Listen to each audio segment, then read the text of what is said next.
The Dragon's Wife. Falling for a Dragon, Book 4, A Dragon Shifter Romance. Written by Flynn. Chapter 1. I expected it to look a little different. Fate and a creaky wagon found us on a winding dirt road. We were surrounded on both sides by a thick forest of tan-colored reeds.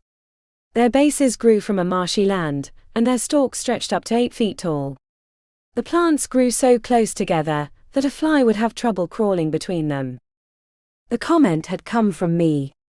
I folded my arms over the top of the side of the wagon, and beheld the scenery of endless reeds that stretched far off into the distance. Ross sat beside me in the back of the wagon, with Brother Collins in the box, reins in hand. A sorry old nag pulled us down the road, occasionally stopping to chew some grass on the side of the mud pit that was the path, Brother Collins scolding be damned. Ross smiled down at me. "What did you expect?" I shrugged. I expected to be able to see something. Not just this. I waved my hand at the thick mess of reeds. "I can't see anything through this." Ross chuckled. "The matted marshes are a sight to behold if that's the only sight you want to see." Brother Collins turned his head to one side to catch our attention. "There are the mazes." I lifted my head. "What kind of mazes?" "A mere children's fancy in the marshes," Ross explained as he pointed to our left. "Every year a large maze is created by the reed rustlers, those who cut the reeds for use in textiles and the like. They invite the children in the city to try their hand at reaching the center. Few rarely do, but those who reach the middle point are rewarded with a small bag of chocolates and a plaque on the walls of the Twig Tavern." A sly smile slipped onto my lips. "A certain young prince didn't happen to have partaken in one of those maze crazes, did he?" Ross folded his arms over his chest and shrugged. "Who can say? Perhaps he did sneak out of the palace one night and join in the company." I waved my hand at the mess. "So how far does this matted marshes go?" "Several 100 acres, but we'll be out of it within the hour." True to his word, the tall reeds shrank and then vanished, opening the view to rolling hills and upraised plateaus with flat areas of thick forest. I glimpsed waterfalls falling from the plateaus, and streams merged and separated to create a myriad of waterways that meandered through the thick greenery. Everything was green, purple, blue, and dozens of other colors, created by a tapestry of flowers. There were tulips and petunias and climbing vines with blossoms. The air smelled sweet like honey, and the ground was a soft, lush carpet of grass that begged me to walk on it. We had driven into paradise. The view would have been even better had the sun not been low in the sky. Another half hour and all would be dark. "Wow," I breathed out. Even in my astonishment, I couldn't help but notice Ross' bemused face turned toward me. I frowned. "What?" "It's a really pretty place." He swept his eyes over the area, and a bittersweet smile slipped onto his lips. "It is, isn't it?" My heart fell. "Been a long time, hasn't it?" "Very long." I slapped him on the arm. Ross flinched and rubbed the bruised spot. "What was that for?" "For being a terrible tour guide," I scolded him as I pointed at the majesty that surrounded us. "You haven't even told me where we are." A crooked smile appeared on his lips, and he lifted his shining eyes to the greenery. "This is the Eternal Valley. Its climate makes it, as you see, a paradise on earth." I lifted an eyebrow.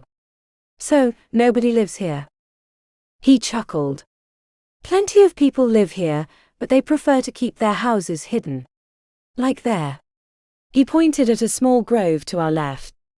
A side road led off the main route, and meandered its way into the trees. "There's a small village there. Our young friend Callie could have shown us around." My ears perked up. "Then let's go see it." Brother Collins smiled back at me. "But we are here for you to learn to control your powers." I sat up on my legs and crossed my arms over my chest. "That means we're here for me, and me says that I want to see everything there is in this place." Besides, it's not like we don't have time on our hands, hey? The wagon turned sharply onto the side road, and I lost my balance. I yelped as I fell sideways, but Ross caught me in his arms. His eyes danced with teasing bemusement. "You were saying..." He righted me and I snorted. "I was saying I was being a blowhard, but I really do want to see this beautiful country." Ross leaned back and folded his arms over his chest. "Then you'll see all you like." I looked out in the direction of the main road and squinted my eyes. It must be huge. I can't even see any sign of a city. I paused and furrowed my brow before I looked at my relaxed companion. "Your kingdom does have a city, doesn't it?" He nodded. "One that rivals even Mavros, and with a castle of greater stature and less gloom." "Does it have a name like the Caligo one?" I asked him as I plopped my butt back down in the bottom of the wagon. A slightly proud look appeared on his face. "The Ultima Archis." I lifted an eyebrow. "That's quite a name. What does it mean?" "The final citadel. It's the last refuge for the people of the city if anyone were to invade it. The oldest part of the city lies on the plateau that rises above the plains around it. Rocky fortifications surround all the sides except for a single road that winds around the hill up to the top." I snorted. "That reminds of Caligo." He shrugged. "A good idea is worth repeating. The rest, however, is very original. The citadel is capable of holding all of the people in the city, even at its current population, and a spring is located underneath that grants fresh water to the occupants." I scooted a little bit closer to him. "So, what's the castle look like?" He grinned and shook his head. "I won't spoil the surprise for you." My face drooped, and so did the shadows as the woods stretched out in front of us. We rolled into the forest, and the trees and bushes crowded in close on the single-lane road. The climate too had changed as a stifling air of mold and dirt invaded my nostrils.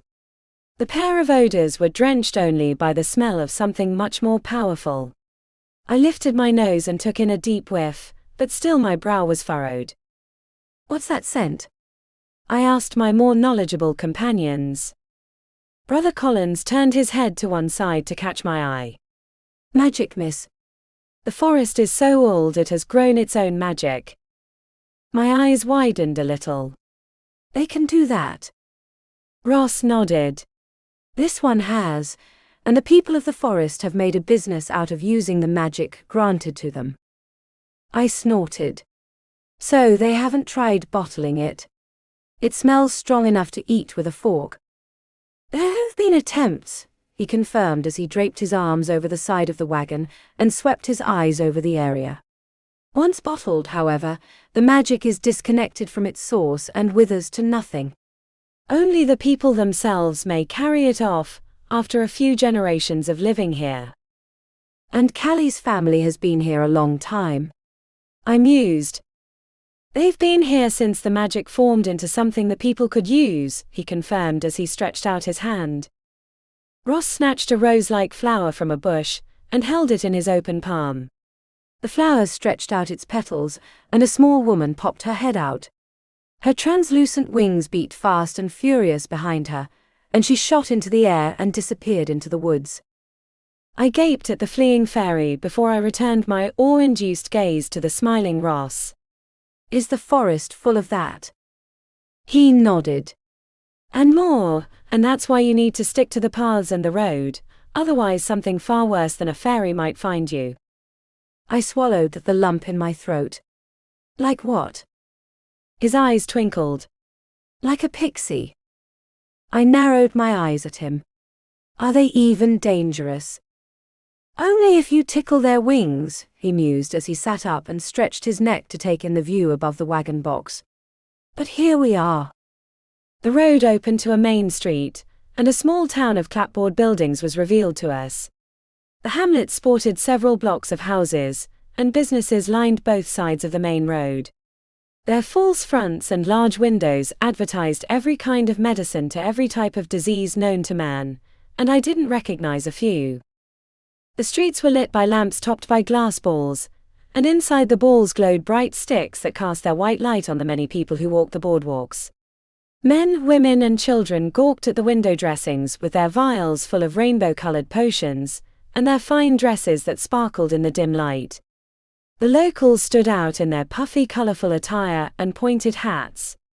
Even some of the men sported the witchy head attire.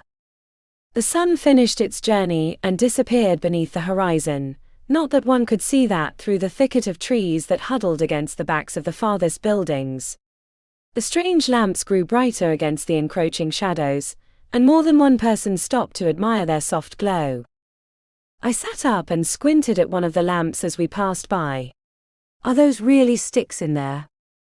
"Sticks of the glowing tree," Ross confirmed as he joined me on my wall of the wagon. "Similar to the tempting tree, but bright and slightly fluffy." I snorted. "Yeah, that sounds exactly like it." Brother Collins rolled us through town and stopped the wagon in front of one of the few two-story buildings. A sign hung over the street, which showed an upright broom and a few words burned underneath it. Our driver laid the reins in his lap and smiled at us. "Welcome to the prancing broom." I lifted my eyes to take in the full view of the wraparound porch and second-floor balcony. Thick rounded columns held up the balcony, and tall narrow windows looked into curtained rooms. The front door lay open, and a bright light invited us to join in the soft murmur of voices that floated out. Ross stood up and turned to face me with the inn at his back. He stretched out his arms and grinned at me. "Welcome to the hamlet of Blackmore. You won't find a more friendly town than this in all the kingdom." "What the hell are you doing here?" Chapter 2. The warm greeting had come from an old woman, who sat in a wicker chair beside the open door. She wore a plain dress with a white bonnet over her head. Her face was scrunched up into a frown so tight it made her look as old as the grey timbers at her back. Ross spun around and grinned at the old woman. "Elizabeth, what a pleasure to see you again." She spat some tobacco on the ground. At least I think that's what it was. "Get lost." Ross didn't let the flattery get to him, as he hopped off the back of the wagon and offered me a hand. "I have, and now I've found myself back here in your lovely little town." She cast a dark look at him before she turned her face away. "Always the damned fool." Ross took my hand and led me up the short flight of stairs onto the porch. He stopped us beside the old woman and his smile softened. "You'd be disappointed if I wasn't." He leaned down and pecked a kiss on her cheek. The old woman's head shot up and her wide eyes showed her shock. A becoming red blush accented her cheeks as she reached up and touched the spot where he'd planted the kiss. A moment later her eyebrows crashed down and she squatted his arm. "Get on with you, you fool." Ross tipped his head before he looked over to Brother Collins, who still sat upon the wagon box. "We'll see you inside." Brother Collins smiled as he grasped the reins. "Please refrain from causing too much trouble until I arrive." A grin stretched across Ross' lips. "Afraid you'll miss the fun." Collins sighed as he cracked the reins. "No, I fear I may be hit in the head with a frying pan." Again. He sauntered down the road and disappeared at the first corner beyond the inn. I lifted an eyebrow at Ross as he led me inside. Again. "It was just a minor mishap at a bar," Ross assured me with a mischievous twinkle in his eyes. The barkeep thought Collins was teasing him by ordering milk, and the rest of the customers thought so too. "And the frying pan?" "One of them happened to be the cook." We had entered the warm, bright hall of the large, prancing broom. Round tables dotted the space, and most of them were crowded with drinkers and eaters. The bar was separate from the main eating hall in a room of its own to our right, and the loud noises we'd heard outside drifted through the open doors that joined the two rooms. A wide stair in the center of the building led upstairs to the accommodations. The room was much like those we had been in before, what with its dark paneled walls and wooden planks for floors. The exception, however, was the wall to our far left, which was covered in small plaques. The writing was too tiny for me to read the inscriptions from such a distance, but a sign hung over the plates that read, "Mattered Marsha's Medal Winners." A woman with a bright smile and an ample bosom sauntered up to us. She held a tray in one palm and plopped her hand on her hip. "What can I get for you two?" "There's 3 of us," Ross informed her as he looked around. "And if we could have a table and 2 rooms." She nodded at an empty one in a far corner. "You can have that table. As for the rooms, you'll have to talk to the boss about that. Last I heard they were all taken." Ross lifted an eyebrow. "Why? It isn't the mushroom season." The woman cocked her head to one side to study him. "Ain't you here for the hunt?" "No, we ain't," I spoke up as I gave the room another inspection. The men had crossbows and quivers galore set on the floor, and hanging from the coat hangers beside the front door. "What are they hunting?" The woman shrugged. "A werewolf, but I don't know as the stories are true." Ross frowned. "What stories?" "That one's been." "What are you doing standing around for, Bonnie?" a voice shouted from the bar. I leaned forward and caught the barkeep glaring at the serving wench. "Get back to work or the boss will have your head." "That's all right," another well-endowed and tray-holding woman quipped as she swept past with a crooked smile on her lips. "She ain't using it much anyways." A roar erupted from the tables close enough to hear the joke. Our greeter shot them a glare. "Keep your mouths shut or you'll not be getting any more beers from me." That silenced them as quickly as any flash of a knife. She returned her attention to us and stabbed a finger at the empty table. "Take a seat." With that warm demand, she bounced off to deliver the mugs on her tray. I yelped and whipped my head around when something brushed against the back of my leg. The something turned out to be a small dust broom with a pan that hung about its thick neck. My eyes widened as the broom tilted its head back and shook a bundle of its own twigs at me before stomping off. I jumped again when Ross looped an arm through mine and leaned down to whisper into my ear. "It's not called the prancing broom for nothing. Now let's take our seat before someone takes it for us." We meandered through the maze of tables and over to the empty one. Our eating spot was situated beside the wall of plaques, and I now saw they had names and dates on them. I nodded my head in the direction of the wall, as Ross held out a chair for me. "So those are the kids who reached the center of the maze." He nodded as he scooted me in. "And the dates of the years that triumphed over the menacing maze." My attention fell on one plaque in particular. There was only a single word emblazoned on the plate: Ross. I lifted an eyebrow at my companion as he took a seat opposite me. "You've had that alias a long time, haven't you?" He grinned. "It's an old friend." Our waitress bounced over to us with her tray filled with empty tankards. "What'll it be?" "The 3 thickest steaks and the house's finest milk in a pitcher with 3 glasses," Ross told her. She wrinkled her nose. "You're pulling my leg." Ross reached into his pocket and drew out the coin bag, which he plopped onto the table.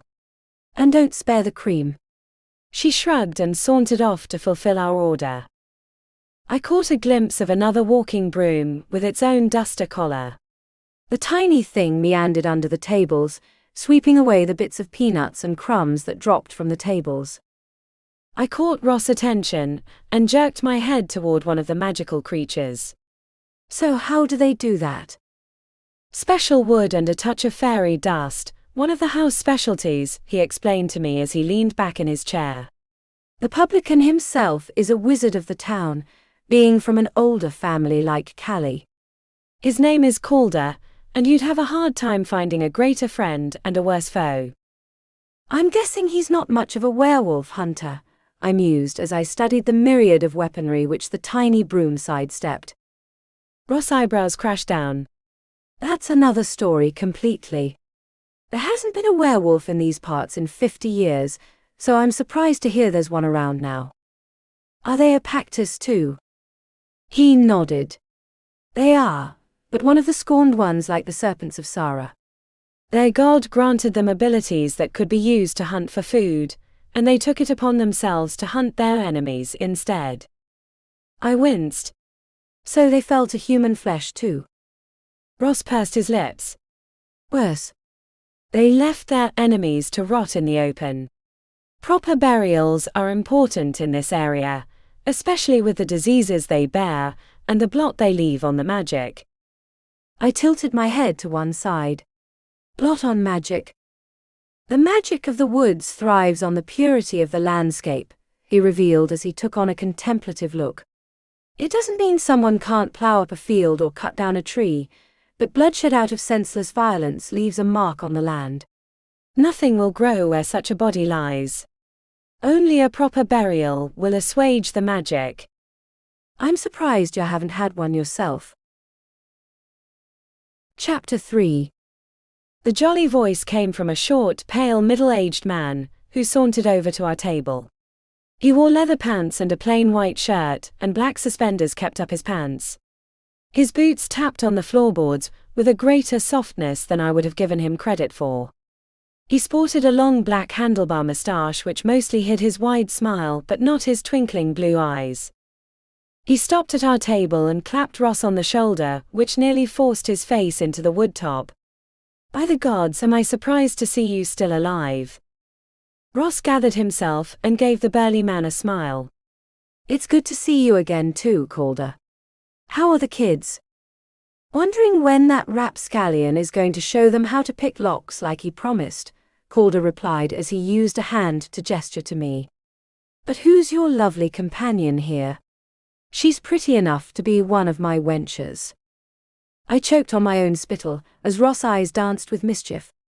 Calderfield, this is Kate Dina. Calder clasped both his hands around one of mine and gave it a hearty shake. A pleasure to meet you, Miss Dina. Kate, if you please, I rattled out as I grasped my shoulder to keep my shaking hand from being rattled out of its socket. Then Calder, it is for me too, he boomed as he looked between us. But what are you doing here? Heard of our trouble with the werewolf? Ross set his arms on the table and lifted an eyebrow. We heard there was one, but what trouble has it been causing? Calder dragged a chair up behind him and plopped himself down. He frowned and lowered his voice to a soft rumble. Some of the local sheep have gone missing, only to turn up near Wolf's Den looking like something tore them apart. A dark cloud settled on Ross' brow. Were there tracks? Calder nodded. Big ones. Long and padded. Trouble is, nobody's seen a werewolf track in so many decades that we're having trouble identifying it. I nodded at the crowd of men with weapons. What about them? He scoffed. Most of them only heard about werewolves when they learned about the reward some of the marsh reapers offered for the head of the beast. He paused and looked Ross over. You don't have to know a werewolf mark when you see one. Ross pursed his lips. It's been a couple of years, but I might be able to tell.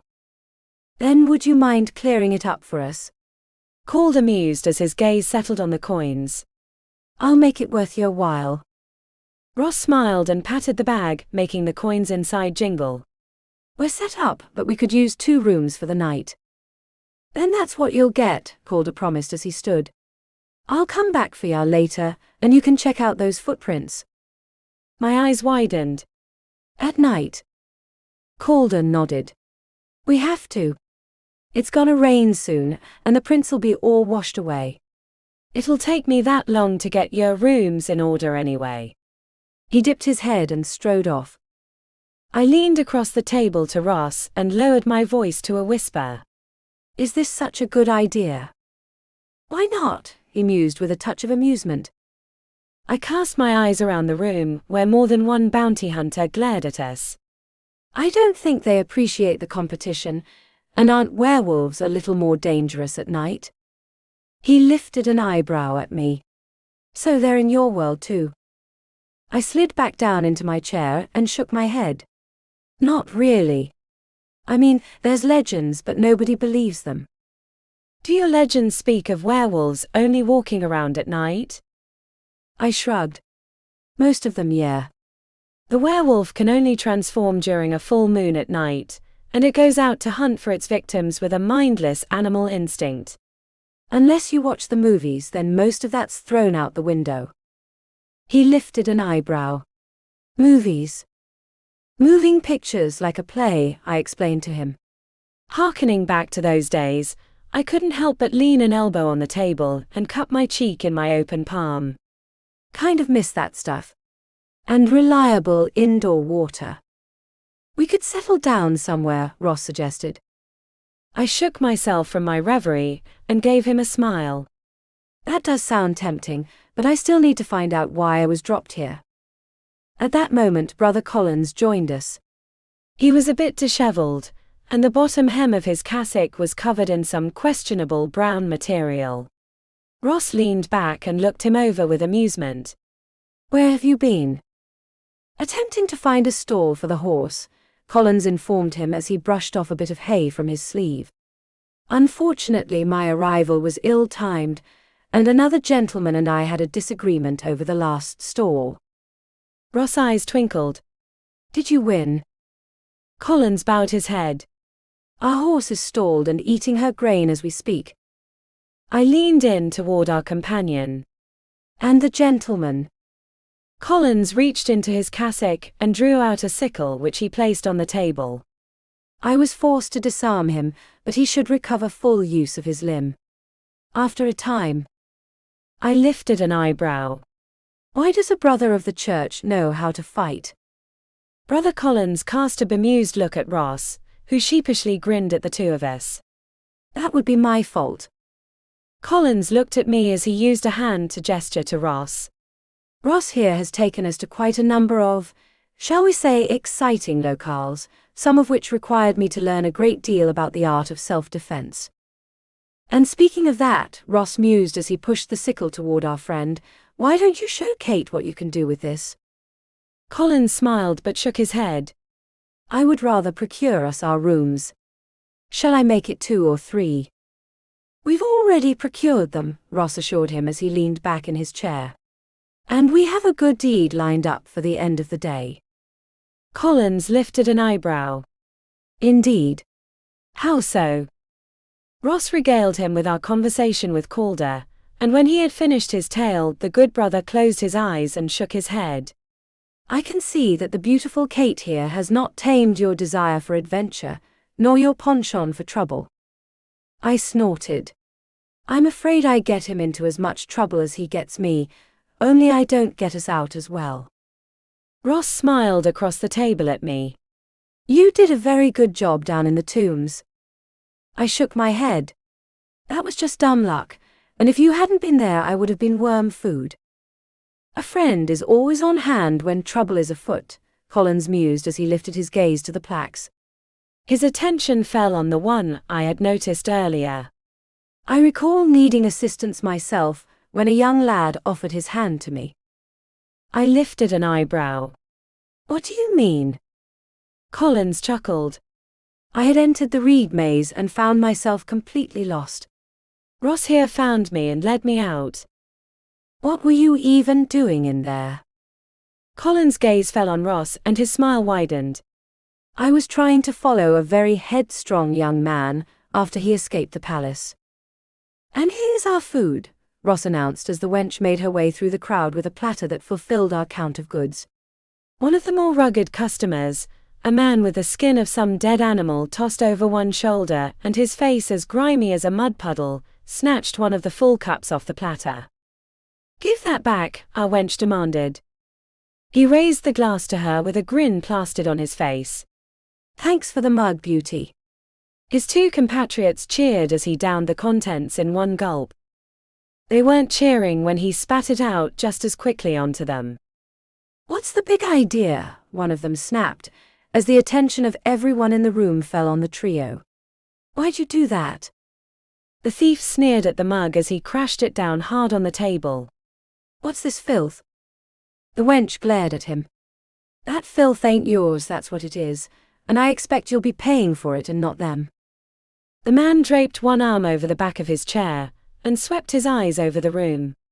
Who's stupid enough to order milk? The serving girl nodded at our table. They's Who you owe the money to? The stranger turned to us and curled his lips back in a sneer. What's the meaning of ordering milk? Ross leaned back in his chair and folded his arms over his chest before he shrugged. We wanted to see if someone was stupid enough to drink it. It seems we found someone. The man leapt to his feet and knocked his chair over in the process. Are you making fun of me? Ross shook his head. You don't need any help in that matter. The stranger reached underneath his dead animal decor and drew out a long knife. Come over here and say that. Ross didn't lose his smile, but his eyes darted to Collins. The good brother stood and grasped one of my arms. We should give him some room to work. You all running away, the man jeered as he swiped the blade in the air in front of himself. None of you are brave enough to face me. Ross stood and turned to face the man with a grin. I'm ready to dance whenever you are. The man lifted his nose and scoffed. You don't even have a weapon. Ross flexed his fingers and his hands transformed into his long claws. I'm always armed. I haven't seen those claws in a long time. Chapter 4. Ross froze and his eyes widened. The color drained from his face, and he shook so badly his claws changed back to human hands. He whipped his head to the right toward the door to the bar. A man leaned his back against the frame, with his arms folded over his chest. He was broad-chested and fair of hair. The man wore a black cloak, which was opened at the front to reveal a white blouse. His plain pants were black, as were his calf-high boots. The stranger's most captivating feature was his eyes. They were a brilliant blue hue. Except for the blonde hair, he was a near-perfect match to Ross. Ross stumbled back, his mouth agape, and his eyes windows into his horror. The stranger took the opportunity to lunge at him with his sword, the tip pointed at Ross' heart. The eyes of Ross' doppelganger widened, and he pushed off from the wall to intervene, but the distance was too great. Ross! I shouted, but he didn't even flinch. Brother Collins flew past me so fast he created wind, and the next moment metal clanged against metal.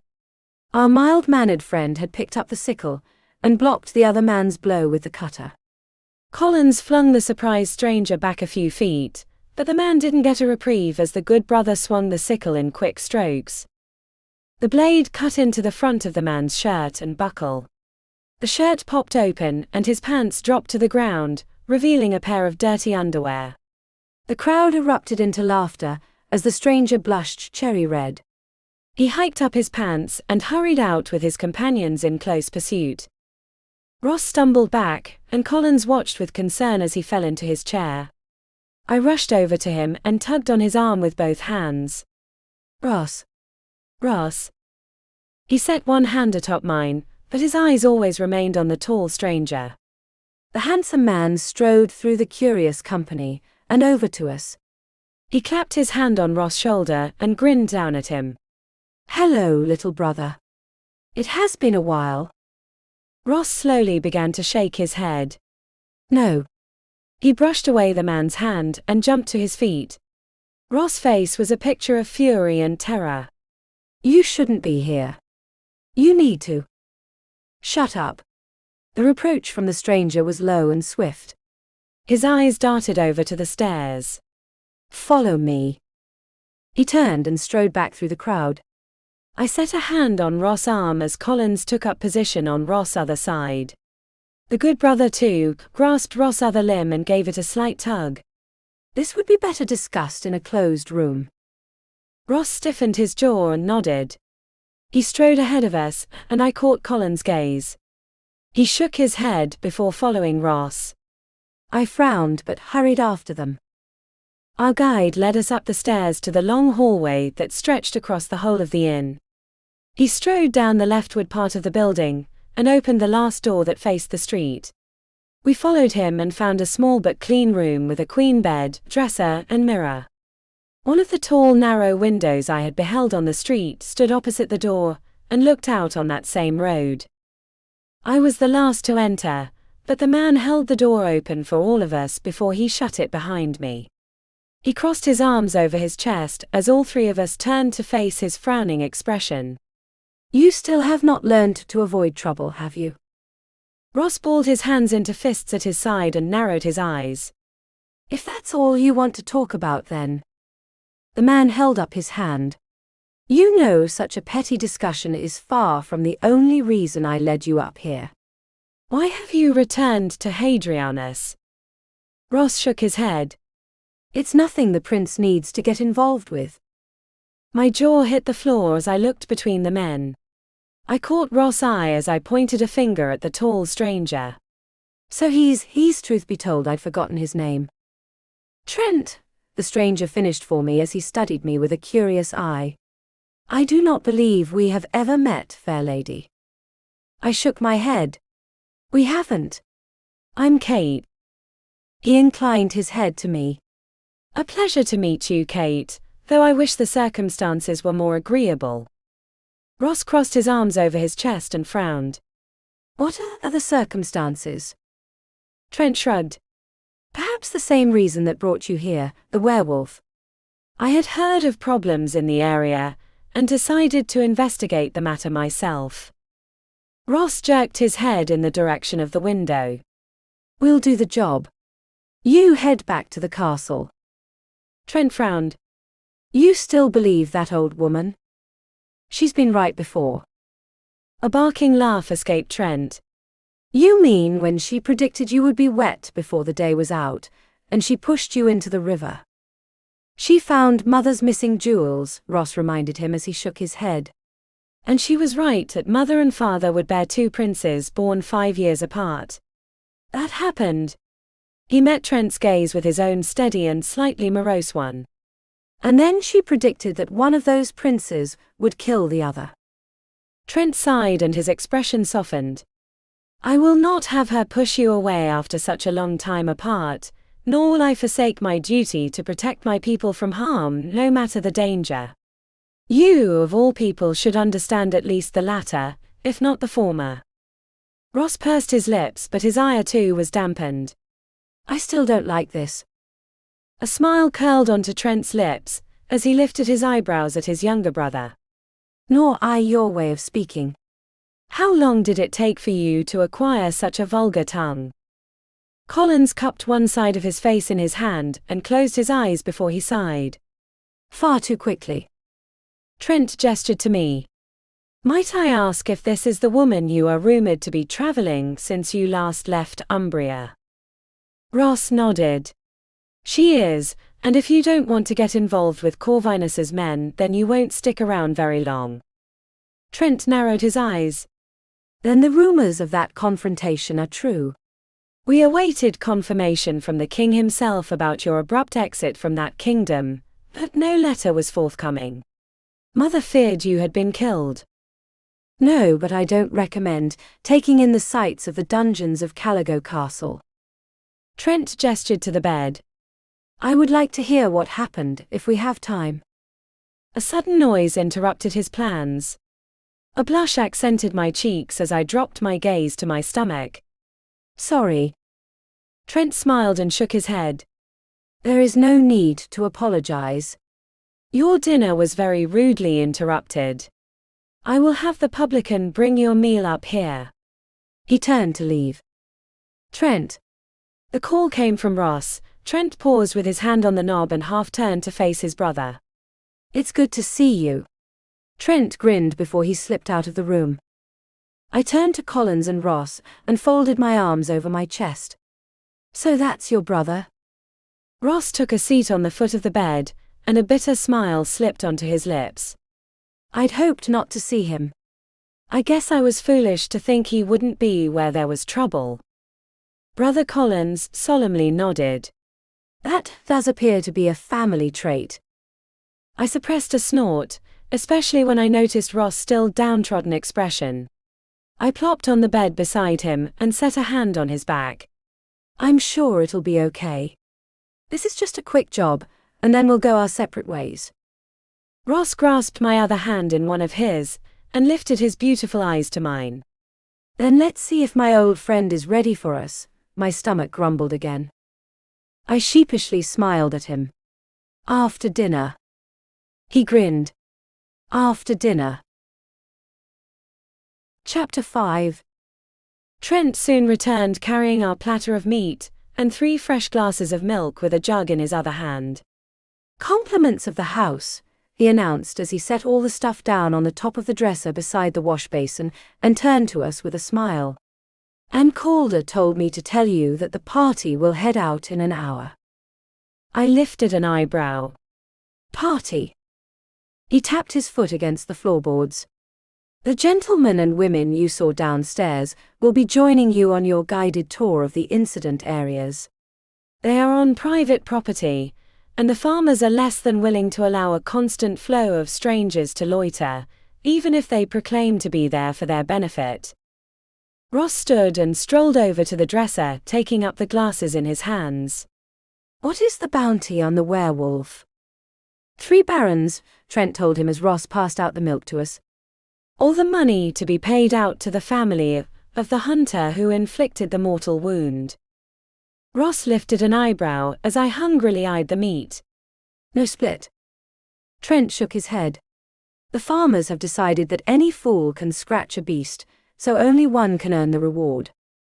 By this time Collins and I had set our plates in our laps and dove into the meat. It was slightly cold but tasted great. I swallowed a healthy portion and looked between the 2 brothers. Have either of you hunted a werewolf before? I mean, besides finding their tracks, I added as I looked at Ross. Ross nodded. The time where I saw the tracks was on a hunt. A wolf Pactus had stolen some cattle in the far ranges of the western folds, and a hunting party had been dispatched. I stumbled upon them while driving down the road and joined in. Trent folded his arms over his chest and smiled at Ross. You have the advantage, little brother. I must admit to never having been on a hunt for this kind. The last of them were driven out a half-century ago. I lifted an eyebrow at Ross. So what happened to the werewolf? Ross frowned. It killed the cattle and vanished. Even the best hounds in the area couldn't track it, though I recall an old man saying that only a wolf hound could effectively track a wolf. Trent cast a look out the window and pursed his lips. There is little chance such an expensive breed will be found in the area, though there are a few breeders in the city. A bemused smile slipped onto Ross' lips. And what are the chances those breeders would lend them one of their hounds? Trent shook his head. No chance at all. They are all rather shrewish women, and the men are more so.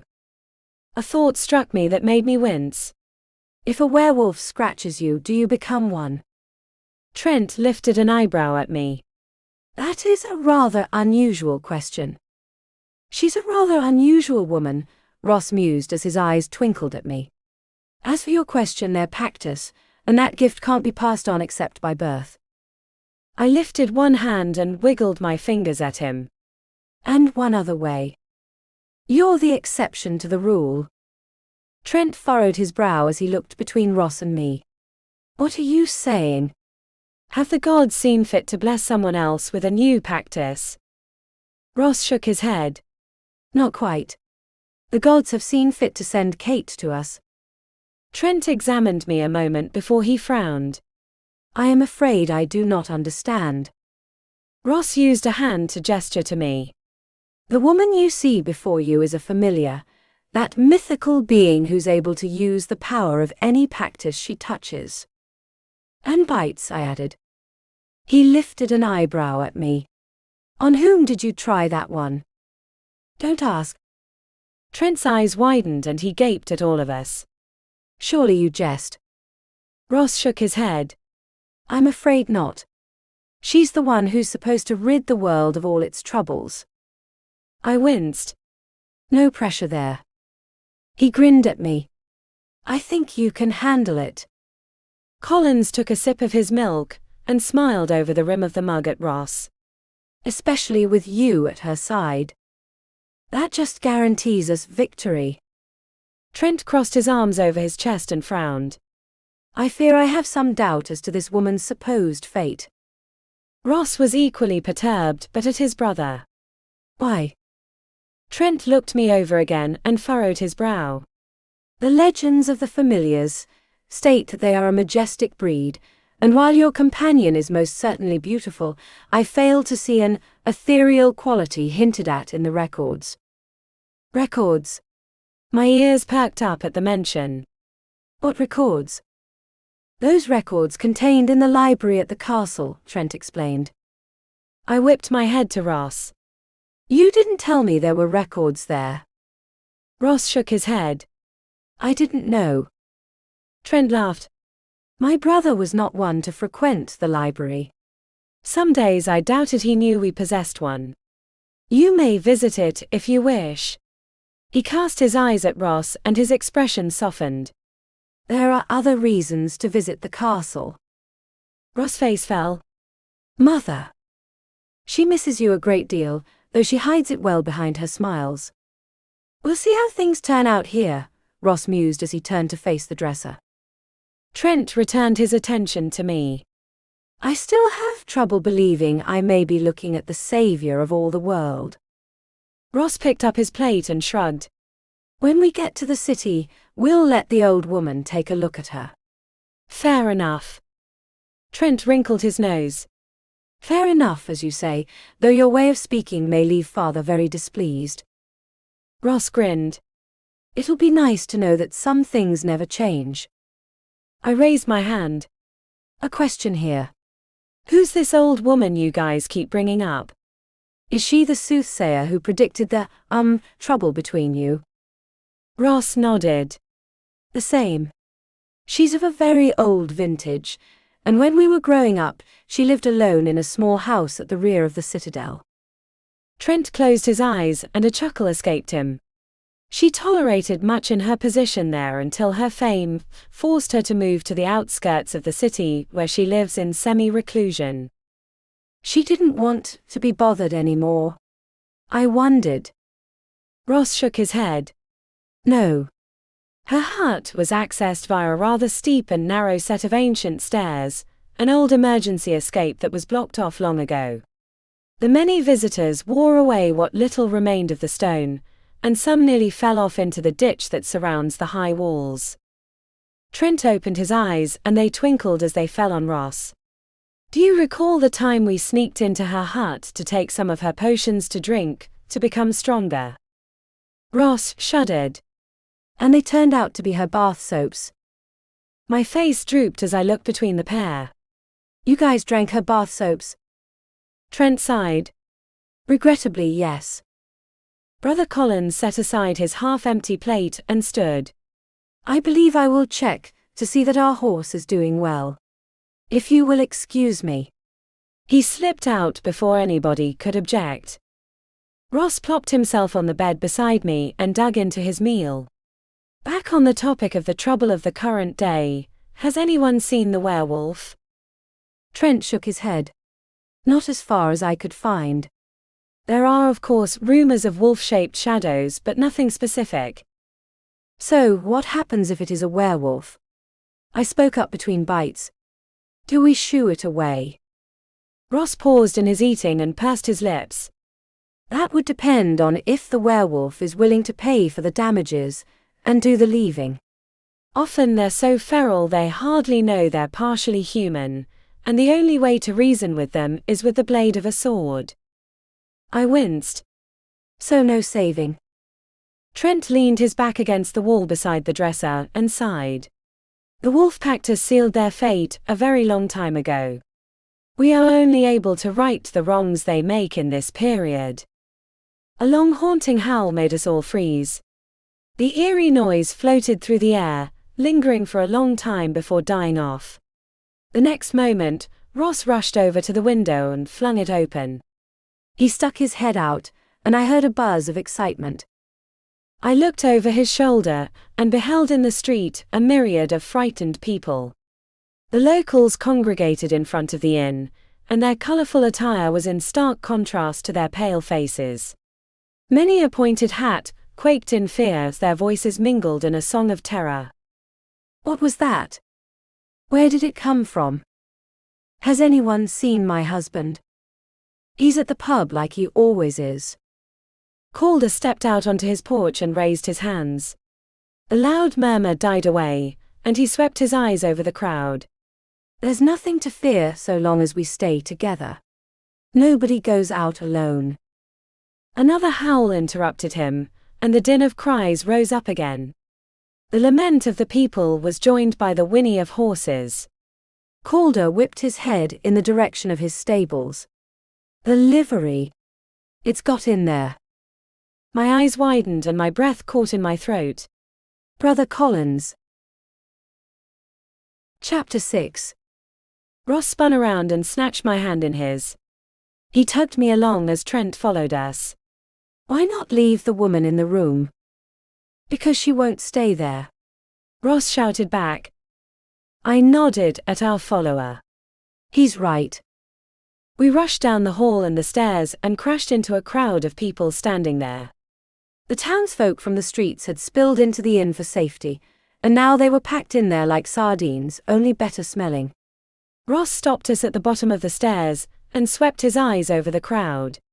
There wasn't an inch between the people, except at the door, which was given a wide berth. Trent came up behind us and shook his head. You will never get through them. Then we'll get on top of them, Ross insisted as he hurried me back up half a dozen steps. The banister for the stairs was wide and flat, and had a gentle angle. Ross wrapped his hands around my waist and hefted me onto the rail. I yelped and grasped his shoulders, but he didn't give me much time for relief as he joined me on the banister. He grasped my gloved hand again and grinned at me. Ready? I blinked at him. Ready for hay. Ross had stepped off the banister and taken me with him. His foot landed on top of one of the many heads of the crowd. The victim gave the same holler as me, but Ross didn't give him a chance to stop us as we hurried across the heads of the folk. We left cries in our path, but it worked as we found ourselves at the door and back on the floor. More than one person gave us a dirty look as we rushed outside and took a hard left in the direction of the barn. The barn doors were open, and several men stood outside trying to calm the shivering horses. One of them was our nag. I don't see Collins. Ross shook his head. Neither do I. He hurried us inside, and we found the place alight with lamps. All the stalls were open, and straw was strewn everywhere. Buckets were overturned, and bales of hay had been thrown from the lofts into the aisle. Glass littered the floor where a few of the lanterns had shattered in their fall, and claw marks gashed the upright beams that held the roof over our heads. A dozen townsfolk and all the bounty hunters from the inn stood in the aisle between the stalls. The hunters had their weapons slung over their shoulders, but none of them had the look of the hunt in their eyes. Their focus instead lay on the ground.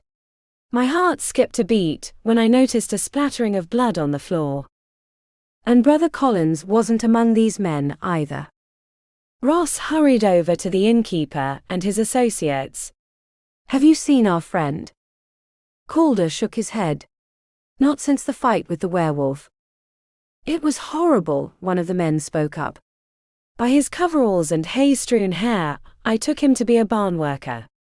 The werewolf charged in here from the rear, here he pointed at a pair of doors situated at the back of the barn, and tried to eat the horses. We shoved pitchforks at it, but the damn thing was like a demon possessed. It pushed through the tines. Those it didn't bend, another worker spoke up as he pointed at a fallen pitchfork. The tines had indeed been bent back far enough to make a U. The first man nodded.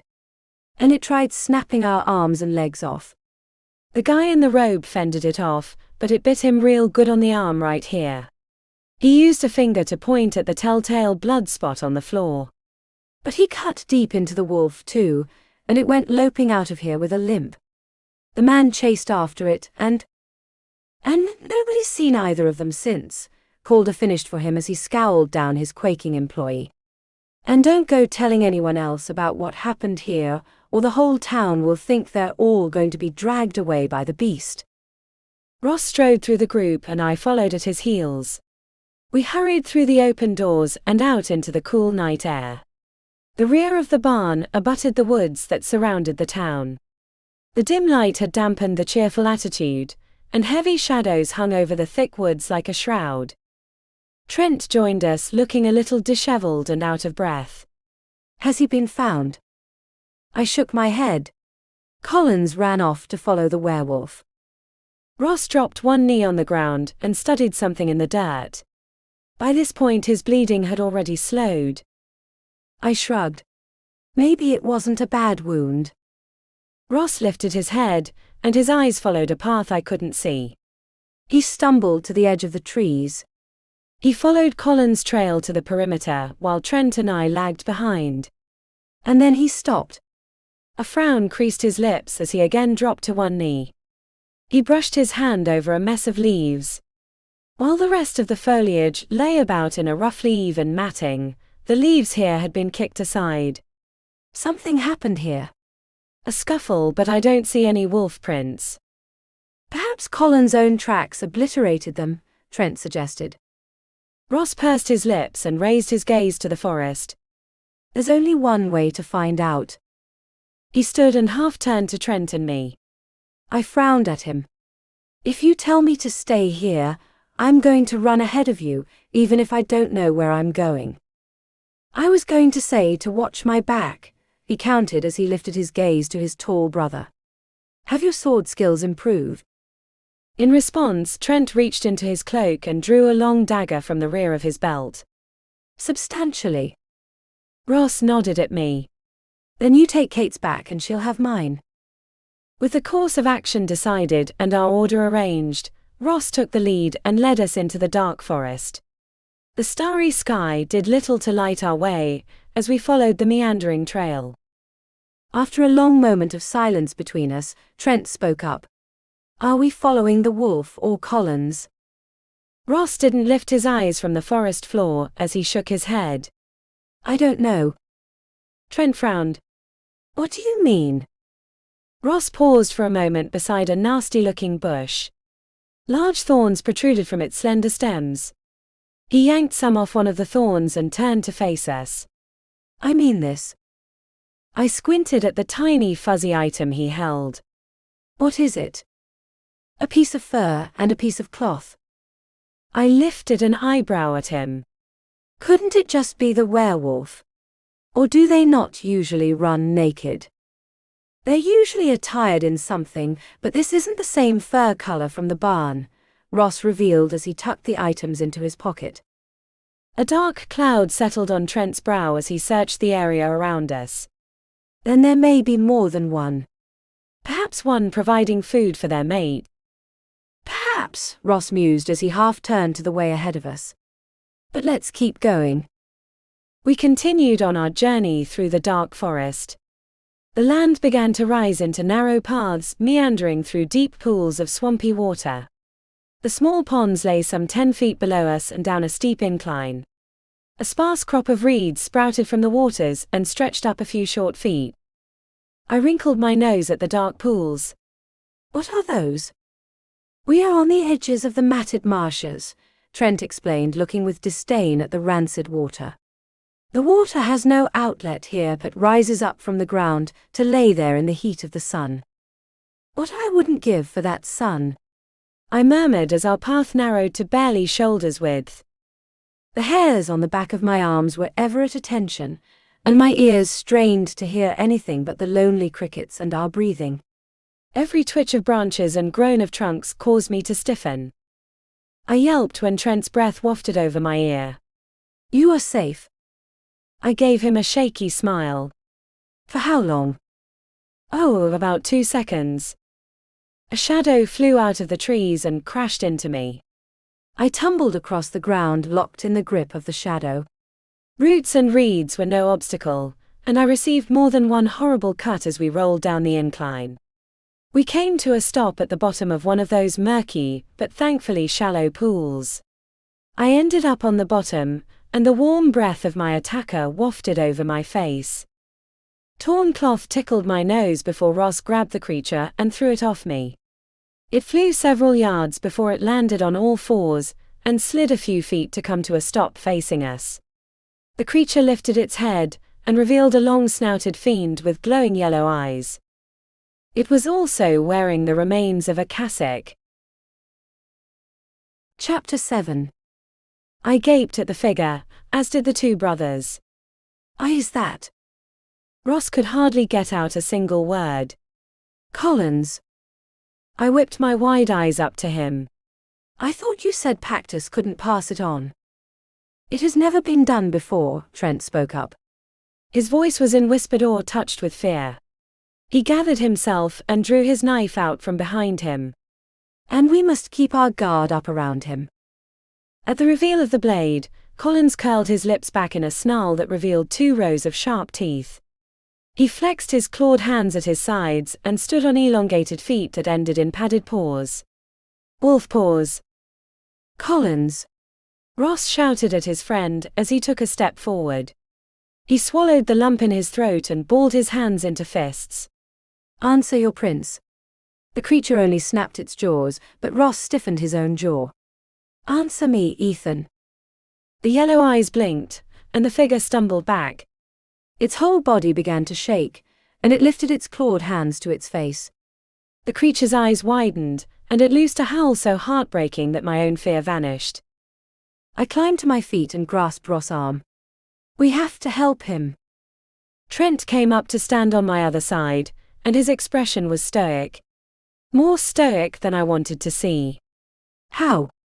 This has never happened before. We do not even know how it happened. Ross shot his brother a sharp glare. We won't give up on him. The beast loosed another howl as it stumbled forward. It clutched its head in its pawed hands and crashed into the reeds, mindless of its clothes and fur. That's when another howl came from above us. We whipped our heads up and beheld a much larger werewolf. This creature was clad only in its fur coat, and sat on its haunches on the path's edge. Its snout was stretched into a wide grin as its eyes danced with glee. When it spoke, it was in a deep, guttural voice. What do you think of my little experiment? Ross narrowed his eyes at the beast. Then it was you who did this to my friend. The werewolf laughed. Is that so? I thought he looked strong and he had a fine scent, so I took him and gave him a good bite of a grand Pactus lineage. Trent stepped forward and narrowed his eyes at the beast. How did you do this? The werewolf stood and shrugged. Science. Sorcery. I didn't bother to ask the details.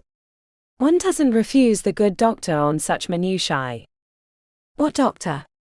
Ross snapped as I noticed his hands transform into claws. Tell me. The werewolf threw his head back and laughed. Tell you. Why should I? Because I am the prince of this kingdom, Trent spoke up as he lifted his chin slightly. And by command of the... He was interrupted by the loud chuckling of our furry foe. A prince, huh? The werewolf mused as he paced the high wall. His sharp eyes flickered between the two men. Perhaps 2 princes. You 2 look near enough to be twins. His attention stopped on me, and his long tongue flicked out to wet his lips. And then there's this tasty morsel you have with you. Want to come with me, lady?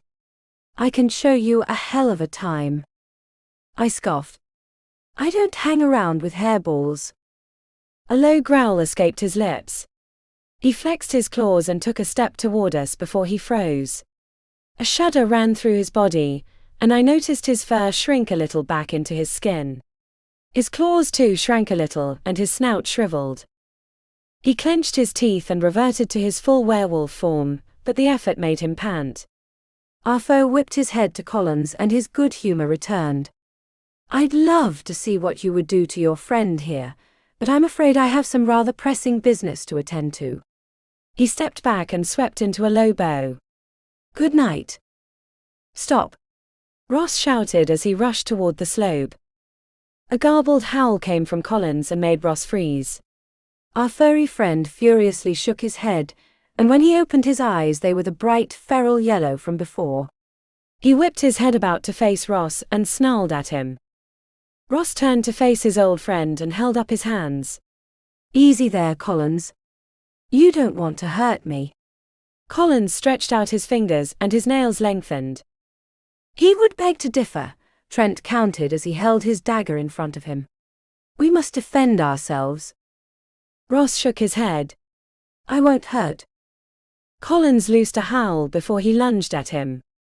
Ross dodged the swipe of his claws and blocked the second attack with his arms. Collins' claws tore through his clothes like they were paper. Trent stiffened at my side. Don't let him cut or bite you. Ross leapt back and frowned at his friend-turned-foe. You don't want to do this, Ethan. Listen to me. Collins snapped his jaws and raced forward with teeth bared. He only made it a few feet before his yellow eyes widened. His sure feet stumbled and he fell to his hands and knees. Horrible guttural screams came from his lips. I covered my gaping mouth with my hands as Collins' furry form began to shrink. The fur slipped back into his pale flesh and his snout retreated into his face. The torn cassock hung loose over his shaking frame, and he lifted his terrified human eyes at us. I. His eyes rolled back, and he collapsed onto his side. Ross and I rushed over to him while Trent followed me. My dragon lover knelt by Collins' side and set a hand on the man's shoulder as he inspected him. I stopped a foot away and bit my lower lip. Is he okay? After a long moment, Ross nodded. I think so. Trent stepped up to Collins and pursed his lips. He may have resumed his old form, but there is no telling if he may become a werewolf at any moment. He'll have to wake up for that to happen, Ross pointed out as he draped one of Collins' arms over his shoulders. He hefted the man to his limp feet and stood to face his brother. That will give us time enough to get him into the inn. Trent frowned. We should not carry him into a populated area until we understand how the Pactus was passed on to him. Ross pursed his lips but swept his eyes over the area. There should be some reed huts somewhere around here. We'll take him there. Reed huts? I wondered as Ross turned his feet toward the path on which we'd been traveling. The buildings the reed rustlers used during the harvest time, Ross explained as he adjusted Collins' weight. Trent sighed but tucked his weapon back in his belt and stepped up to Collins' other side. He draped Collins' other arm over his shoulders and drew the man against his side. I am the stronger of us, but I have fewer skills in the wild. You lead the way and take this. He handed Ross his dagger. In case foe should come from the woods or from beside me.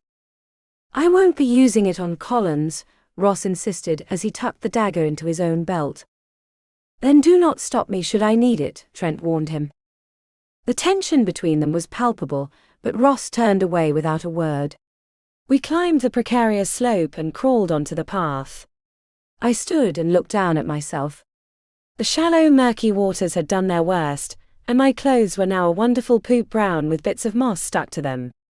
The damp from the water had sunk into my bones, and I couldn't help but shiver a little against the cool night air. Trent paused on the path and looked up and down the trail. What about the other werewolf? Can you see enough signs to follow him?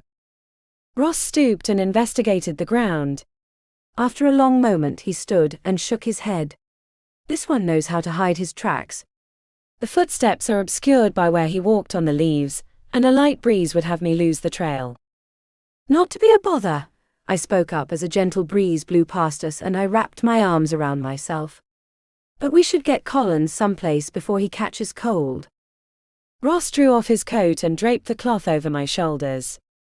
Come on, he mused as he wrapped an arm around me and drew me against his side. It shouldn't be too far. Chapter 8. We trudged along the path in the opposite direction of the town, and after a mile, I was glad to see the hulking form of a building rise up in front of us. The reed rustler cabin featured logs for walls, and a mess of mud and reeds stuck out of the gaps between the trees as insulation. The roof was naturally thatched, and a stone chimney stuck out the center rear wall. 2 small windows were set on either side of the door, and their grimy paned glass looked out at us like scowling eyes. We let Trent in first and followed him inside. There was only a single room with a few bunks on the left-hand side. A small wood cooking stove and a table with a few chairs were on our right, and the fireplace stood in front of us. There were no blankets on the beds, but they featured mattresses stuffed to the brim with reed leaves. Trent lay Collins out on one of the lower bunks, while Ross set to work building a fire. The previous occupants had left a large pile of wood against the wall to the right of the fireplace, and in a few minutes, Ross had a fine fire burning in the hearth. Though rustic, the builders had done a good chinking job and the room was soon warm. I walked over to where Ross knelt in front of the fire, and held out his coat. "Thanks. I really needed it." He smiled as he accepted the coat and put it back on. "Your shivering told me as much." His humor failed him as he looked over to the bunk. Ross stood and carried a chair over to Colin's bedside, where he plopped himself in the seat. He checked his friend's vital signs and touched his forehead. "No fever, and only a few scratches, though they're rather deep." Trent stood behind Ross with his arms folded over his chest. "We might assume he fainted out of exhaustion." The effort to revert to his human form appeared to be very painful. Ross turned to his brother.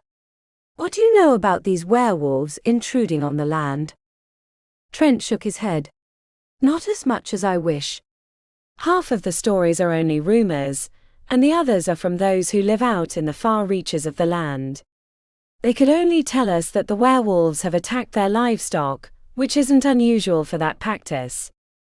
Ross cupped his chin in his hand and furrowed his brow.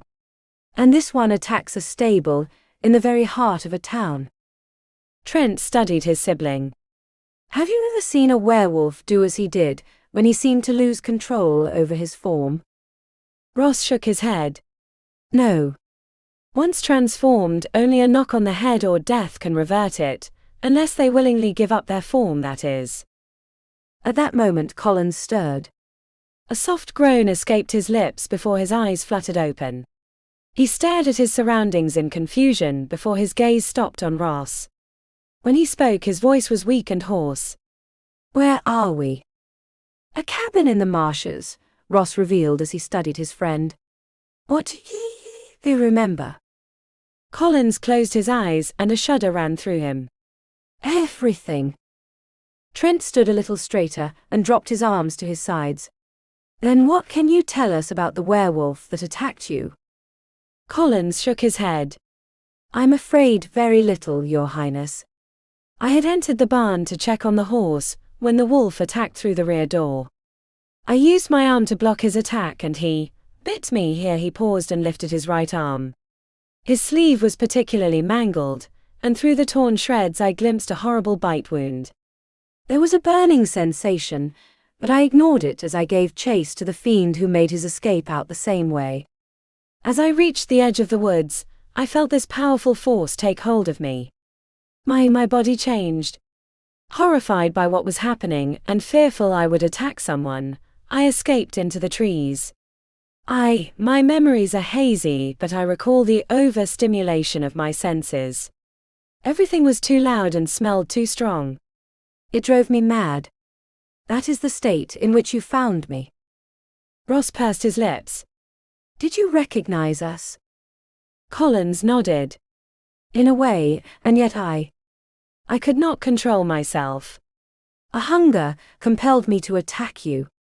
I only resisted the effort when your voice broke through the haze in my mind, but that small victory was short-lived, as you witnessed for yourself." His face fell, and he stared at the bottom of the upper bunk with haunted eyes. "Please forgive me." Ross shook his head. "There's nothing to forgive. None of it was your fault." Collins frowned. "But I attacked you." "That wasn't you doing the attacking, it was the monster that had taken over you," Ross insisted. Collins' face softened, but his sad eyes showed he wasn't completely convinced by Ross' words. "Thank you, Ross." A hint of a smile touched Ross' lips as he shook his head. "No need to thank me either.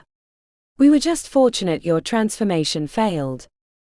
Collins lifted up one arm and studied his shaky hand. "I may turn again." Ross grinned. "I look forward to the challenge, especially as I consider you much more formidable when you're armed than when you're clawed." Our injured friend's eyes widened a little. "The sickle?" I lifted an eyebrow. What about it? I injured the werewolf with the sickle, but his attack on my arm forced me to drop it, Collins explained as he swept his eyes over the room. If someone were to touch its blood, they may turn as well. Or it may allow us to study the creature's blood and discover how this change came about, Trent spoke up. Ross frowned and looked up at his brother. One of us had better fetch it. Trent nodded at the door. You had better go. I am only familiar with the well-tracked paths of the marshes. Ross nodded and stood before he turned to me. I know you don't like to hear this, but stay here. I snorted. For once, that's not a bad idea. He smiled and glanced at his brother where his face fell. Watch over them. Trent nodded. With my life. I should be back within the hour. And with those final words, Ross slipped out of the cabin. I set my hand down on top of the chair's backing and sighed. So, does anybody know any good games to play? Trent tilted his head to one side and studied me. Where did my brother find you? I snorted. Would you believe a church? A slight smile touched his lips. I am guessing my brother was not there to pray for his soul. More like to get himself into trouble. That does sound like him. Forgive me. The soft voice came from our patient, and we looked down to find Colin's attention lay on Trent. I apologize for this request, Your Highness, but could I ask for a glass of water? Trent looked him over. A bucket would be better for you. We should clean those wounds while we wait for my brother to return. Collins shifted slightly atop the mattress and winced. They are rather uncomfortable. And filthy, I added as I looked over the marsh grime that also covered him. I will fetch the water from the stream, Trent agreed as he scooped up a bucket near the bunks and strolled over to the door. He paused with his hand on the handle and turned to us. As my brother reminded you, stay here until one of us returns. He slipped out and closed the door behind himself. After he had gone, Collins gestured to the chair. You can sit down if you wish.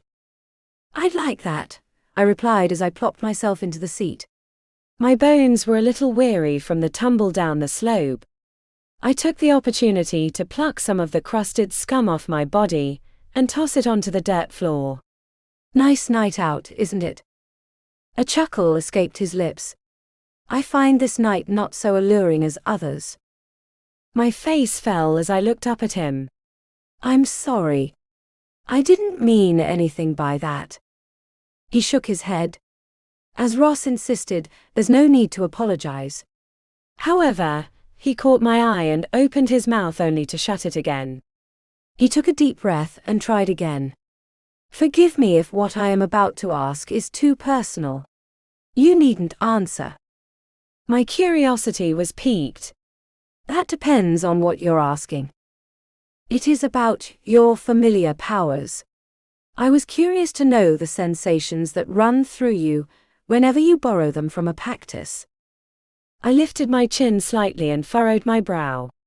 Well, it's kind of tingly, and like I'm taking on weight but one that's not too heavy.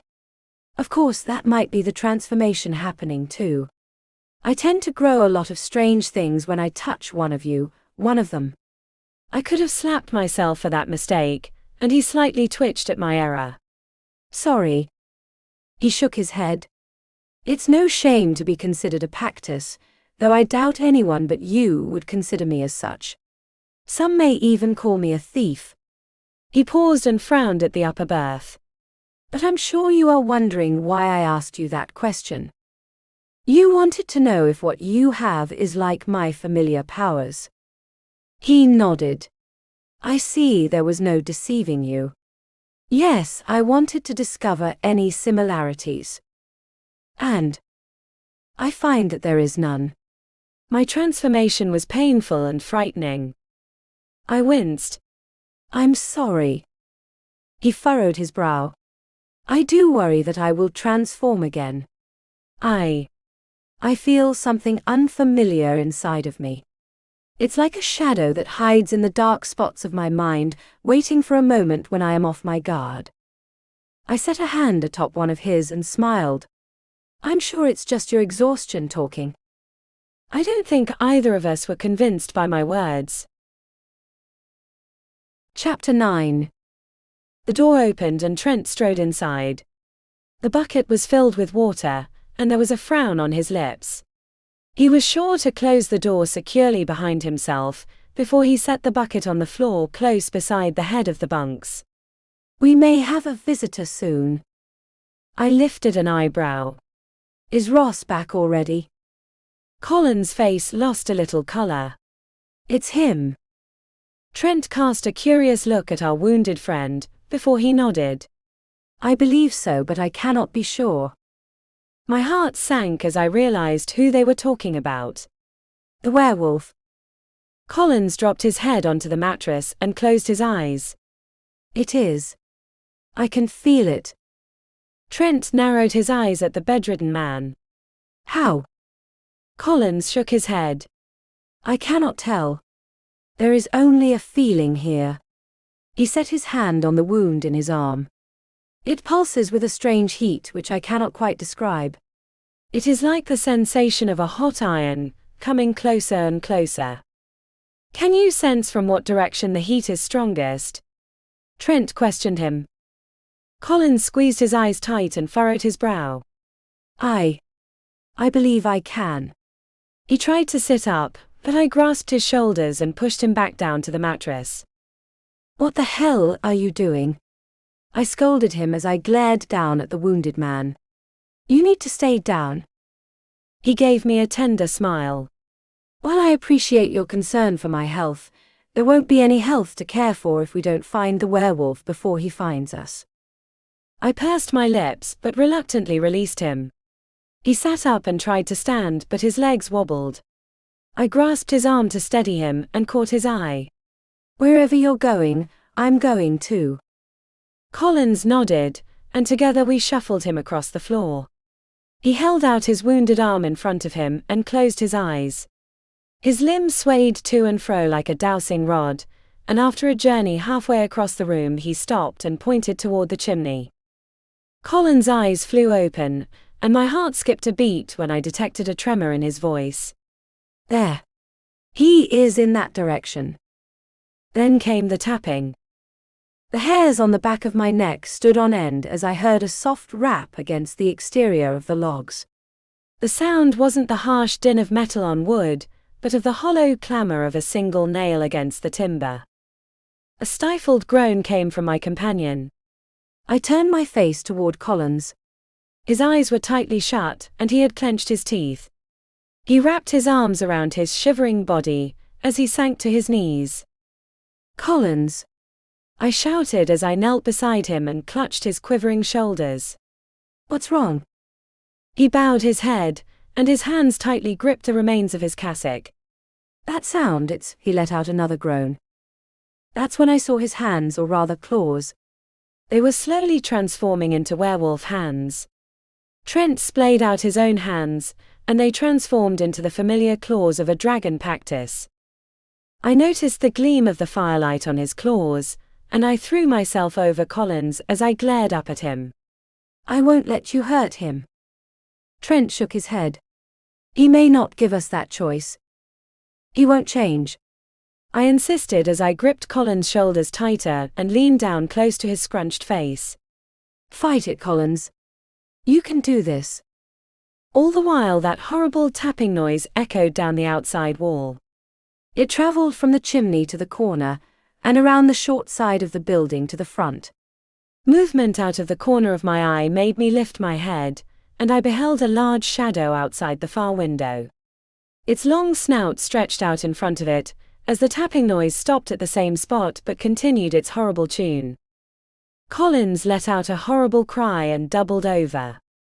I could feel his muscles strain as the werewolf inside of him fought its way to the surface. At that moment I couldn't help but wish that Ross was still there. A shadow came from the opposite side of the cabin, from the wolf silhouette, and shot across the front of the cabin. The tapping sound ceased as the shadows collided in the right-hand window. Trent dashed over to the door and rushed outside. The wolf silhouette turned tail and fled with the other two in close pursuit. I desperately wanted to move over to the door to see what was going on, but the responsibility in my hands suddenly grew heavier as Collins went limp in my grasp. "Hey!" I shouted as he leaned face first toward the floor. "Snap out of it." I slapped one hand across his cheek. His eyes flew open, and I was relieved to see they were still their usual brown color. He shook his head as though to clear his thoughts, and looked up at me with a fearful expression. "You need to get away from me before I harm you." I shook my head. "Like hell I am, and if you do start transforming, I'm going to give you another good whack to knock you out of it." A faint smile touched his lips as he reached up to cup his red cheek in his palm. "That may work." At that moment, two familiar shadows passed the grimy right-hand window and appeared in the doorway. My eyes widened as I beheld Ross in the flesh, with his brother at his back. "What are you doing here?" I questioned him as he strode inside and knelt in front of Collins. "You were supposed to get help." "That was a ruse," Ross explained as he examined his friend with pursed lips. "I'm sorry it cost so much grief." Collins shook his head. "I will be fine." Ross nodded at his wounded arm. More blood had spilled onto the man's ruined cassock. "Not if you keep bleeding like that, and not with that werewolf hovering over you like the shadow of death." "We need to get you somewhere safe." "The town is out of the question," Trent insisted. "Then we'll have to take him to her." Trent lifted an eyebrow. "Is that wise? He may kill her. He might kill us all, but she may at least see a way out of this mess." Trent scoffed. "If you believe what she says." I whipped my head to and fro between the brothers. "Take him to who?" Ross cast an irritated look at his sibling before his attention fell on me. "To the Sibyl of Misfortune, Lady Alita." "She's an even better healer than she is a fortune teller." "Then what are we waiting for?" I quipped as I draped one of Collins' arms over my shoulder. "Let's get this man some medicine." Ross smiled at me as he leaned Collins against his side and easily hefted the man to his feet. "I will take him." "You," he reached into his coat with his free hand and drew out the dagger, "will take this." He set the weapon in my open hand, but I shook my head. "I don't know how to use something like this. Trent should have it." Trent held up one hand and showed off his sharp claws. "I will make do with these, but my brother is correct. You have no defenses whatsoever." My shoulders slumped, but I grasped the dagger tightly in my hand. "All right, but keep the saving the damsel stuff to a minimum." Chapter 10. Where is this Lady Aletha living right now anyway? The inquiry came from me as I trudged along between my three companions. Ross had taken the lead and set the pace, and behind me walked Trent. It was the latter who answered my question. "On the edges of the city and the fields." "She resides in an ancient manor house belonging to her family. A copse of old trees protects her from prying eyes." I lifted an eyebrow. "How?" It was Ross who replied this time, as he turned his head to one side to catch my attention. "Like the trees around Blackmoor, their age has given them some rather unique magic." I winced. "We're not going to be shredded by a softwood, are we?" He chuckled as he looked ahead of us. "Who can tell? At the very least, the werewolf is unlikely to follow us into such danger," Trent mused as he scanned the area around us. We had left the swamps behind, but the tall trees of Blackmoor still surrounded us. However, I noticed they had begun to thin. "When you are all safe, I will endeavor to return to the town and fetch our horses and your cart." We trudged along, and Collins struggled along as best he could. His bleeding had stopped, but he was ghastly pale, and his feet stumbled over the uneven ground more than mine did. I was glad when the trail widened, and the trees opened into one of the many fields that surrounded the city I had yet to see. The twinkling stars smiled down at us as we walked along the narrowing path, and I even glimpsed a shooting star stream across the sky in the same direction as we traveled. It appeared only animals used the trail we followed, but it wasn't too much trouble for the men to trudge side by side, as only tall grass surrounded us. Rolling hills interrupted the flat plains, and here and there were copses of trees that so defined our stay in the area. I was glad when I spotted an old stone farmhouse and barn, but we skirted the edges of the property. More signs of civilization came and went, troughs for animals, fences, and even a primitive road here and there. A few hours later my legs were getting tired, and hope welled up inside of me when Ross stretched his head up and swept his eyes over the area. I think we're getting close to it. Trent nodded. If I recall from my last visit, the line of trees ahead of us is the border to her property. I strained my eyes and saw a row that peeked over the top of a small mound. We went around the hill, and found ourselves standing before a long row of white-barked trees. They stood a foot apart from one another, and were lined up like guardians in front of a more natural growth of their brethren. Their limbs were more gnarled than the younger trees at their backs, and they leaned slightly forward in a menacing manner. I lifted an eyebrow at the threatening foliage. It doesn't look too dangerous. Trent scooped up a stone from his feet and tossed the rock at the trees. The stone arched toward one of the trunks, but a branch swooped down and caught the rock before it finished its course. The tree flicked its wrist, and the rock came shooting back at us. Trent and I flung ourselves to the ground, and the rock became embedded in the hill at our backs. I rolled onto my butt and gaped at the small hole in the hillside into which the stone had vanished. That tree needs to join the major leagues. I second that motion if that would get it out of our way, Ross mused as he studied the tree line. I turned my attention to Trent as he climbed to his feet, close beside me. So, is there a magic word we can use to get into there? He brushed off some grass and dirt and shook his head. None that I know of. Lady Aletha had been expecting me on my last visit, and I can only assume she is the only one who can order the trees to stand down. We might venture to the front gate and see if we can attract her attention. Ross pursed his lips. Most of these old houses are set far back from their front entrance, aren't they? Trent nodded. They are. The house cannot be seen from the gates. She sees no one if she does not wish to be seen. My heart fell. Then she probably wouldn't even know we're here. That's when I saw something amidst the front tree line. A small glowing orb threaded its way in and out of the trees, like a dancing will-o'-the-wisp. The light paused for a moment, and I swore the brighter front of the orb turned toward me. The light bounced once before it zipped to one of the larger trees in the center of the line. I climbed to my feet and looked at Ross as I pointed at the light. What's that? He followed my finger and lifted an eyebrow. It looks like a fairy. They don't usually travel away from the Blackmore woods. Trent adjusted Colin's weight. We do not have time to muse about such trifling things. A racking cough came from our injured companion, and Trent looked grimly down at Collins. I believe he is growing worse. I am fine, Collins managed to wheeze out. A chill breeze whipped past us, and a shudder ran through him. I am just a little cold. Ross pursed his lips and cast his eyes to the perimeter of the woods. Then we should start walking. They trudged past me, but I remained rooted to the spot, my eyes on the glowing ball. The fairy creature danced around the large tree before it zipped deeper into the woods.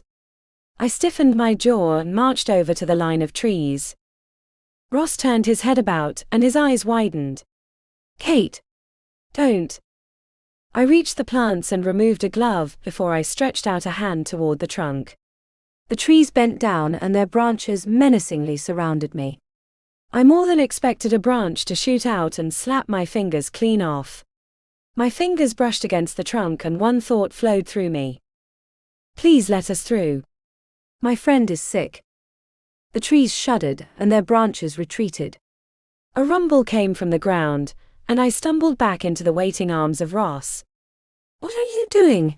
He snapped as he dragged me backward. I was just I didn't get my sentence out before the ground in front of us broke open and thick roots rose into the air. The roots lifted up 4 of the trees, and they stepped aside in 2 pairs to create a path. The removal of the trees also revealed a winding trail that meandered out of sight some 10 yards beyond the start. "You could have had your hand removed," Ross scolded me as he helped me to my feet. I held up my uncovered hand and wiggled my fingers. "But I still have it." He grasped my hand in his and shook his head. "But you might not have." "Not all magic will react so kindly to your presence, and there's always a payment." I shuddered. "Like the tombs?" He nodded. "Like the tombs?" Trent shuffled up to us, with Collins still hanging over his shoulders. "We should get moving. His condition is worsening, and Lady Aletha will not be short of remedies for his injuries." Ross and I nodded, and together we led Trent and our injured friend into the woods. At 20 feet in, a groan from behind us made our group stop and turn around. The line of trees scooted themselves back into position. We now had no choice but to move forward. Chapter 11. The forest was quiet. Too quiet. I couldn't help but cast furtive glances at the thick woods about us. Not a peep of a bird was heard, nor the scurrying noise of a mouse over the leaves that crunched beneath our feet. I also didn't see any sign of the light that had guided my actions. I cleared my throat to break the silence before I looked up at Ross. "So fairies are just a Blackmore thing?" He shook his head. "No. They generally reside in the ancient forests across the world, but Blackmore is a favorite haunt in this area. I've rarely seen one venture more than a few yards from the domain, and then only to admire a flower for a moment." I lifted an eyebrow. "So why did the fairy lead me to touch the trees?" He furrowed his brow. "I couldn't say, but maybe Aletha has a helper to let visitors into her woods." "Lucky us," I murmured as I swept my eyes over the shadowed trees and shivered. "What I wouldn't give for a bird call." Ross smiled down at me. "Many ancient trees are bird sanctuaries, and others have come to loathe their droppings and pecking." "You must have seen many sights, brother," Trent spoke up from our rear as his gaze lay on his younger sibling. "What news and stories do you bring from the far lands?" A shadow settled on Ross' brow. "Many stories, but the news isn't all that good." Corvinus stretches his influence beyond his boundaries, as I'm sure you know. Trent nodded. "We have heard rumors, and our own spies have brought back tales of the kings bribing some of the large landowners to swear their allegiance to him as their lord." "His reach isn't the only shadow across the land," Ross mused as he looked down at me. "We've come across some rather peculiar troubles on our travels." I lifted an eyebrow. "You mean Barringate and Sarah?" He nodded. "Just the same, and I wonder if there isn't a deeper sickness that's infecting the world." "One that involves the gods?" Trent scoffed. "The gods? Surely you jest." Ross turned his head around to catch his brother's eye. "I wish I were." The tension in his words dampened Trent's amusement. "But gods? Those are just tales to tell small children to explain how our families came to rule the kingdoms." I shook my head. "They're real. I've met one of them." Trent lifted an eyebrow at me. "Really? Which one?" "Sophia. She's the one who gave the crow power to the—" I stopped myself and looked up at Ross. He nodded. "The truth will soon come out that the logos of Mathisi are crow Pactus, if it hasn't already traveled the world while we freed the Bane from his enslavement." Trent's eyes showed a mix of disbelief and bewilderment. "What of the Bane?" Ross' attention dropped to the pale face of Collins. "It's a long story, and we need to hurry." We quickened our steps, and after a half-mile journey down the trail we arrived at a clearing. The large circular meadow stretched for some 300 feet in front of us, and in the center stood a manor house. The large home had been crafted in a style that I could only describe as chimera. There were the peaked gable roofs with tall windows in the Victorian style, but vines climbed up English cottage-like stone walls and twined themselves around small statues of hunched Gothic gargoyles. A wrap-around porch entangled the lower floor of the three-story monstrosity, and a hillbilly couldn't have been prouder of the stately disrepair of the hunched and rotten timbers that held up the short roof of the deck. A few straggly trees surrounded the house, casting their long shadows over the building like witches over a cauldron. I turned my face to Ross. "Are we sure this is the right place?" He turned his face to Trent. "Is this the right place?" Trent had a grim look on his face as he stared at the unsettling sight. "Unfortunately, I am." At that moment, the front door flew open, and something draped in a white sheet flew out and onto the deck. The creature leapt over the broken stepboards and onto the crabgrass that surrounded the manor. It raised its arms above its covered head and flew at us. A horrible shrill noise came from beneath the sheet. "Get off my property, you trespassers!" We all stared in horrified fascination as the short, stout creature raced toward us. The curled tip of one pointed boot caught the front of the sheet, and they tumbled to the ground in a fit of anger and laundry. "Damn to all hells, this stupid sheet!" A smile curled onto Ross' lips before he strode forward and knelt in front of the thrashing creature. He pinched a part of the sheet between two fingers and lifted the cloth off the figure, revealing a woman of about 70. She wore a plain brown robe over a white dress with a pattern of stars. Her long snow-white hair had become tangled in itself, and her thin bony fingers clawed at the air as she was revealed to us. The old woman blinked at us for a moment before she leaned forward and squinted at Ross. "Prince Hadrianus." He grinned. "Just the same, lady." A slap across his face echoed across the whole of the meadow. "That's for stealing my bath soaps," she snapped as she flung off the rest of the cloth and leapt to her feet. Lady Aletha reached behind her back and pulled out an impossibly large pointed hat which also featured a wide brim.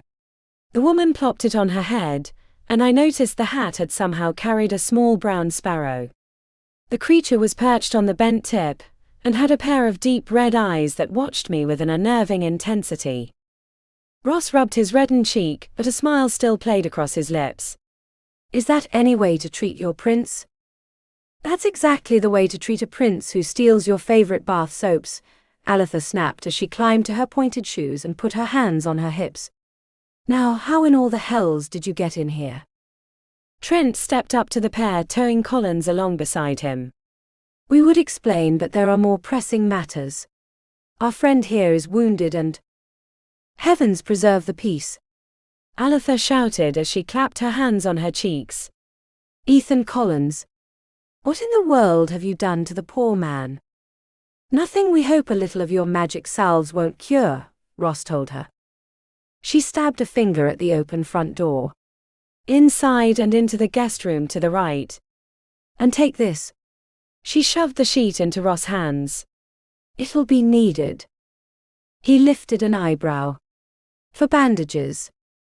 She scowled at him. "Of course not. It's to put on the bed, so he doesn't bleed through to the mattress. Now off with all of you." "Go. Shoo." Aletha herded the men toward the house, and I made to follow. However, the bird atop her hat gave a squawk. She paused and her eyes rolled up to it before she settled her gaze on me. The woman looked me up and down, and there was a look of deep curiosity in them. "You come with me and don't try to make off with those men." I couldn't help but cast a worried glance at Collins. Aletha grabbed one of my hands and tugged me toward the door. "Don't give such horribly sorrowful looks at him. He'll be fine." I had to give a large hop to follow her as she bypassed the broken steps. "Then you know what's wrong with him." She paused us in front of the open door and let loose a cackle. "Of course not. But that's what you're here for." "What I'm here, hey?" I had been pulled through the door and swung deeper into a small entrance hall. Aletha slammed the door shut behind us and brushed her hands together. "Now then, let's get to work on some medicine." She jerked her thumb in the direction of a door on our right. They'll be wanting it in there soon enough. Follow me now and don't dawdle. I don't have time to find you. Chapter 12. She wasn't kidding. The interior of the house was as mismatched as the outside, with hallways stretching deep into the bowels of the house before coming to an abrupt stop at a wall without any outlet of door or side corridor. 2 staircases led up to the second floor, a winding one and a straight one, but only the winding one continued onward to the higher levels. The floorboards were of different hues and woods, and the rugs ranged from oriental to handmade straw. I crunched over the straw one as I followed my guide through the different rooms. None of them were the same size, and all featured different varieties of wallpaper or none at all. A few were sunken, while others we had to climb short flights of stairs to reach. Fireplaces stood askew in corners, and taxidermy projects glared down at me in one room, while in the next stood a menagerie of plants. Some of them resembled oversized fly traps enough that I skirted around them. My guide meandered through the square and rectangular-shaped rooms with the speed of a gopher on coffee. This is a really, unique house. She turned her head to one side so I could glimpse one wild eye. It's a mess.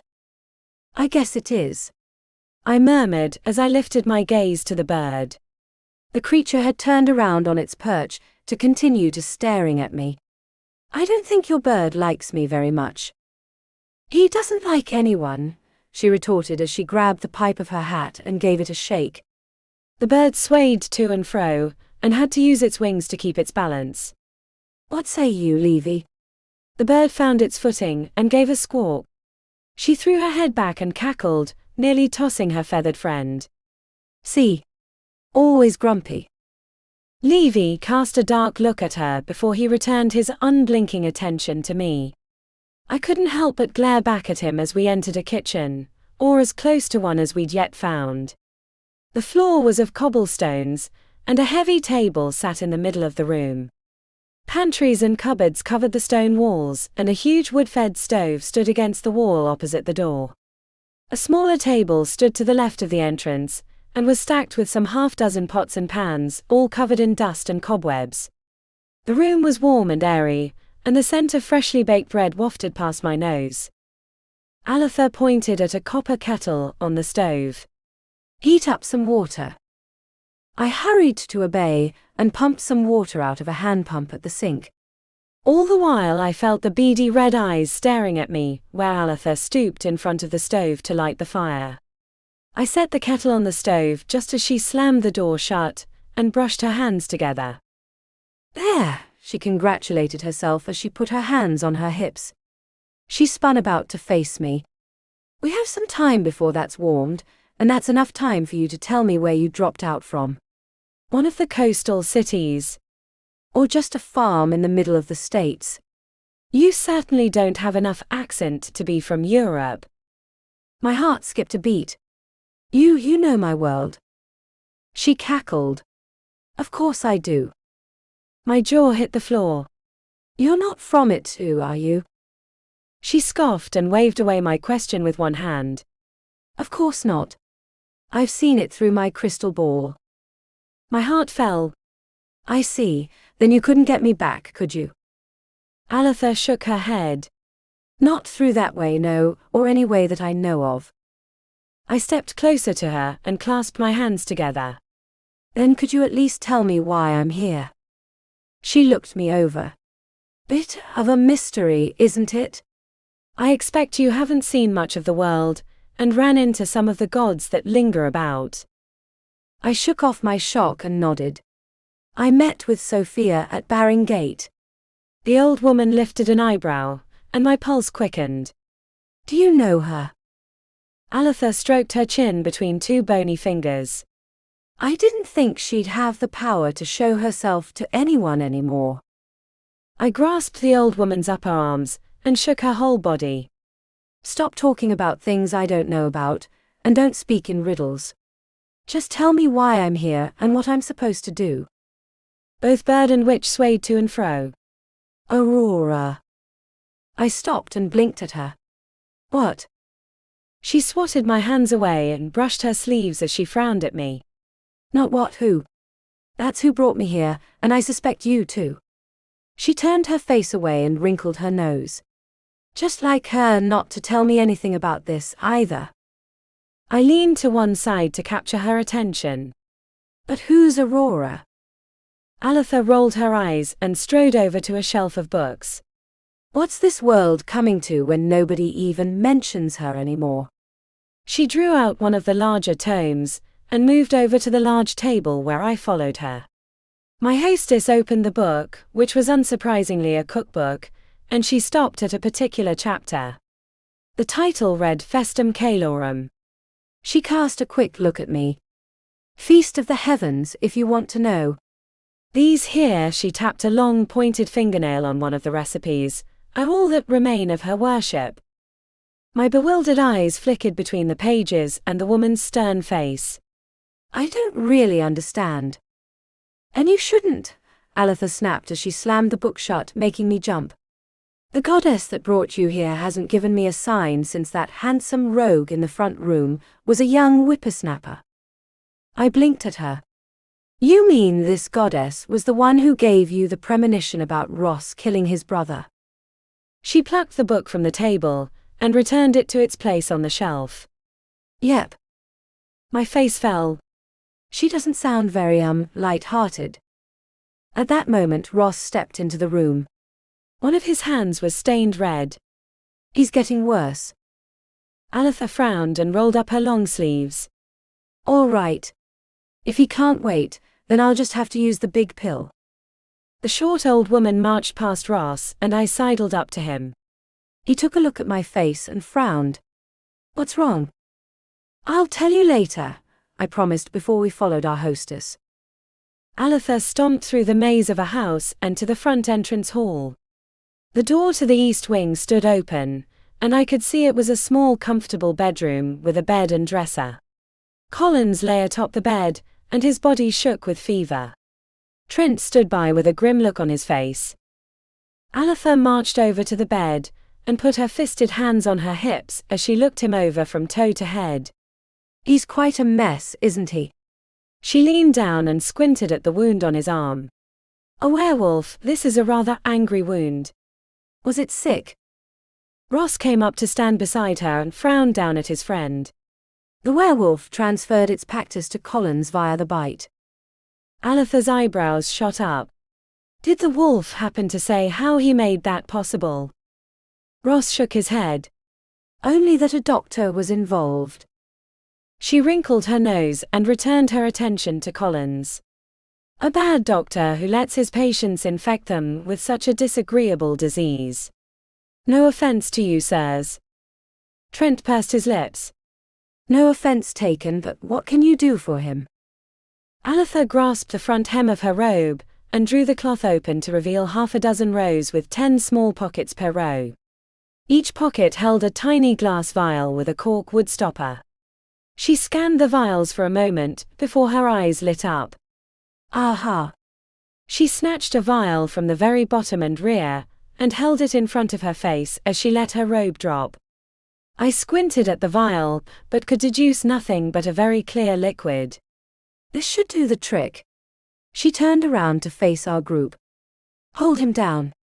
This won't tickle his fancy. Trent and Ross took his arms and legs, respectively, and I grasped his head between my hands. Aletha stepped up to the bed and opened his jaw with one hand. She shoved the mouth of the vial between his lips and tipped the entire contents down his throat. Collins sputtered but was forced to swallow what didn't slide down on its own. The second the liquid dribbled away, his eyes bulged out of his head. He thrashed about and choked screams escaped his lips. Froth built up around the corners of his mouth, and his body simultaneously tensed and shuddered. The wound on his arm gave off a soft white glow, and I felt a strange warmth flow from the teeth marks. My mouth fell open as I watched his flesh knit itself back together. The open wound became a scar, and then the light faded. Collins arched his back and gave one last long scream before he dropped back onto the bed. His body relaxed and soon his breathing evened out. Trent turned to face our hostess. What did you give him? Aletha smiled as she held up the empty vial. A touch of praesidium. Chapter 13. Ross frowned at Aletha. From the fountain. Aletha rolled her eyes as she tucked the empty vial into her robe. Of course, from the fountain. I lifted an eyebrow at Ross' confused expression. Is that a problem? He crossed his arms over his chest, giving our hostess a curious look. The fountains of praesidium have been dry for centuries, ever since the Lost Empire collapsed and split into the Pactus kingdoms. She gave him a mischievous smile. I just happened to be at the right place at the right time, but you won't be getting any more from me. That's the last vial I had, so I expect some thanks for the sacrifice. Has it cured our friend? Ross questioned her. She wrinkled her nose. I wouldn't bet on it. There's a lot of unclean in that wound of his. The only guarantee would be if he swam in the stuff. Now then, she rubbed her hands together and looked from one of us to the other. Who's hungry? Levy gave a squawk and she scowled up at him. I wasn't talking to you. My stomach joined in the chorus. I set my hand over my noisy body part and winced. I guess I am. Then come along, she cooed as she shuffled toward the doorway. We'll eat in the kitchen. Less messy places. Wait a moment, Trent called, and our hostess paused at the doorway. He kept one eye on Aletha as he nodded down at Collins. Is he truly healed? Aletha waved a hand at him. Of course. Even of the Pactus gift. Ross spoke up. Aletha wrinkled her nose. That remains to be seen, and we'll see when he wakes up. Now hurry up.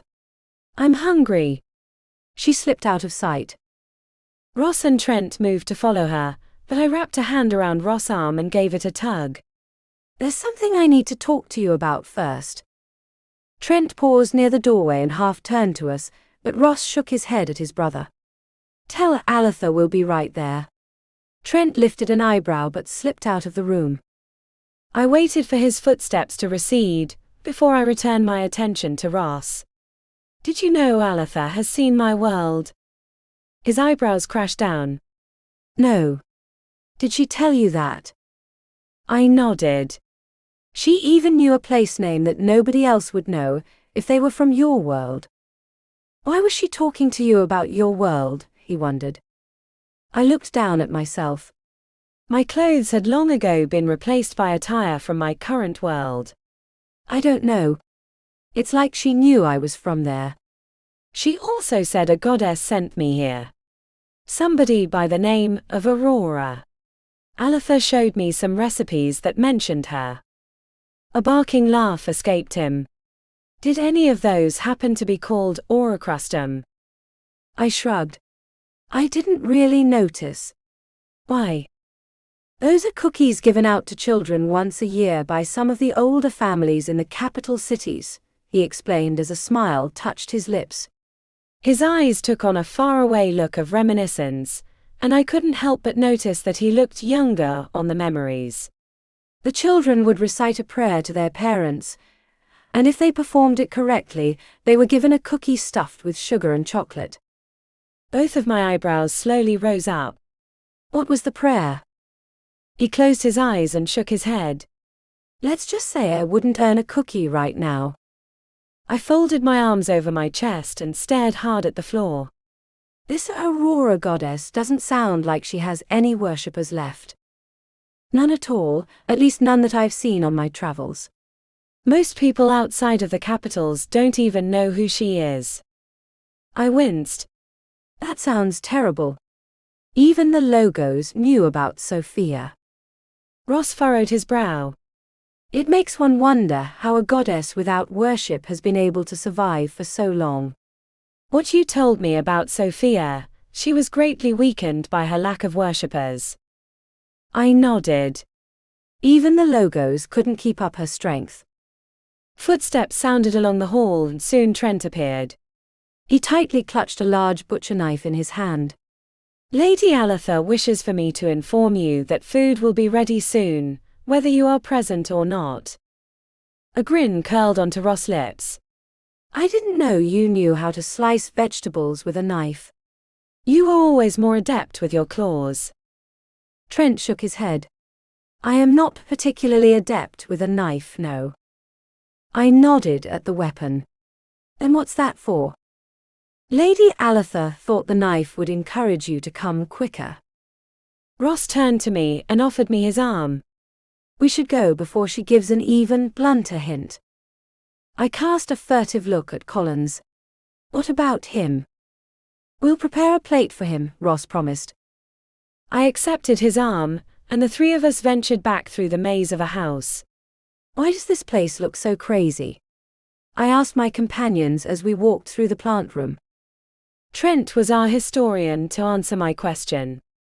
Lady Aletha's family has been adding to the house for many centuries. Each individual was rather unique. Ross chuckled. You mean somewhat insane? I lifted an eyebrow at the pair. How insane? Ross leaned down close to me, and his eyes twinkled with amusement. One thought he was the king of Hadrianus and tried to swim to the Temple of Under.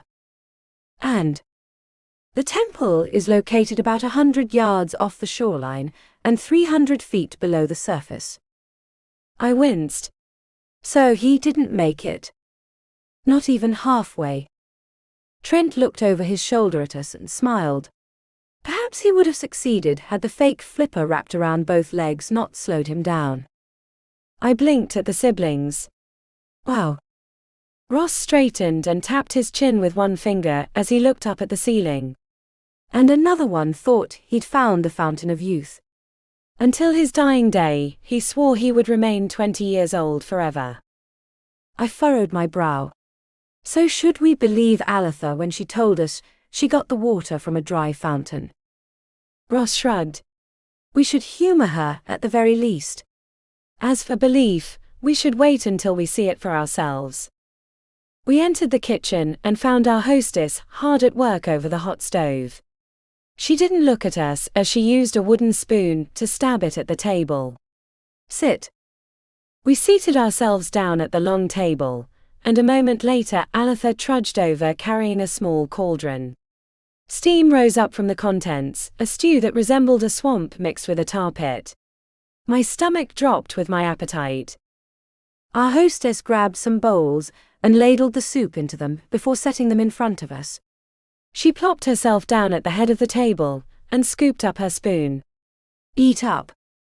The three of us eyed our soup with suspicion, and I swore something in my bowl winked at me. Ross picked up his spoon and stirred the contents before he looked up at Aletha. We were wondering if you might know who could have mutated a Pactus so that they could pass on the gift. Aletha paused in her eating with the spoon stuck in her mouth. She dropped her gaze to her bowl and frowned. There was someone, but he's dead. Trent lifted an eyebrow. Who was he? My husband. The siblings started back and their eyes widened. Ross was the first to pose the question in both their minds. You had a husband? Aletha's lip curled back in a sneer. Hardly. We were legally married, long before you two were born, and it turned out he only wanted me for my money. Trent furrowed his brow. What happened to him? Aletha lifted her chin slightly. He tried taking all of it by taking my life, so I killed him. Chapter 14. A dead silence fell over the table. Finally, Trent cleared his throat. Surely you jest. Aletha's face twisted with fury before she slammed the spoon down on the table and leapt to her feet. Levy swayed to and fro as his talons gripped her hat and his wings flapped about. Aletha leaned toward Trent with her wild eyes full of anger. Jest. Jest. Why should I jest when I'm proud of what I did? The world is better off without that monster spilling his filth into it. Ross, who sat on her left side, set a hand on her shoulder. Please tell us what happened, and why you suspect he was able to defy the laws of the gods regarding the Pactus. Aletha's cheeks were still red, but she resumed her seat. Her hands shook, but she tucked them under the table and into her lap. She took a long deep breath, but a scowl still accentuated the lines on her wizened face. His name was Robert Morley. Trent lifted an eyebrow. Of the Morley family, who owned so much land along the edge of the plains? She nodded. Just the same. I'm sure I don't have to tell the prince of our kingdom how they ruin themselves by overextending their credit and spending worse than sailors let loose in a port. He was interested in the land, but not to grow things. They had several old forests on their land, from where he gathered the soil and experimented on plants. Our parents thought we would be a good match, but she paused and wrinkled her nose. He cared nothing for me. Only for his experiments, on which he spent much of my money improving. He switched to experimenting on water, and then, without my knowledge, he started to gather animals about him. When I discovered what he'd been doing, he'd managed to pay some poor fools to be his test subjects. Ross' eyebrows crashed down. Were they Pactus? She nodded. Some of them. They wanted a way to be human. Why? I spoke up. Trent pursed his lips. There is some tension between the Pactus and those without the gifts. Aletha picked up her spoon and stirred the contents. A faint steam cloud rose up and formed itself into two shapes, that of a man and a woman. The figures became animated, and appeared to be arguing. Robert wanted to see if their condition could be reversed. I told him to stop messing with the will of the gods, or he would lose access to my money. The misty scene changed. The woman lay down, and the man crept over to her with a glass of water into which he dropped some pills that dissolve. He thought to poison me using one of his own potions, but I caught him. The woman shot up and slapped the glass out of the man's hand. Aletha reached up a hand and clasped her fingers around the figures. They dissipated in her grasp. I expelled him from the house through the window, and he limped away into the woods. I followed his blood trail to the river where he must have fallen in. She closed her eyes and hung her head. Our families hid what had happened, saying only that he had been sent overseas on some business and was lost in the ocean. Did he leave any of his notes behind? Trent asked her. She shook herself from the cobwebs of her old memories, and looked up at us. Yes. They're in the basement of my townhouse. I didn't want them polluting the area around here, and the trees themselves didn't like the stains on the pages. I blinked at her. Stains. She frowned. He was never very clean, and he left the smudges of his experiments on his notes. The pages are coated with his sin. Ross leaned back and cupped his chin in one hand as he stared hard at the table. Perhaps someone has ventured into the house and stolen the papers. Aletha shrugged. It's possible. I haven't been in the place for years. Thieves could have stolen the walls for all I know. Ross cast a glance at me. Might we use your townhouse during our stay, provided it still has walls? She narrowed her eyes at him. Only on one condition. He lifted an eyebrow. And that is? Aletha stabbed a long fingernail at our bowls. You eat your soup. Our faces fell as we dropped our gazes to the dark, lumpy contents. I swallowed the lump in my throat and scooped up a bunch into my spoon. The others did likewise, and together we faced the music, or in this case the soup. We lifted our spoons to one another in a silent toast before we downed the contents. The soup slid down my throat like syrup-covered rocks. Needless to say, the dinner was a very long one, but we managed to consume all of the gruel offered by our hostess. As we finished our food, Aletha stood and filled another bowl which she held out to Ross. For your friend. I pushed away my empty bowl and suppressed a shudder. Maybe he isn't awake yet. A strange groan came from the walls and the air itself seemed to shudder. Aletha tilted her head to one side and nodded. He's awake now. I lifted an eyebrow as Ross and Trent gladly stood. The pair appeared to be unbothered by the strange creaking sound. What was that noise? Aletha piled the bowls in one hand and shrugged. Oh, just the house. It always groans like that when somebody else is groaning. Nothing more than a child mimicking a parent, or so my mother always said. I cast an inquisitive look at Ross, but he smiled and jerked his head toward the door. He stood and took the full bowl from our hostess. I'm sure he'll appreciate your food. She scoffed. He'd better eat every last bite. It'll put hair on his chest. A little color drained from my face as I dropped my gaze to my chest. Now I had something else to worry about. We three slipped out of the kitchen and ventured back to the front bedroom. The walls gave a little groan again, and I couldn't help but cast a furtive look at the sighing wallpaper. Is this house alive? As alive as the trees of an ancient forest, Trent informed me. The semblance of life is merely on account of its great age, and the wood achieving a primitive level of sentience. The house gave another groan, but this time the noise was deeper and the floor rumbled. I swept my eyes over the walls as I felt a strange pulsing sensation come from them. I don't think it liked how you phrased that.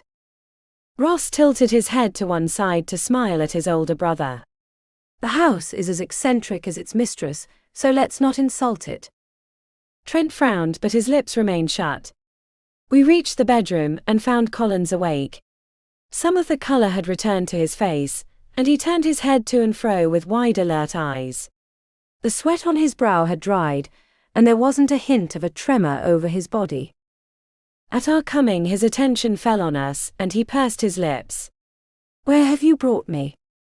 To the home of Lady Alatha, Ross informed him as he plopped himself down in the chair close beside the bed. He held out the bowl to the sick man. Compliments of the house. Collins tried to sit up, and with one of Ross' strong arms behind his back he propped himself up against the headboard and wall. Ross set the bowl in his lap and handed the man a spoon. Collins stared down at the meal for a long moment, before he lifted his gaze to Ross. Is this a punishment? Ross snorted. No. I could never be that cruel to you. It is, however, all we're going to be offered while we stay here, so you may as well dig in. Collins nodded, and gingerly he took a bite from a full spoon. His face stiffened and his eyes bulged out of his head. He swallowed and let out a shuddered sigh. It is interesting. A smile touched Ross' lips, but his humor faded as he looked his friend over. How are you feeling? Collins set the spoon on the edge of the bowl, and looked down at his pale hands. I'm not sure. My wounds ache, but there's something deeper. He lifted his formerly wounded hand and flexed his fingers. There's something amiss inside of me. I don't believe Lady Alatha's remedy has completely removed the infection, if you will pardon the word. Ross shook his head. There's nothing to apologize for. It was forced on you. Collins lifted his gaze to Ross and his face fell. I am truly sorry to be such an inconvenience. I clapped a hand on his shoulder. You're not an inconvenience. If it hadn't been for you, I wouldn't have met a bird that absolutely hates me. Collins blinked at me before he lifted one eyebrow. You're welcome. I laughed, and my open mouth slipped into a yawn. Trent stepped forward. You should get some rest. His attention fell on Ross. Both of you. I will keep watch over Collins. Ross stood with a frown on his lips. You'll tell us if something goes wrong before you take action? Trent nodded. I swear it on the graves of our ancestors. Ross stared at his sibling for a moment longer before his smile returned, and he clapped a hand on Trent's shoulder. All right, but I'll take the watch at sunrise. Now then, he turned to face me. Shall we? Chapter 15. I was glad for the prospect of a decent night's sleep, or what remained of the night. Our escape at Blackmore and our traversing across the country had lasted many hours, and it was well past midnight when Ross and I stepped out of Collins' bedroom. We found Lady Alatha standing at the bottom of the straight flight of stairs, with a candelabra in each hand. She used the stick of candles in one hand to point at the spiral staircase. The guest rooms are on the 3rd floor. I lifted my gaze to the 2nd story. Why aren't they just up there? She wrinkled her nose. Because that's where I keep my own stuff. It's much easier to put guests on the 3rd floor than to climb 3 flights of stairs for my sewing bag. You can find a perfectly nice room at the end of the hall to the left. She strode over to us and shoved one of the lit candelabras into Ross' hand. Good night. She sauntered up the stairs and soon disappeared around the corner on the 2nd floor. I looked up at Ross. You think it's safer to sleep outside? He smiled. It may be, but not as comfortable. I sighed and shrugged. All right, let's see what this old house has in store for us. The winding steel staircase was too narrow for both of us, so Ross took the lead. The soft glow of the flickering candles danced along the close wall to our right as we passed the 2nd floor. The wallpaper featured blooming flowers that reminded me of the one in which Ross had discovered the fairy in Blackmore Woods. Do you think that fairy's following us? I mused as we ascended to the 3rd floor. Ross nodded. The thought had occurred to me as well. Perhaps it's taken a liking to me. I pinched his cute butt. Not too much of a liking, I hope. Ross jumped, but he turned his head and showed off a wicked smile. I thought you were tired. I stifled another yawn. I am, but a woman has to keep her man in line at all hours of the day and night. He chuckled as he lifted his gaze to the landing of the 3rd floor. We should get some sleep soon. We arrived at the landing and stepped off. The floor was bare of wallpaper and carpets, and a half-dozen doors stood on either side of the corridor. Windows hung at both ends of the hall, and through their paned glass I could see the bony limbs of the trees that surrounded the home. Ross guided me to the left, and we stopped at the end of the hall. 2 doors stood on either side of us and faced each other. I turned my head left and right. Which one is ours? Ross shrugged. There's only one way to find out. He grasped the Gothic-style handle of the one on his right and pushed the door inward. A gust of wind blew out of the room and snuffed out most of the candles. The wind brought with it an odor of dampness. Ross shut the door and turned to me with the remaining candles illuminating his sheepish face. Not that one. I wrinkled my nose. Only if we want to wake up covered in mold. Ross stepped past me and grasped the handle. He paused and turned his head around to catch my eye. You might want to stand back for this one. I stepped to the side of the door, and Ross eased the portal open. There was no rush of wind, no stench of rot. Ross leaned the candelabra into the room, and I beheld a quaint little space with a large bed and dresser. A basin and pitcher sat atop the short dresser, and a full-length mirror hung on the wall opposite the pair of windows, one on either side of the scented bed. This is normal, I mused as I followed Ross inside. He set the candelabra on the dresser and smiled at me. I'm as surprised as you. I didn't think she had it in her to be this normal. We were eager to get to bed, and without our luggage, it was a quick kick-off of our shoes and a hop underneath the covers. Ross and I snuggled down under the plain but soft quilt, and in a few moments we had drifted off to sleep. I don't know how much time passed, but I was awakened by a strange sound. I opened my eyes and searched the darkened room. My ears were the first to find the source. It was strange chattering noises that floated through the closed window. Ross' soft snoring came from the other side of the bed, as I caught movement on the wall opposite the window. My reflection stared back at me, as did that of the window. 2 small figures sat on a limb outside the window. They were both illuminated by the soft glow from one of the conspirators, who I recognized as the small fairy that had caught my attention at the edge of the woods. The second figure was Levy in all his fluffiness. The chattering I had heard came from them, as they spoke to each other in a tongue I recognized as gibberish. The fairy pointed at the window and smiled. Levy's reply was to snap his beak and shake his head. The fairy's face fell before she stiffened her jaw and put her hands on her hips. She pointed up at the sky where a bright star twinkled among its brethren. Levy gave a great sigh and nodded, and the fairy's face stretched into a smile. She clapped her hands before she swooped forward and enveloped the ruffled bird in a tight hug that pulled him off his claws. Levy let out a squawk, and I let out a snort. My sound made both of them freeze, and they slowly turned their faces toward the glass pane. Our eyes met in the reflection of the mirror. I sheepishly smiled at them and waved. "Hi." The fairy gave a tiny squeak before she dropped off out of sight into the bushes that wrapped around the house. Levy squawked before he took flight and disappeared around the corner of the house.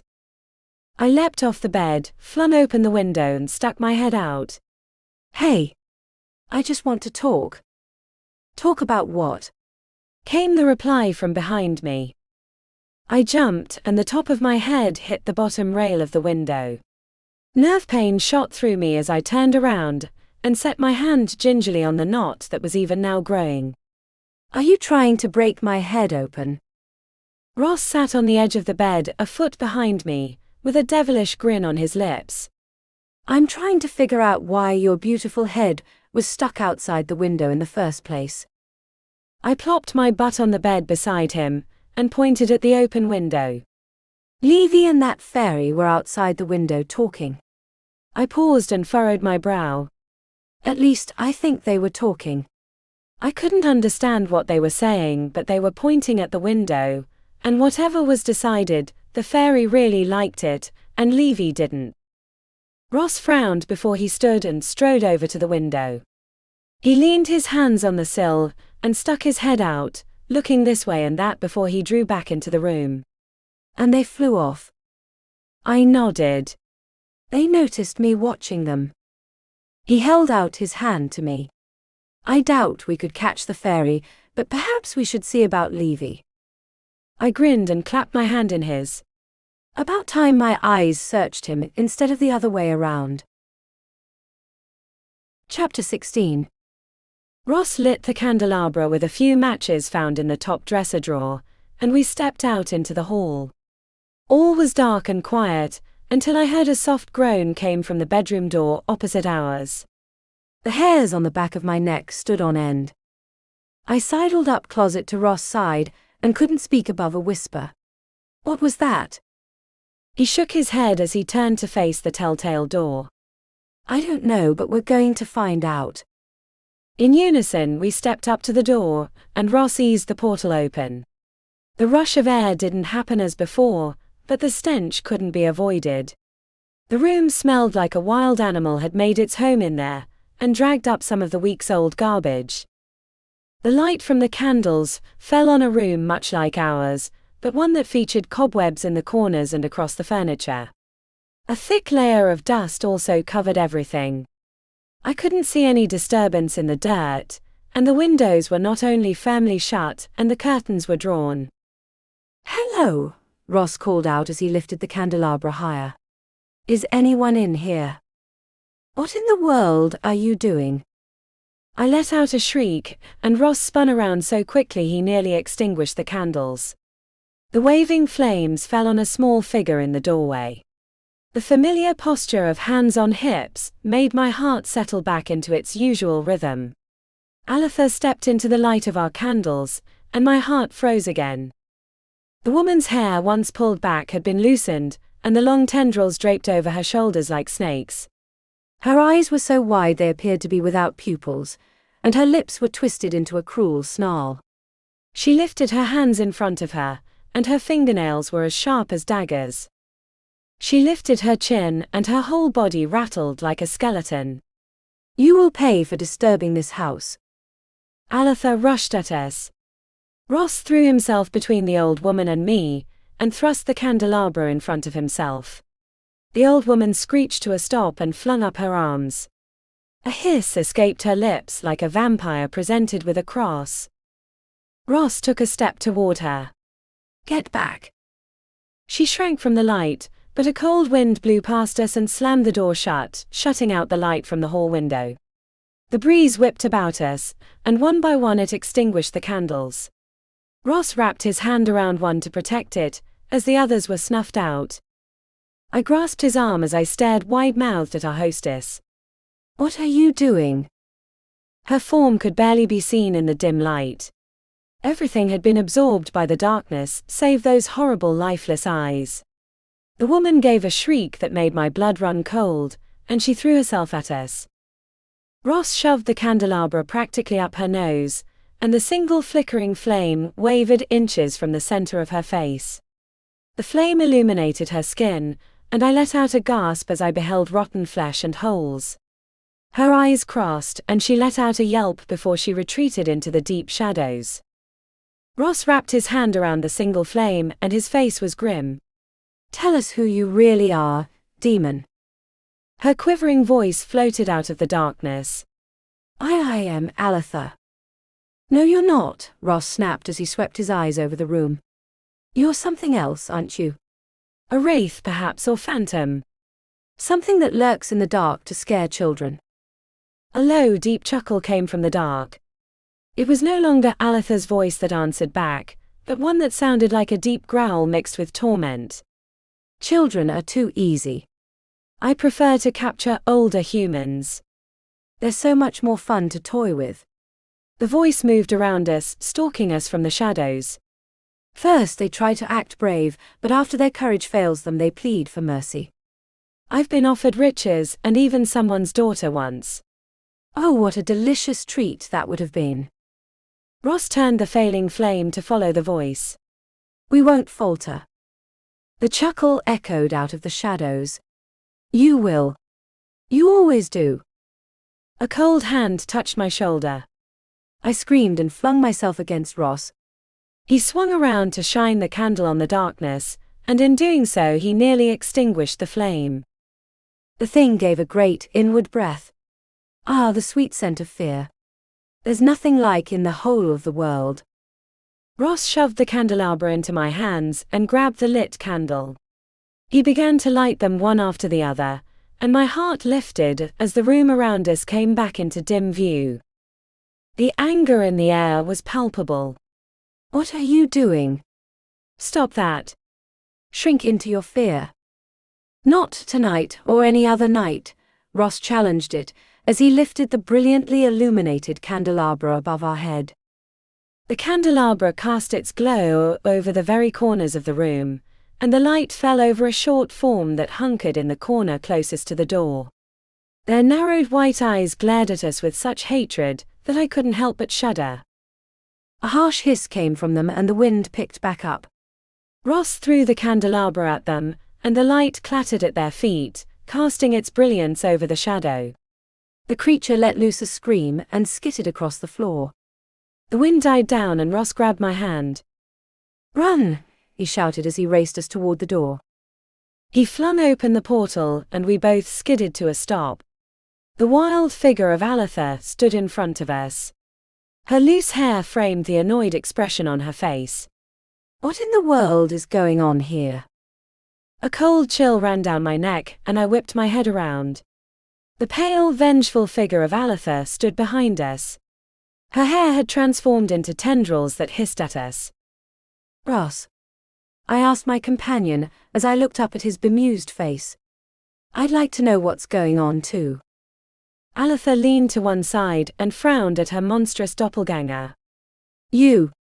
Is that where you've been hiding?" The doppelganger's face stretched into a wide grin. "I was only having a little fun with them." Aletha stabbed a finger down the hall. "Back into the attic."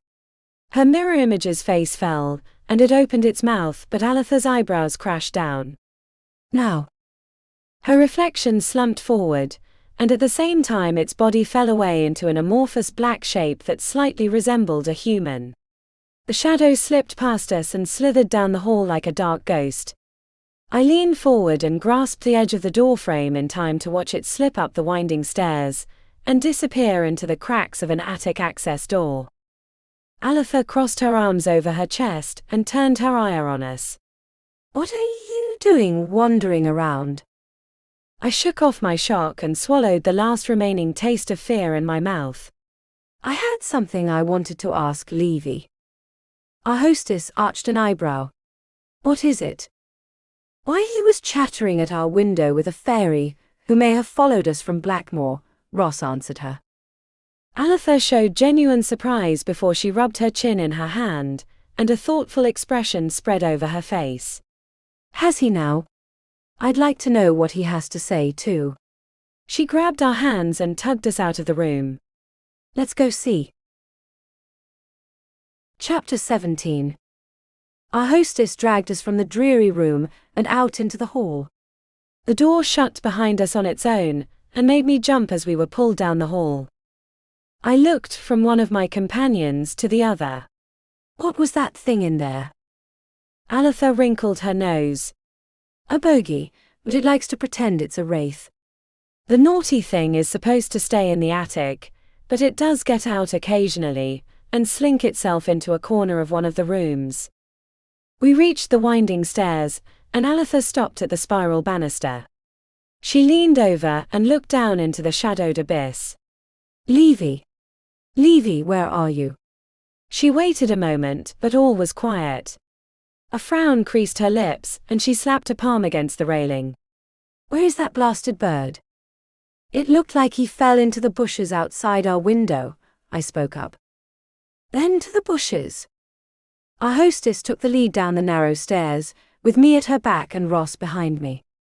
In a few moments, we found ourselves on the first floor, and the door to the front bedroom opened. Trent stepped out and looked at us with curiosity mixed with concern. What is going on? Aletha gave him a wink as she swept past him and over to the front door. A little game of cat and bird. Ross stopped at his brother and looked past him into the bedroom. How is he? Resting well, though I am surprised he has slept through the screams, Trent replied as he looked between us.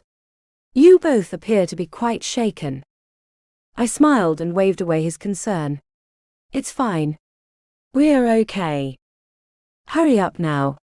Aletha called from the porch. If the feather duster manages to get free, he'll sulk somewhere for days. We hurried after her, and found Aletha standing before the front bushes of the house.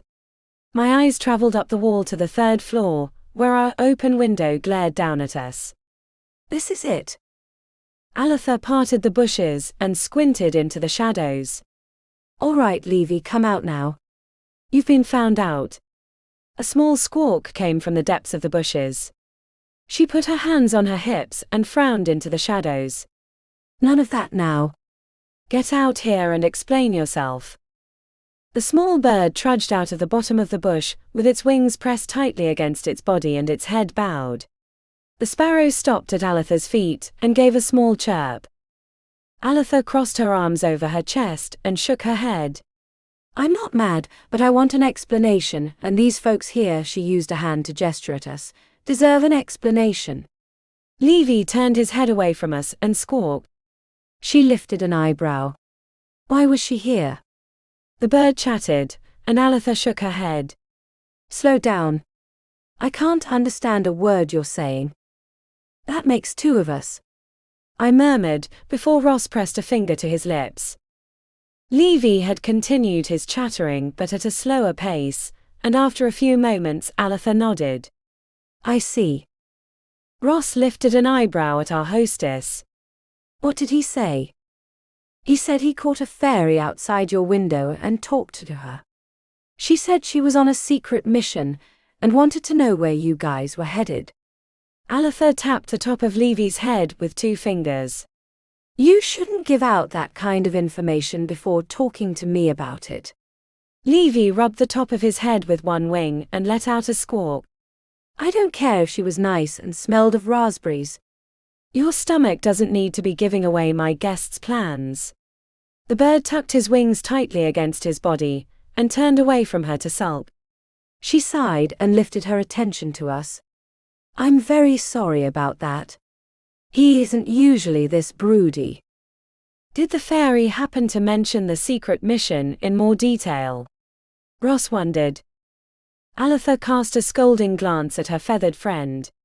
He did mention that she had received her duties from the Castia Star. I looked between my companions. Should that mean something? Aletha nodded. Of course. It's Aurora's favored star. She paused and wrinkled her nose. Some even say that's her twinkling down on us, but that's just silly. Gods don't twinkle, and they would certainly get bored hanging up in the sky for that long. I pursed my lips and lifted my gaze to Ross. His own face reflected my concern mixed with curiosity, and I shrugged. I guess that would be a good reason for the fairy to follow us. We'll see how far, he mused as he tilted his head back to stare up at the stars. His gaze settled on one of the brighter stars, a twinkling ball that hung high above us. And maybe Aurora will make herself known to you as Sophia did. Aletha scoffed. That's doubtful. Without any worshippers, she's as good as hidden. A squawk came from the feathered fiend, and he fluttered up to land atop Aletha's wild hairdo. She scowled up at him as he dug his claws into her frizzled locks. No, you don't deserve a cookie for helping out a messenger of the gods. You're supposed to do that for free, you know. Levy flapped his wings and squawked, and Aletha rolled her eyes. What did he say? I asked her. She sighed. He said he didn't know that, and he still wants a cookie. Maybe some more crustums, Ross teased. Aletha tapped a tip of a sharp fingernail against her chin, and furrowed her brow. That wouldn't be a bad idea. She snatched our hands and yanked us toward the open door. Let's go make some cookies. We swooped into the house and found Trent standing near the door. He stepped out of our way just in time to avoid being trampled, and a bemused expression graced his lips. Going somewhere, brother? That's an important state secret, Ross replied with a crooked smile. Then you must tell me later, Trent called to us as we were dragged through the oddity of rooms. We soon arrived in the kitchen, where Aletha released us only long enough to snatch up some hefty bags of flour and sugar. She plopped them on the table in front of where we stood, and fetched the cookbook, which she opened to one of the pages she had shown me earlier. Now then, she mused as she scanned the recipe for the cookies. She wrinkled her nose. It only makes a dozen cookies. No, we'll make far more than that. Ross lifted an eyebrow. How many more? Aletha spun around, nearly dislodging Levy from her locks, and marched over to the counter where she began to gather every bowl she could find. Oh, about 12 dozen should do. I snorted. Do what? Other than give somebody a horrible stomachache, that is. You're going to hand these out to all the people in the city, she instructed, as she plopped the largest bowl in her inventory onto the table between the two bags of ingredients. And you're going to tell them all about Aurora. Ross smiled. And that will bring her worship high enough so Kate can see her. Aletha grabbed a spoon and wagged it at him. Don't underestimate the power of children. Nothing is more imaginative and more diabolical than the mind of a child. Now let's get to work and no more fussing. Ross and I glanced at each other and both of us shrugged. What choice did we have? Chapter 18. I was startled awake by the hard slam of a tin near my face. My head shot up, and I blinked sleepily at the unfamiliar room. A few groggy moments later, and the room came into focus, and I found myself seated at the large table in Aletha's kitchen. Dirty bowls were stacked high around me, and a plate of fresh cookies lay near me. They were the source of what had awakened me, and Aletha stood opposite me with mitts on her hands. Those are the last ones, she announced as she tossed the mitts onto the table. Ross stood with his back slumped against a nearby wall, and his own bleary eyes told me he hadn't gotten much sleep either. That's what you said 4 dozen cookies ago. She put her hands on her hips and glared at him. Well, I'm sure of it this time, because I'm all out of sugar. Ross pinched the bridge of his nose and dusted his face with flour. Thank the gods. I blinked at my companions. How long have I been out?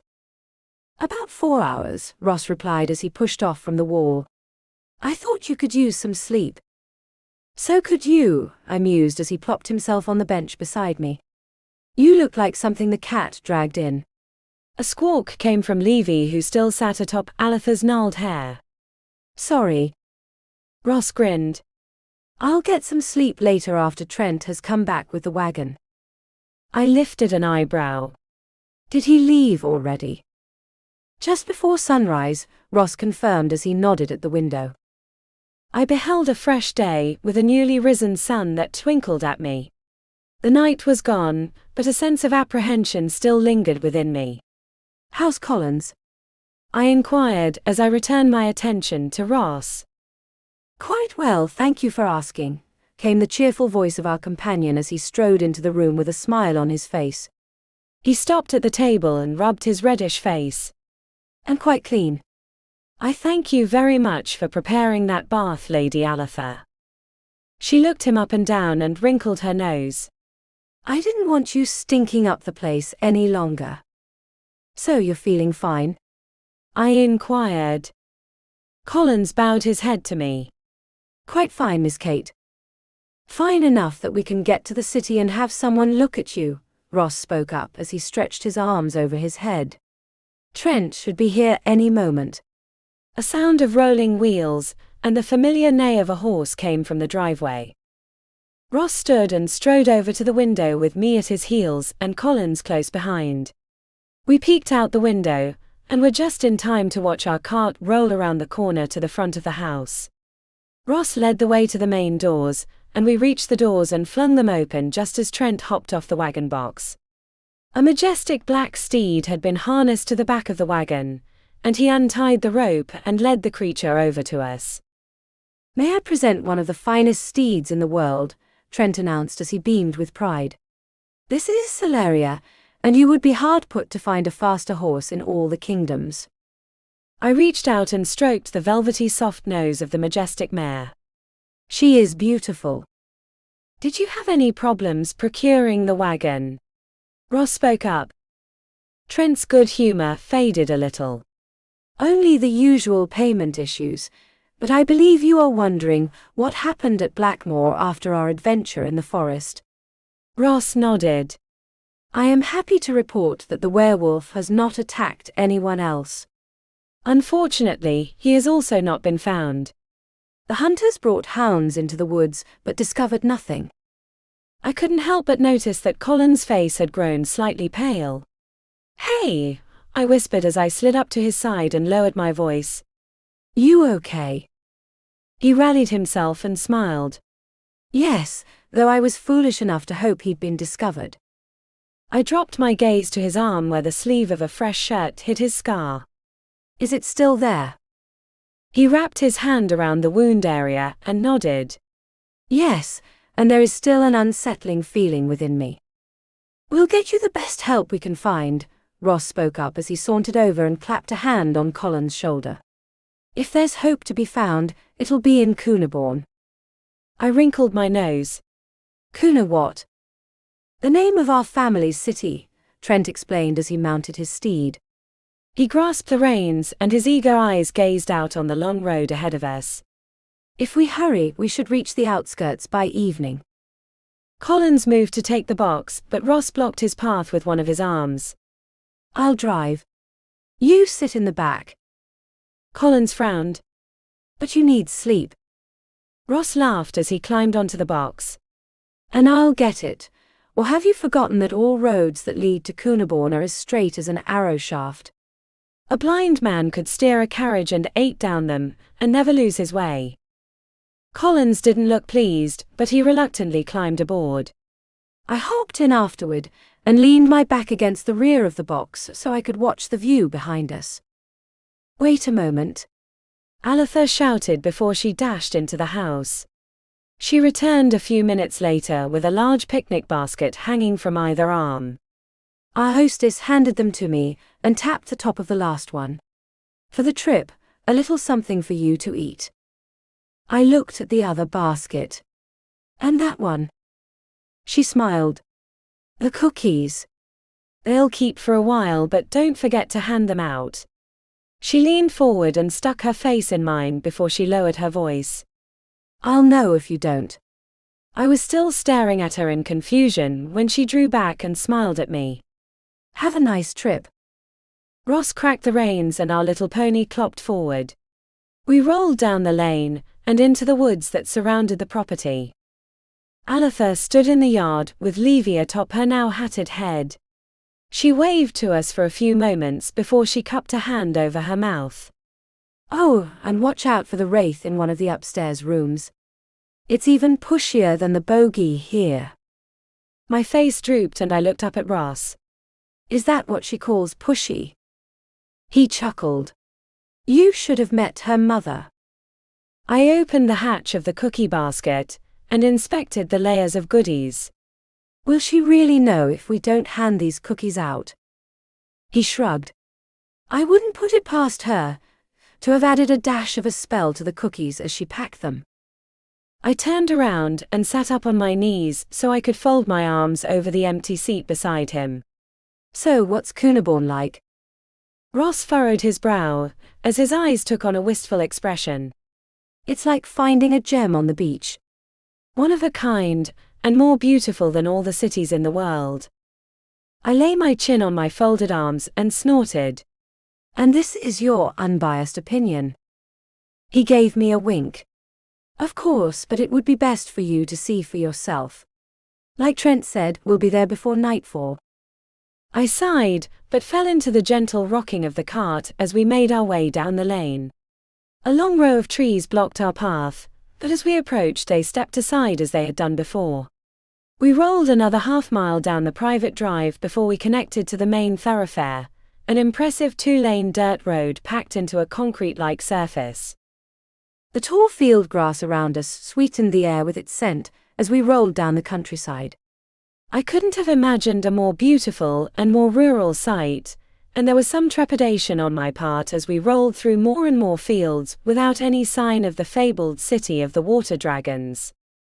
Late in the afternoon the traffic picked up. Many empty carts rolled past us, and the straw hats atop the drivers' heads bespoke a comfortable living among the fields. Trent sidled up close to the cart. "Ross, wake up." Ross lifted his chin from his chest and frowned. "I wasn't asleep." Trent grinned. "Is that why you chose to breathe with such regularity for the past 5 miles? I was just seeing if you would notice." Trent nodded at the road ahead of us. "If you would notice yourself, we have almost arrived." I sat up on my knees once more to peer over the box, and even Collins stretched his neck to take in the view. The straight road drifted over a gentle hill among a long line of them, and then a new valley stretched before us. The earth sunk some 50 feet into the valley, but unlike Rivenburn, the flat bottom took up most of the area. In that area stood a majestic city of marble and weathered wood, aged to a fine finish of browns and greys. Houses of various ages and styles mingled together, and at their edges were rings of business districts where shops and covered carts advertised their wares with displays and wonderful scents. A large empty area sat to the center left of the bottom of the shallow bowl, but the growing darkness meant I couldn't make out the few black dots in that space. A great harbor stood to the right and jutted out into an endless ocean of sea green, with a long curved beach beyond the docks where people swam and played. The rear of the beach abutted a tall, thick wall of stone taken from the grey cliffs at the back of the valley. The wall curved into the city and surrounded a spire-dotted castle.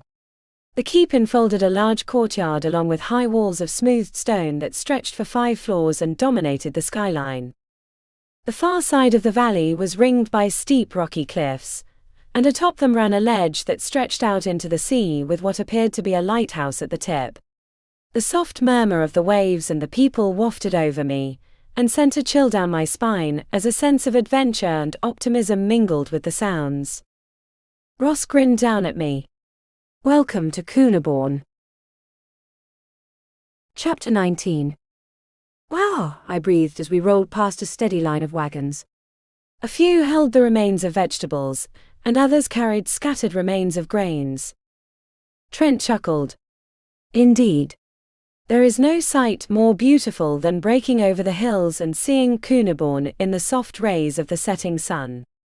He caught Ross' eye and lowered his voice so we could barely catch the words. "Will you not join me in going to the castle?" Ross shook his head. "Not yet. Perhaps later." Trent pursed his lips. Mother will be disappointed. Assure her I won't disappoint her for very long, Ross promised. And until then, be her comfort as you've done all these years. Trent sighed but gave a nod. Very well, but I expect you to keep your word. Ross grinned. On the graves of my ancestors. A crooked smile appeared on Trent's face before he spurred his horse forward. He soon disappeared into the maze of districts. While Rivenburn had been a lesson in organization, Coonaborn was a little more wild. There were blocks of houses, and diamond-shaped groups of businesses, and even some roads that ran diagonally from their neighbors. This place is different, I mused as we rolled down the cobblestone streets. The roads were etched with deep wagon wheel grooves, and along the edges were narrow paths where many feet had trodden. The street on our left followed us perpendicular, but the blocks on our right broke apart after only a few houses. And small side streets veered off into darker alleys. Coonaborn is built on the ruins of the ancient capital of the Lost Empire, Collins revealed as we rolled by a low wall that surrounded a garden behind a cottage-like house. The wall had crumbling mortar, while the house was held together by wood beams and nails.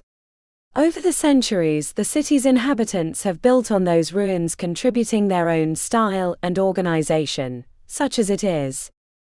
I lifted an eyebrow. What's this Lost Empire stuff about? It has something to do with the fountain, right? Ross leaned back and pointed at a pub that we passed. The wooden establishment sign hung over the door, and showed a large star surrounded by 5 smaller ones. The ruins and that symbol are all that is left of an empire that once spanned the globe. Nearly everyone could claim themselves as a citizen of the stars. The 5 stars symbolize the dragon clans that ruled that empire. I furrowed my brow. But I thought your families always ruled over these kingdoms since you received your Pactus. He shook his head. There was a brief time in history, according to the records some 500 years, where the huge empire was ruled by the dragon Pactus, and their families intermingled through marriages and alliances. Eventually the truce broke apart, and so did the empire. Within a few decades, each dragon clan had carved out some part of the far-flung empire, and thus Coonaborn was born. I lifted an eyebrow. And Corvinus? Ross nodded. And Corvinus, and the lost city in the desert, and 2 more that have since vanished. Those 2 hardly lasted more than a century after the fall of the empire, before they too fell into dust, driven to extinction by infighting among their dragon families. Wow, I breathed as I looked back at the simple sign. So there's just ruins of the empire? Not all are mere ruins, Collins spoke up with a faint smile. The greatest treasure left by the empire is the fountains of Praesidium. I'm guessing Praesidium is something to do with that empire? I mused. Collins gave a nod. That was the name of its capital over which we now drive. But not for long, Ross assured me as he turned left onto a narrow side street. Have you been to this house before? I wondered as we left the vibrant streets behind for a dark, narrow alley. He shook his head. No, but while you were napping, Aletha told me how to get here. She also gave me this. He reached into his pocket and drew out a bone-white key with a skull on the bow. The bit was toothy in appearance, with thin wards. The ward cuts were rough and worn down with use and time. I took the key and turned it over in front of my face. This is the most skeleton-like key I've ever seen. Even in movies. Ross grinned. That's because it's made from a skeleton. I yelped and tossed the key. Collins caught it before it flew over the side. I glared up at Ross. You could have warned me. He chuckled and returned his attention to the alley. Where's the fun in that? The road was barely wide enough to fit our small wagon, and I dropped into the rear to avoid shaving my face on the rough stones that surrounded us. After 30 yards, the rightward wall fell away and revealed a small courtyard. All except one brick wall were covered in lush ivy that stretched up to and over the 15-foot-high caps. The lone exception was the 50-foot-wide rear wall of a once stately home, with a balcony on each of the two above-ground floors. The ground floor had a pair of faded French doors that had at one time been elegant, but time and neglect had weathered their wood and chipped their paint. Grimy square-paned windows stared at us from all levels from out of the brick walls, those stones stuck out a foot from the ground before merging into the bricks. Ross stopped the cart in the middle of the courtyard, and stood up with the reins still firmly in his hands. He scanned the ivy-covered walls with a frown. There should be a stable around here somewhere. Collins, too, inspected the area, and pointed at the left-hand wall. I believe it's hidden behind that curtain of vines. I'll check, I offered as I hopped down and landed on the cobblestones. My feet clacked against the smooth stones as I strolled over to the telltale wall. I used my arm to brush aside some of the vines, and uncovered a rusted lock that held two equally rusted metal handles. There's a door here. Collins eased himself out the back of the wagon and strode over to me. Together we pulled on the vines, and soon revealed a pair of stable doors. He yanked on the chain, but the old lock wouldn't give. "Take the reins," Ross called to him as my dragon lover hopped down from the box. The pair switched places and Ross strolled up to my side. He grasped the lock in one hand, and clenched his fingers shut around the metal. A hard crunch was heard, and when he opened his fingers, he revealed the broken remains of the rusted lock. He tossed them aside and pushed the doors inward. They reluctantly swung inward on rusted hinges, and the sound was akin to nails on chalkboards. I winced as a deep, dusty gloom was revealed to us. Ross leaned into the darkness and squinted his eyes, but after a moment he shook his head. "It's no use. We'll have to get some candles." "There should be some in the house," Collins suggested as he turned his face toward the rear wall of the establishment. Ross nodded. "There should be, but don't go lighting just any candle. There's no telling what Alatha's family left in there, and an ordinary candle may invoke a curse." My face fell, but I rallied myself and caught their attention before I swept my hands together toward the entrance. "Gentlemen first." Chapter 20. Ross caught Colin's eye. "Would you mind staying here?" A bittersweet smile slipped onto our friend's lips. "Do you not mean to ask whether I would be safe to stay here, or rather, would everyone be safe to have me here?" Ross clapped a hand on Colin's shoulder and shook his head. "No, I'm asking you if you don't mind dealing with the horse. It might get frightened being out here alone, and I believe it would cause far more damage than you." Colin's eyes widened slightly, but a moment later his eyes brightened. He tightened his grip on the reins and nodded. "I will do so." "Good," Ross mused as he spun around to face the rear of the building. "Now to the house." He strode forward, and I hurried up to his side with my eyes twinkling with mischief. "You didn't ask about me staying behind." "Why give you a choice you wouldn't take?" he teased as we reached the doors. He inserted the skeleton key into the lock, and the doors opened on hinges nearly as rusted as those of the barn. The portals revealed a rectangle-shaped hall with stairs on our left, and against the dividing wall. Straight ahead of us stood a hall that reached the front hall, a mirror image of the one in which we found ourselves, save for the decor. And that decor was something to behold. The only commonality among the decorations was the eccentricity. Suits of armor stood beside suits of cloth, both spotted by stains that looked suspiciously like blood. Claw-footed tables strained under loads of vases, vials, and vegetables. The last were shriveled nearly beyond recognition, and the dry air in the house had mummified them. Speaking of mummies, a few boxes that looked suspiciously like coffins leaned up against the corners of the room. Incense burners and candles sat on tables beside the boxes, and a few of the tables also held thick tomes packed with yellowed pages. Bookmarks made of tattered string stuck out from a few of the slips of parchment. Paintings and tapestries hung on every inch of wall space, and depicted scenes of pastoral pursuits beside pictures of wizards in full robed attire. Some of the wilder portraits showed men and women alike with wide eyes and bushy white hair, and more than one had a curled grin that curdled my toes. Overall, the whole room was packed, and the crowded wall that followed the stairs upward told me the rest of the house would likewise be brimming with oddities. To add to the macabre atmosphere, everything was covered in a thick layer of dust, and many generations of cobwebs ruled the corners. I looked up at the bemused face of my companion. So strangeness runs in Aletha's family. He grinned. As completely as the lineage of a thoroughbred. I swept my eyes over the eclectic collection and frowned. So do you think any of these candles are safe to use? I would steer clear of the ones on the tables beside the coffins, he warned me as he strolled over to a table in the center of the room. A little bit of color drained from my face. Those are really coffins. A lush and large carpet covered the ancient wood planks on the floor, and a soft hollow noise warned me there was a basement.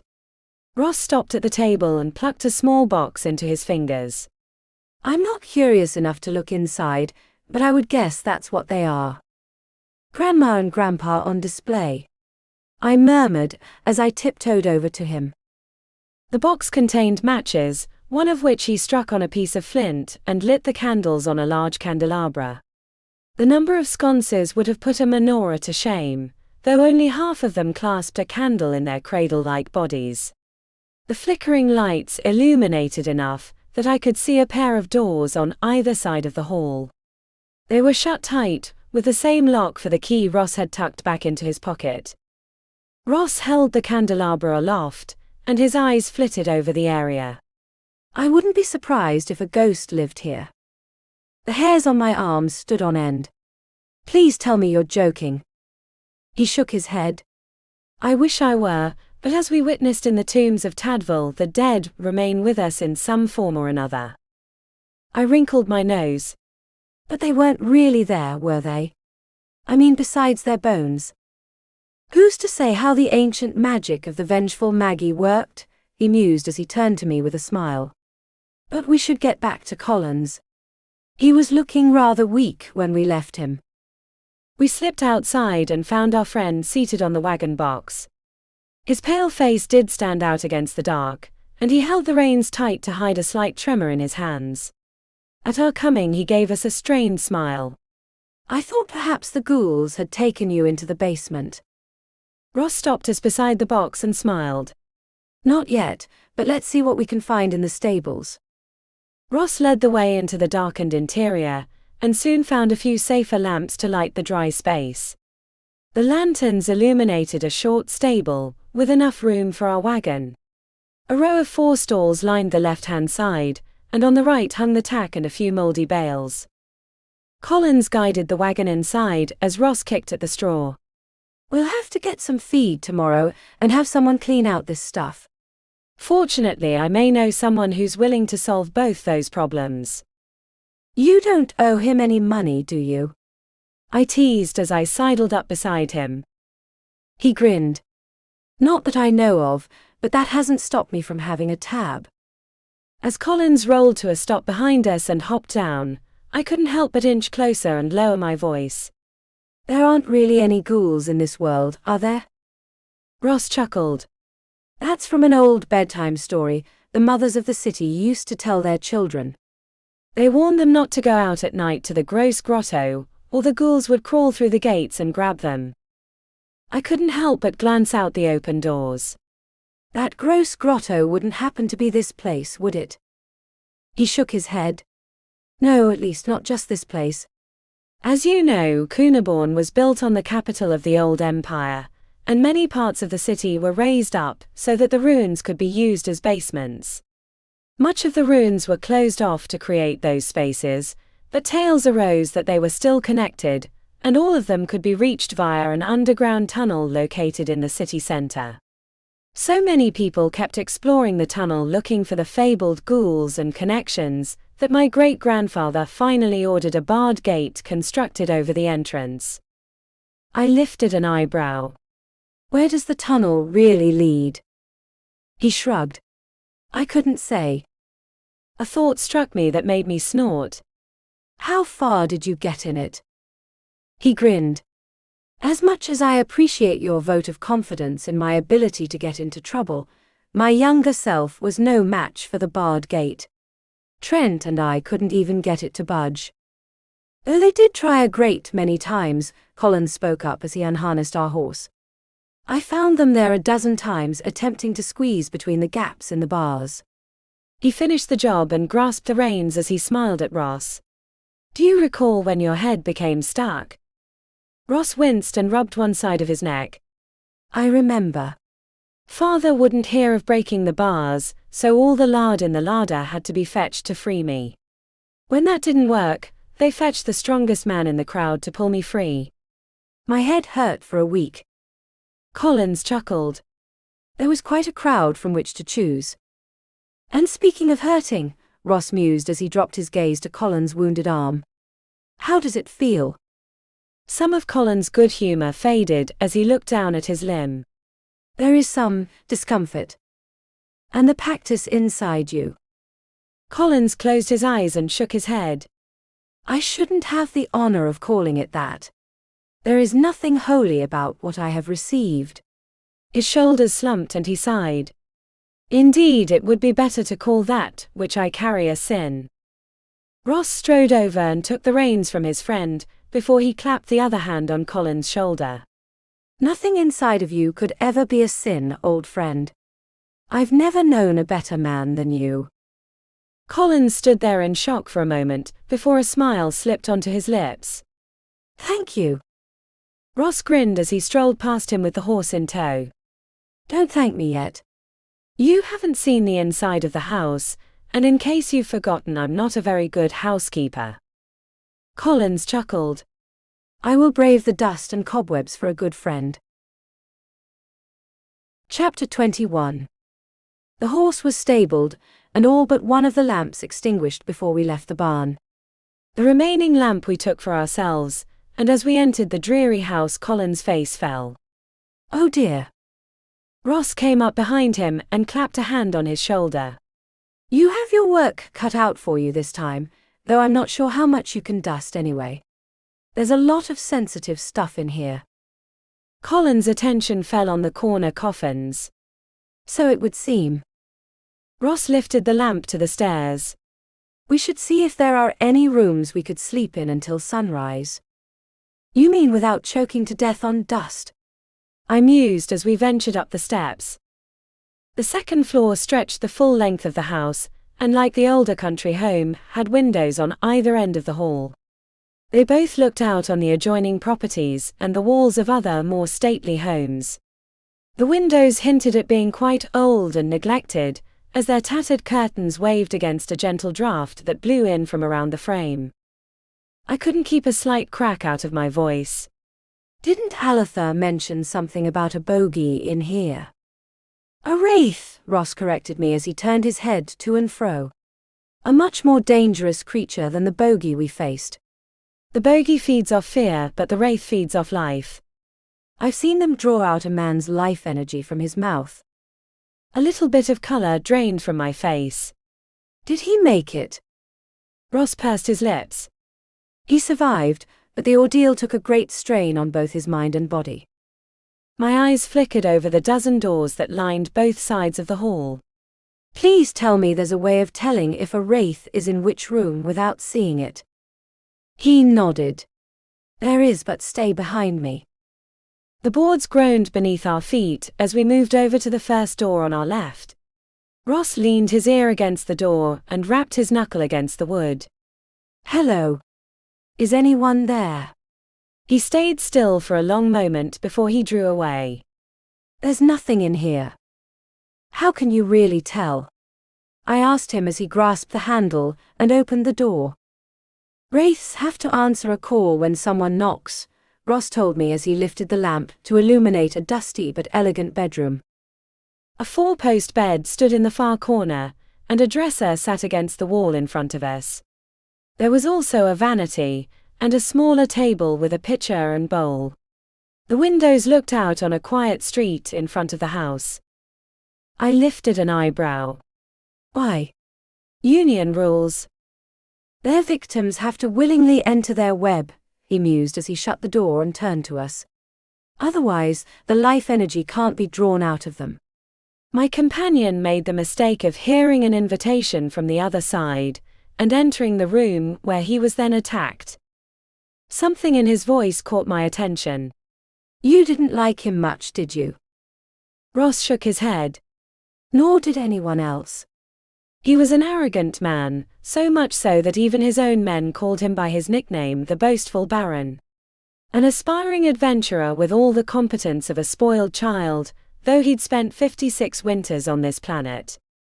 So, what happened to him after the Wraith incident? I wondered. He shrugged. I couldn't say. I left him at the local inn, and sent word to his family about what had happened, and where they could find them.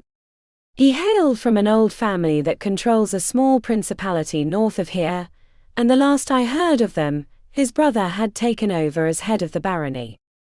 While we talked, Collins had moved on to the next door. Like Ross before him, he leaned his ear against the door and rapped his knuckle on the wood. Hello. Hello. The voice made me jump. It reminded me of the serpent, from an old children's movie that enticed its victims into its coils with its alluring words. Collins too started back and frowned. He turned his face toward us. The Wraith. Ross nodded. Most definitely. One thing they all have in common is their slippery tongue. He strolled over to the door, and used the skeleton key to lock the door. This should prevent any mistakes on our part. Now we just need to choose our rooms and air them out. That was easier said than done. We decided on the 2 rooms closest to the stairs, but the airing was another matter. I strolled into the room with the 4-post bed, and my arm brushed against the dresser. A cloud of dust flew into my face, choking me. Ross had a bemused look on his face, as he lit a candelabra on the vanity. A big enough wisp of air, and we might create a dust storm that would rival those in illusions. Let's see, I replied as I strode over to the window and grasped the sill. I used all my strength, but I couldn't heave it open. Another pair of arms slid down either side of mine, and I looked up and over my shoulder to see Ross standing behind me. A teasing smile graced his lips. You can't have all the fun. I snorted and returned my attention to the window. On 3. 1, 2. Ross slipped his hands under mine and yanked the window upward. His effort took me with it, and I stumbled forward just as a gust of wind rushed into the room. The fresh scent of the sea blasted my face and swept into the room, riling up the years of neglect into a storm of fury at the disturbance. Ross took the brunt of the dizzying dust tornado, and drew his coat over his head. The damage was done, however, and I beheld his pasty face. A laugh escaped me that was quickly choked by the swirling dust. How do we get it out? I called to him. Ross replied by stumbling back to the hall door and flung that open. A gust of air blew in front of the hall and swept over the room. It pushed the fresh air backward and created a wall that pushed toward the window. I leapt out of the way and rolled onto my back in time to watch the storm sweep out the lancet and into the open night air. The dust dispersed over the front yard and street. Ross strode across the room and shut the window. The gust from the hall immediately died down. I stared in bewilderment at the clean and calm room. What just happened? Ross continued to stare out the window, but a smile slipped onto his lips. Alatha's house won't abide any intruders, even the natural kind. His good humor faltered a little, as his eyes zeroed in on something. What is it? I asked him as I climbed to my feet and moved to his side. I followed his gaze, and found that it fell on the castle in the distance. You miss them, don't you? I wondered as I looked up into his sadness-etched face. Your parents, I mean. He nodded. It wasn't easy leaving them, especially my mother. The sorrow in his voice pulled at my heart.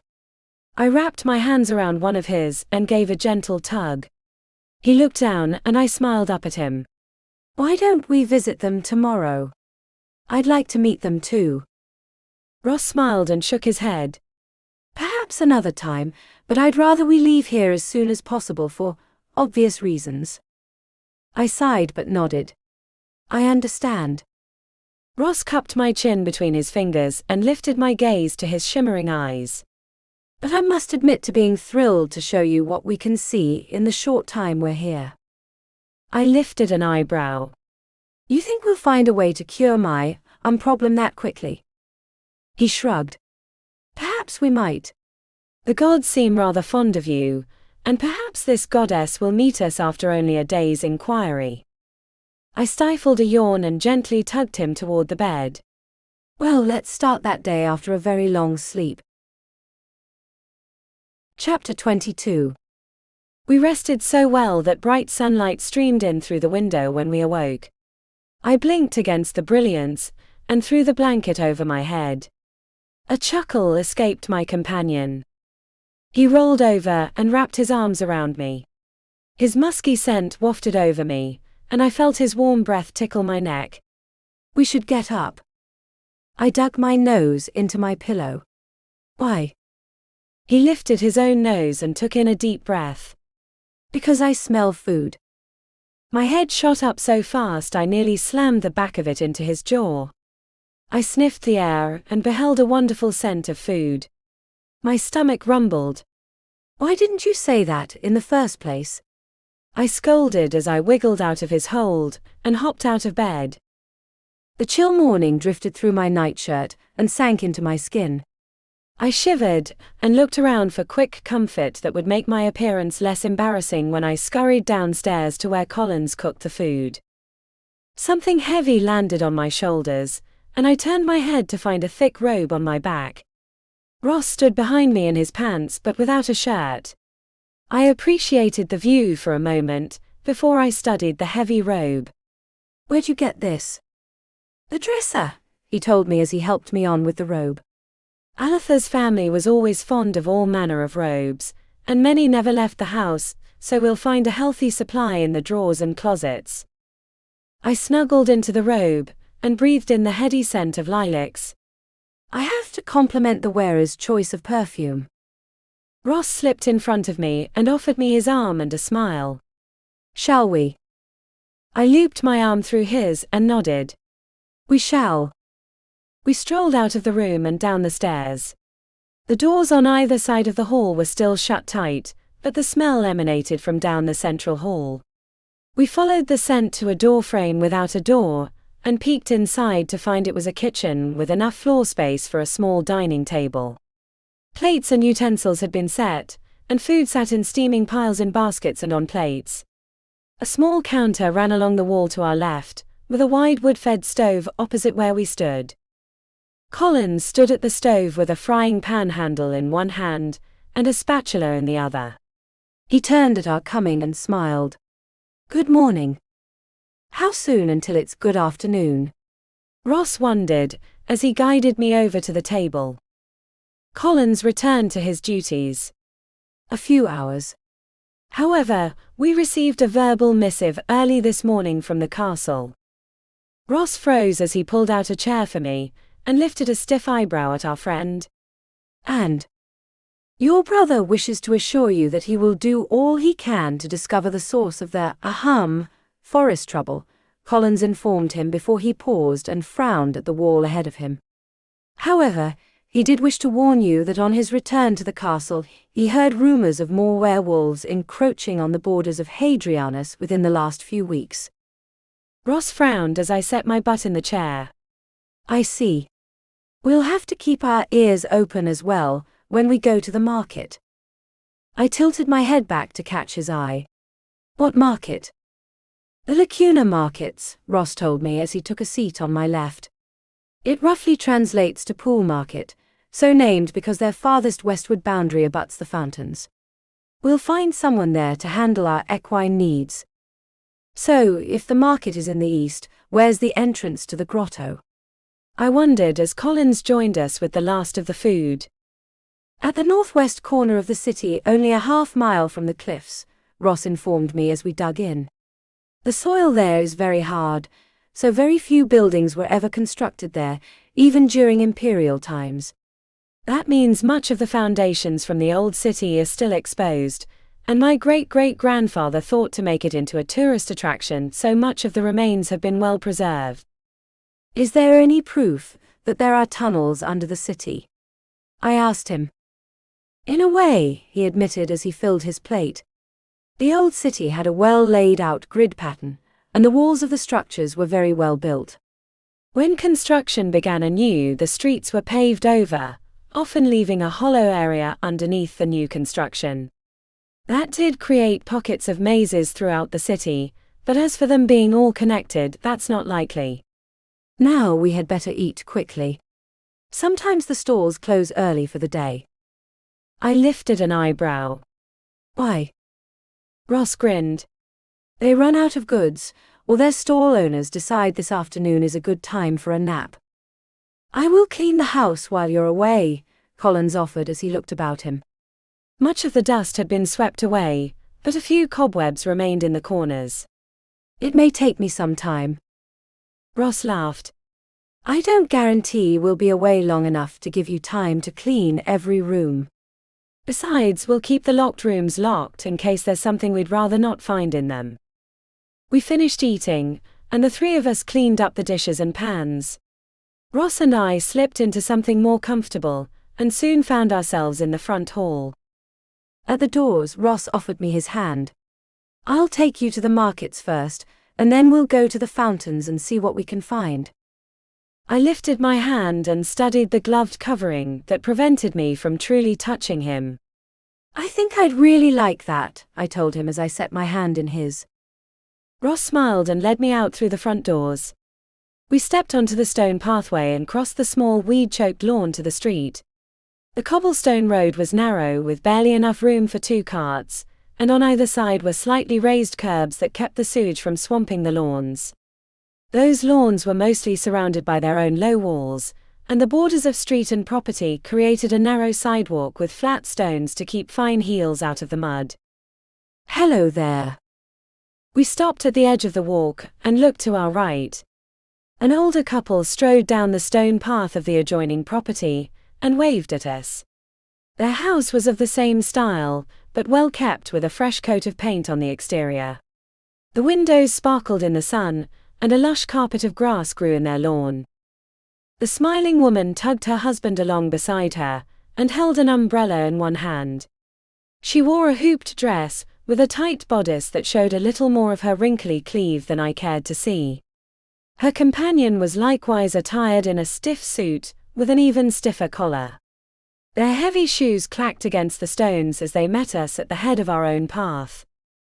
My goodness, but you must know how surprised I was to see someone come out of that house, the woman squealed as she released her companion and clasped her hands together around the pole of the umbrella. I thought I had heard noises coming from that old back alley, but my husband kept insisting it was just mice. He turned his nose up. It may still be. Oh dear, she scolded him, tapping his stomach with the tip of her umbrella. You quit your gloomy outlook and present us to these fine-looking young people. The man pursed his lips but cleared his throat and bowed his head. I am Major Lex Parr, and this is my wife, Lady Annabel. She jumped closer to us and grasped Ross' hand. And what's the name of such a handsome man? My name is Ross, and my companion here, he nodded at me, is Kate. I sheepishly smiled and bowed my head.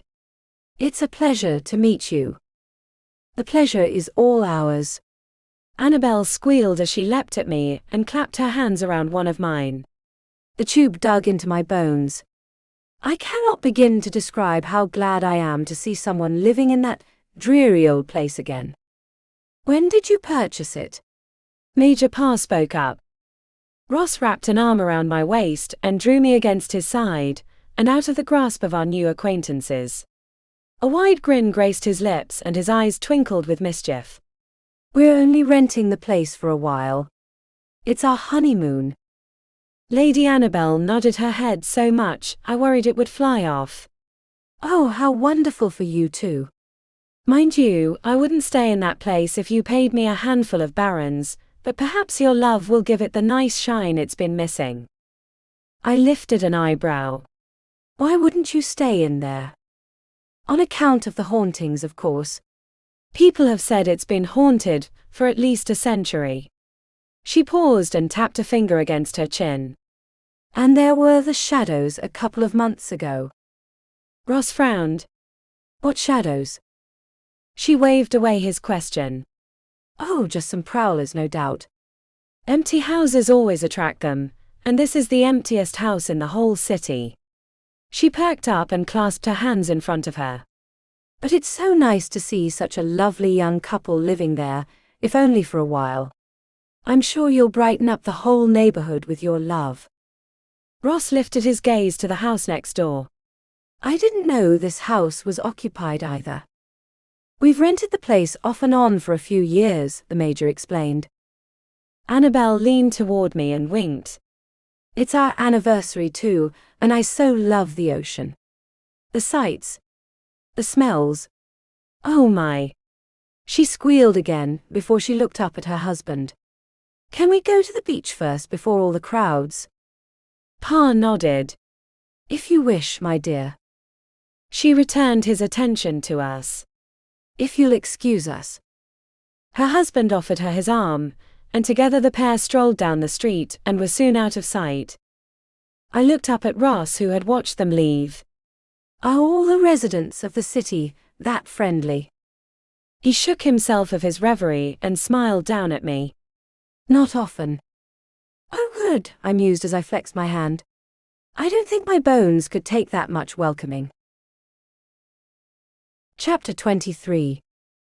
We continued our own journey through the city. All the sights were new to me, but for Ross his eyes twinkled with memories of yesteryear. We passed through alleys and walked down streets, and at every corner he recounted an old adventure or an ancient story. And that but I lost a tooth after getting into a fight with some of the local ruffians, Ross mused as a smile danced across his lips. We had passed a narrow alley, and I stopped and looked at the walls. I don't see a plaque commemorating the heroic loss. He chuckled. Much of what I did anonymously. My parents would have been very displeased to find me starting trouble among the populace. Besides, Collins found the tooth and inserted it with some special paste created solely on my account. I lifted an eyebrow. How many teeth did you lose in fights? He grinned, and I couldn't help but search for any gaps. There were none that I could see. Not very many, but that wasn't the only entertainment opportunity for a young prince. I did fall off the castle walls once, and a cart laden with jars broke my fall. I snorted.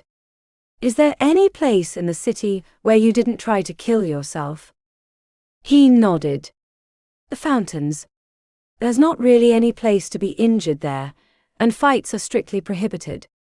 To be caught even goading someone is punishable by a hefty fine. So did anything happen in the markets? I mused as we meandered our way through the maze of city streets. The citizens and tourists were out in full force, and the crowds had grown progressively thicker the further we traveled.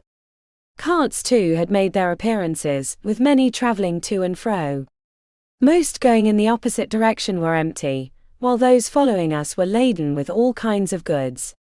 Fine vases and elegant furniture rolled past us, and sturdy but plain pots with heady scents hinted at wares. There was one time where I was playing tag and crashed into one of the street magicians during his act, Ross mused with a wince as he rubbed his backside. He nearly ended up turning me into a toad, but Collins was able to convince him that a switch in a private setting would be just as satisfying. I snorted. Pity. I hear princes make fantastic frogs. He grinned. I'm sure we'll find one or two magicians to demonstrate their skill on me. A more serious thought struck me. You mentioned we might find somebody to cure Collins of the Pactus, I couldn't quite think of the proper word. Infection, he finished for me. I winced. I didn't want it to sound that bad. He shook his head. It's probably the kindest description. To pass it on without the goddess granting it is an unholy practice. And you said we could find somebody in Cuneiform to, holy him. He nodded. The best chance we have is here. Many of the most powerful wizards and witches reside in these walls. Those, that is, that heal. I lifted an eyebrow. What do you mean? Culeborn attracts those of the magic persuasion who want to focus their skills on healing others, he explained as a smile touched his lips. That could be anything from mending broken bones to mending broken hearts. And anyone who wants to break those bones. He frowned. The saying, going to Corvinus's, is synonymous with cursing someone. A faint buzzing sound came to my ears, and I tilted my head to one side. What's that noise? Ross' good humor returned, as he nodded at a corner a block ahead of us. That's the sound of the market. We're just about there. A minute later we rounded the corner, and the narrow streets opened to the empty circle I had beheld the previous day. The circle, however, was no longer empty. Stalls crowded every inch available to them, and narrow paths meandered between the lines of booths. At the back were longer stalls with hatches in the ground that led into dark spaces, and to the right closest to the harbor were rows of fresh fish.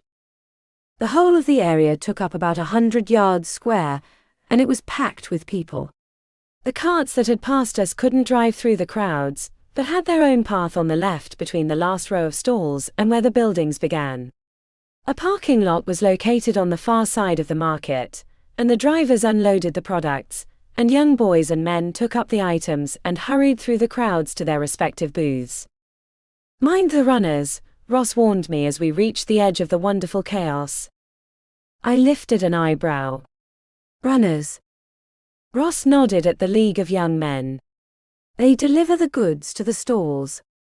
They're paid based on how many crates they deliver, and many of them don't care who they have to get out of their way if it means earning a coin. They often go out into the city to deliver messages as well, as a side job. Few people in the city know the streets as well as they do. Remind me not to buy a vase, I murmured as we strolled into the crowds. The stalls had everything imaginable, and some things I couldn't imagine. There were vases of all sizes and table sets of all colors. Blankets and throw rugs and quilts and pillows. The scent of ocean fish mingled with smoked meats, and haggling was a well-practiced art as prices moved up and down to the point of sale. A woman shoved a necklace in my face that jingled with 1,000 different pieces of broken glass, all smoothed to perfection. A pretty trinket for a pretty lady, she cooed as she rattled the necklace. Ross lowered her arm and smiled at her. Perhaps another time, grandmother. She wrinkled her nose at him. I am asking the young lady, sir. Ross patted his pocket. And I am the one holding the purse, grandmother. Her cheeks reddened, but she let us on our way. I nudged him in the side with my elbow. You shouldn't tell everybody where you're hiding that stuff. He grinned at me. Shouldn't I? At that moment a young boy wiggled between us and raced into the crowd ahead of us. Ross stretched out an arm and snatched the back of the young man's collar before he could melt into the crowds. The boy gave a yelp as he was lifted off the ground and plopped down to face us. The lad was no more than 10 with a dirty face and short dirty hair. He wore a shirt a size too small and pants 2 sizes too big. They were held up by a frayed robe. His feet were bare. What's the idea? The boy growled. Ross smiled and held out his hand. Not bad, but you've lost. The boy wrinkled his nose. I don't know what you're talking about, mister. I was just passing through here. And decided to pick my pocket, Ross finished for him, as he turned his pocket inside out to reveal its emptiness. The boy shrugged. Maybe you lost it. If getting caught in the act won't convince you, then what about a trade? Ross wondered as he lifted up one hand and showed off an old, battered watch on a rusted chain. The boy's eyes widened and he tried to snatch the watch from him, but Ross lifted the object out of the street urchin's short reach. The boy hopped a few more fruitless times before he glared at Ross. Give that back. Ross held out his empty hand. A trade. When'd you do that, anyway? Only Red's been able to steal from me that quick. Ross grinned. Is he still around? I'd like to talk to him about some unique items. The boy gave Ross a critical but curious eye. Who's asking? Ross beckoned to him with his fingers. The bag first. The boy frowned but dug into his pocket and drew out Ross' bag. He plopped the satchel into Ross' open hand and in turn received the watch. The boy clasped it between his hands and studied the item before he returned his attention to Ross. So who are you? Ross swept into as low a bow as the cramped space would allow. Just a humble traveler who knows his way around the fish dens and under the barley seeds. The boy's eyes widened and his mouth dropped open. He lifted a shaking finger at Ross and stumbled back. Why you're, he swallowed his shock and stabbed his finger at Ross as he raised his voice to a yell. You're. Ross slipped up to him and clapped a hand over the young lad's mouth. By this time we had attracted a curious crowd, and many of the stall owners glared at us. Ross leaned his lips down close to the boy's ear, and whispered a few words I couldn't make out among the cacophony of other voices. The boy dropped his arm and nodded. Ross drew away from him with a smile. All right. Be on your way and don't forget. The boy took off like a bolt of lightning, and was soon lost in the crowd. I sidled up to my bemused companion with one question on my lips. What? Not here, Ross warned me as he jerked his head down the bizarre street. Besides, we still have a horseman to find. Chapter 24.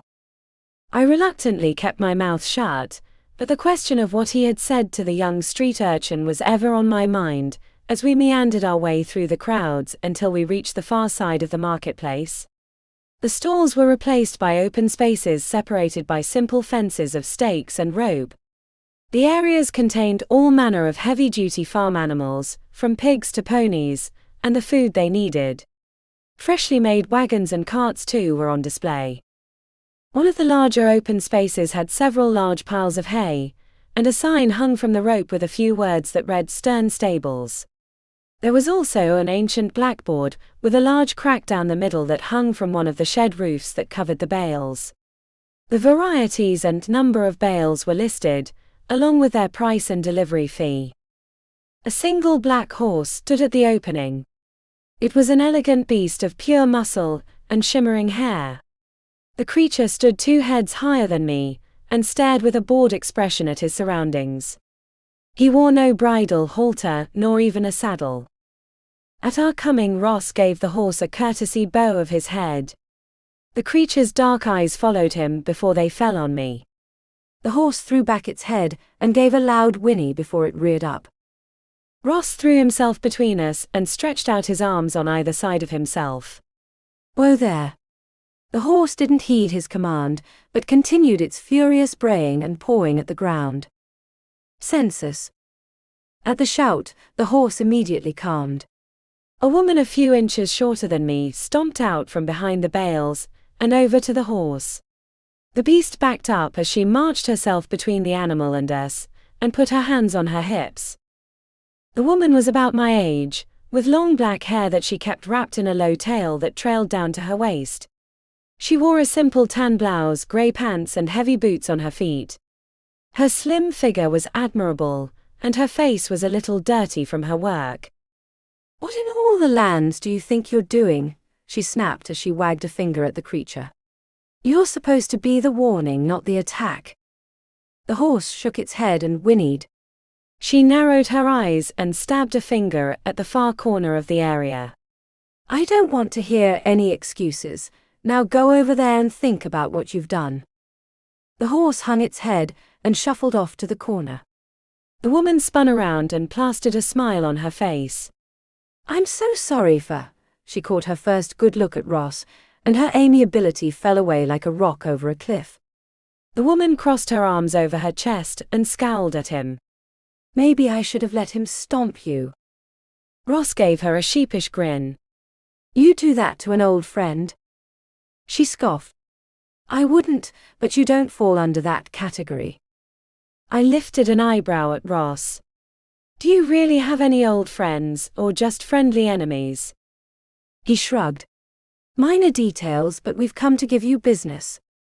Some of her ire was soothed, and she lowered her irritated arms.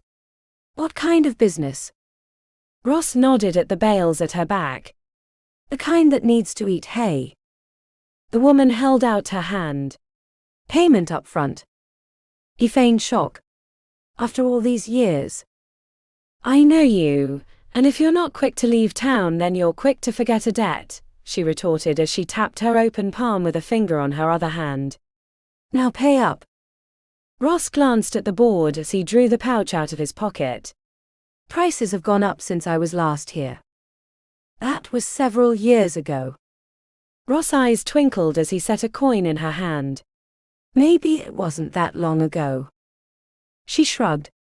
I guess your brother did go on that campaign a year back, and her attention fell on the coin and her jaw dropped open. The next moment her eyebrows crashed down and she whipped her head up. Where did you get this? Not from someone else's pocket, if that's what you're inferring, Ross assured her. She clasped the coin between two fingers and shoved it into his face. Where did you get this one? A bemused smile slipped onto Ross' lips. He marked it, didn't he? Her eyebrows crashed down, and she drew away before she stuffed the coin into her pocket. I'll take your money, but if you see him, tell him he owes me more than that. My confused eyes flitted between the pair. Does she know the captain? The woman gave a derisive snort. Of course I know the scoundrel. A more worthless man was never found on land or sea. It's an insult to call him a man, for they at least have the Mama. The call came from a small tent behind the bales. A girl of 5 raced through the gap and wrapped herself around one of the woman's legs. Mama, I can't get the bale wire cut. The woman's face softened as she knelt in front of the little girl and smiled at her. Mama's busy with customers right now, but I'll help when I'm done, okay? The little girl's big eyes looked up at us, and I couldn't help but notice their striking red color. She nodded before she scurried back to her hidden place. She's adorable, Ross commented as the woman stood. Our companion's attention lay on where the girl had gone. Adorable, and quite a handful sometimes. Ross chuckled. Like her father. The woman wrinkled her nose and turned back to us. You've paid enough for a month's supply. Where do you want it sent? The sorter's house. We won't need your service that long, but if you could clean the stables that would make us even. She lifted an eyebrow. That place. It's been closed up for years. Ross smiled.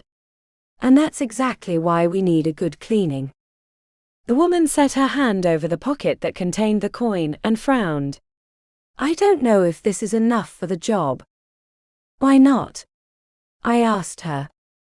Her stern eyes fell on me. It's hard to find people who work in a haunted house. The barn is safe, or our mayor wouldn't have gone into it, Ross assured her as he looked over her merchandise. 4 bales will be enough for now. If we need more, we'll send a runner. She wrinkled her nose but dropped her hand to her side. All right, but if my men hear one moan then the price goes up. Ross smiled and bowed his head. Agreed. He offered me his arm and led me out of the area. The woman's voice called us back. Ross. We paused just on the street and turned to face her. Her expression had softened, and there was almost a hint of a smile on her lips. It's good to see you again. Ross grinned. Likewise, sissy. Her cheeks reddened and her eyes blazed with fury. Don't call me that. Ross only laughed as he led me away. I looked up at him with a raised eyebrow. I'm guessing you guys have known each other for a long time. He nodded. Her father is horsemaster to mine, and we learned to ride together. She used the knowledge her father taught her to start her own business here, about a decade ago. And the adorable little girl. Rumors are that she's the daughter of Captain Fantoma, but neither will confirm it. I frowned. Why not? The danger, he explained as he led me out of the markets and back into the narrow streets. The captain may have been kind to us, but to his enemies he's a ruthless man. They wouldn't mind getting revenge by kidnapping or even killing his daughter. I snorted. Then she needs to hide those eyes of hers. He shook his head. I've heard Sissy has tried, but the magic in them is too great. I blinked at him. What magic? Ross swept his eyes over the area. I'll tell you later. My face fell, but I looked ahead. We're going to have a long conversation scheduled by the time we get back to the house. He wrapped his arm around my waist and drew me closer against him. We could do something else. I snorted. Maybe we're getting ahead of ourselves. We haven't even made it to the fountains. He nodded at the road ahead of us. We're almost there now. Chapter 25. I could tell something was definitely different about the area. The air had a sweetness to it that reminded me of a cool drink in summer, and the buildings grew fewer and farther between. Large yards covered their properties, and on them were huge trees that brought back memories of the sage tree in which I'd crashed on my landing into this world. They didn't have quite the epic proportions, but their bark was the same. I looked up at Ross' pensive face. Are these sage trees? He lifted his gaze to those large branches and nodded. They are. The seedlings were brought here by emissaries of Umbria during more peaceful times, and placed around the fountains as an expression of unification around that holy place. It does feel like that, doesn't it? I mused as the noise from the marketplace died away. Kind of like Father Colin's church. He chuckled. More like an open-air temple, but you'll see. We turned a gentle corner on the narrow street, and some 30 yards ahead I could see an open area. When we arrived at the fountains of Praesidium, I beheld a ruined glory. The fountains occupied an area some 50 yards wide and twice that in length. The ground was a long, wide pathway of huge cut blocks that had been set deep into the earth. The ruins of walls stood on either side of the clearing, and ancient graffiti was carved into the stones. Only flowers grew between the cracks in the boulders. There were no blades of grass or clumps of weeds. The fountain stood in the center of the long path, a piece of carving mastery with 3 tiers, the largest naturally being on the bottom and the upper 2 being successively smaller. The bottom pool covered some 50 square feet, and was deep enough that I could have swum in it. Ornate figures lined the high walls of every tier, and the small people danced to silent music, with animals joining in their merriment. I recognized snakes, crows and birds, and one of the weathered creatures looked suspiciously like a dragon. Ross led me over to the fountain, and I leaned over the low wall into the sunken pool. My idea to take a swim in the fountain was cut short when I beheld its dry bed. I was surprised to see no cracks on the bottom of the pool, and the space was devoid of even dead leaves and branches. Ross seated himself sideways on the top of the wall, and lay his hands in his lap before he leaned over to look into the 8-foot drop. The pools ran dry shortly after the empire crumbled. Rainwater during the wet months sometimes fills it to half full, but the water always seeps out before anyone has a chance to swim in it. I lifted an eyebrow. But there aren't any cracks. Does it go out via a pipe? He shook his head. There's no pipe either. It's almost like the very stone absorbs it. People have tried to capture the water too, like Aletha somehow did, but the water dries out in their vials too. And that water doesn't heal people like it did for Collins. I wondered. Not that I've ever heard, he replied as he lifted his gaze to the top of the fountain. I followed his eyes and beheld a seated figure much as Ross was seated. The person was a beautiful woman, in a flowing gown. Every line and angle were full of grace and warmth. If her flesh had not been the color of cold marble, I would have sworn she was alive. I couldn't raise my voice above a whisper. Who is she? Ross, too, couldn't take his eyes off the majestic statue, and he also spoke in a low voice. The Lady of Reflection. Legends say that the sculptor poured his very soul into the statue, and died shortly after he finished the work. She almost looks real, doesn't she? Ross nodded. Real, but I wish she would grant us some of that water. He dropped his gaze to the empty pool and pursed his lips. I had hoped something would happen if we came here, but it looks like the lady won't grant us her boon, at least not this day. I winced and turned to him. We don't have to stay here if you don't feel comfortable. I grasped his hands in my gloved ones and smiled at him. I can live with wearing these gloves, but I couldn't live with you fulfilling that curse. I promised myself I'd stay as far from Trent as I could, Ross assured me as he stood and smiled down at me. And we have paid for 4 days' worth of hay.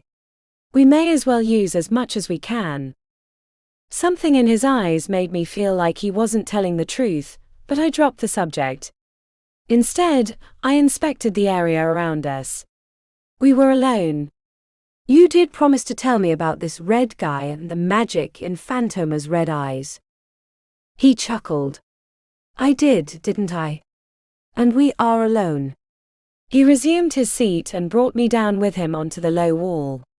The magic in Phantoma's eyes allows him to see things other people can't see. I blinked at him. Like what? He shrugged. Like what lies in the interior of a ship's hull, or what's hidden in the hearts of men. He paused and grinned. He's even been able to see the secret ingredients to some special dishes. I snorted. I bet that doesn't make him very popular with the restaurants. How'd he get that gift? It's a family trait, and it isn't so much a gift as it is a curse. Any one of the family born with those eyes is doomed to have a short lifespan. My face fell and my eyes widened.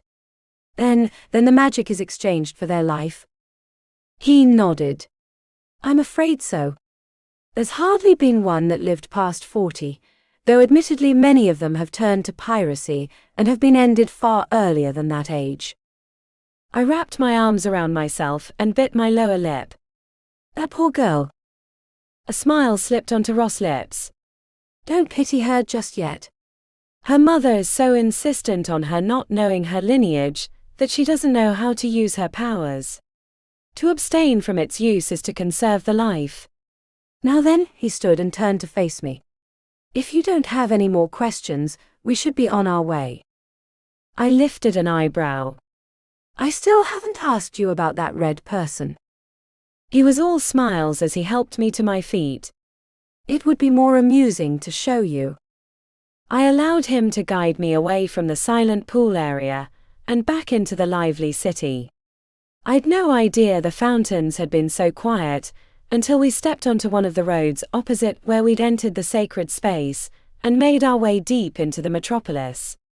The soft murmur of many voices, both man and animal, swirled around us as we meandered through the streets. But maybe meandered wasn't quite the word I was looking for. Ross' feet kept a steady pace through the many intersections, and no side street nor beautiful shop window tempted him. He did take the time to bow his head to anyone we met, and I couldn't help but look him over as we nearly skipped down the street. There was a glimmer of excitement in his eyes, and a smile on his lips. You look different when you're here, I commented. He blinked at me. My gills aren't showing, are they? I shook my head. Not that. You're happier here.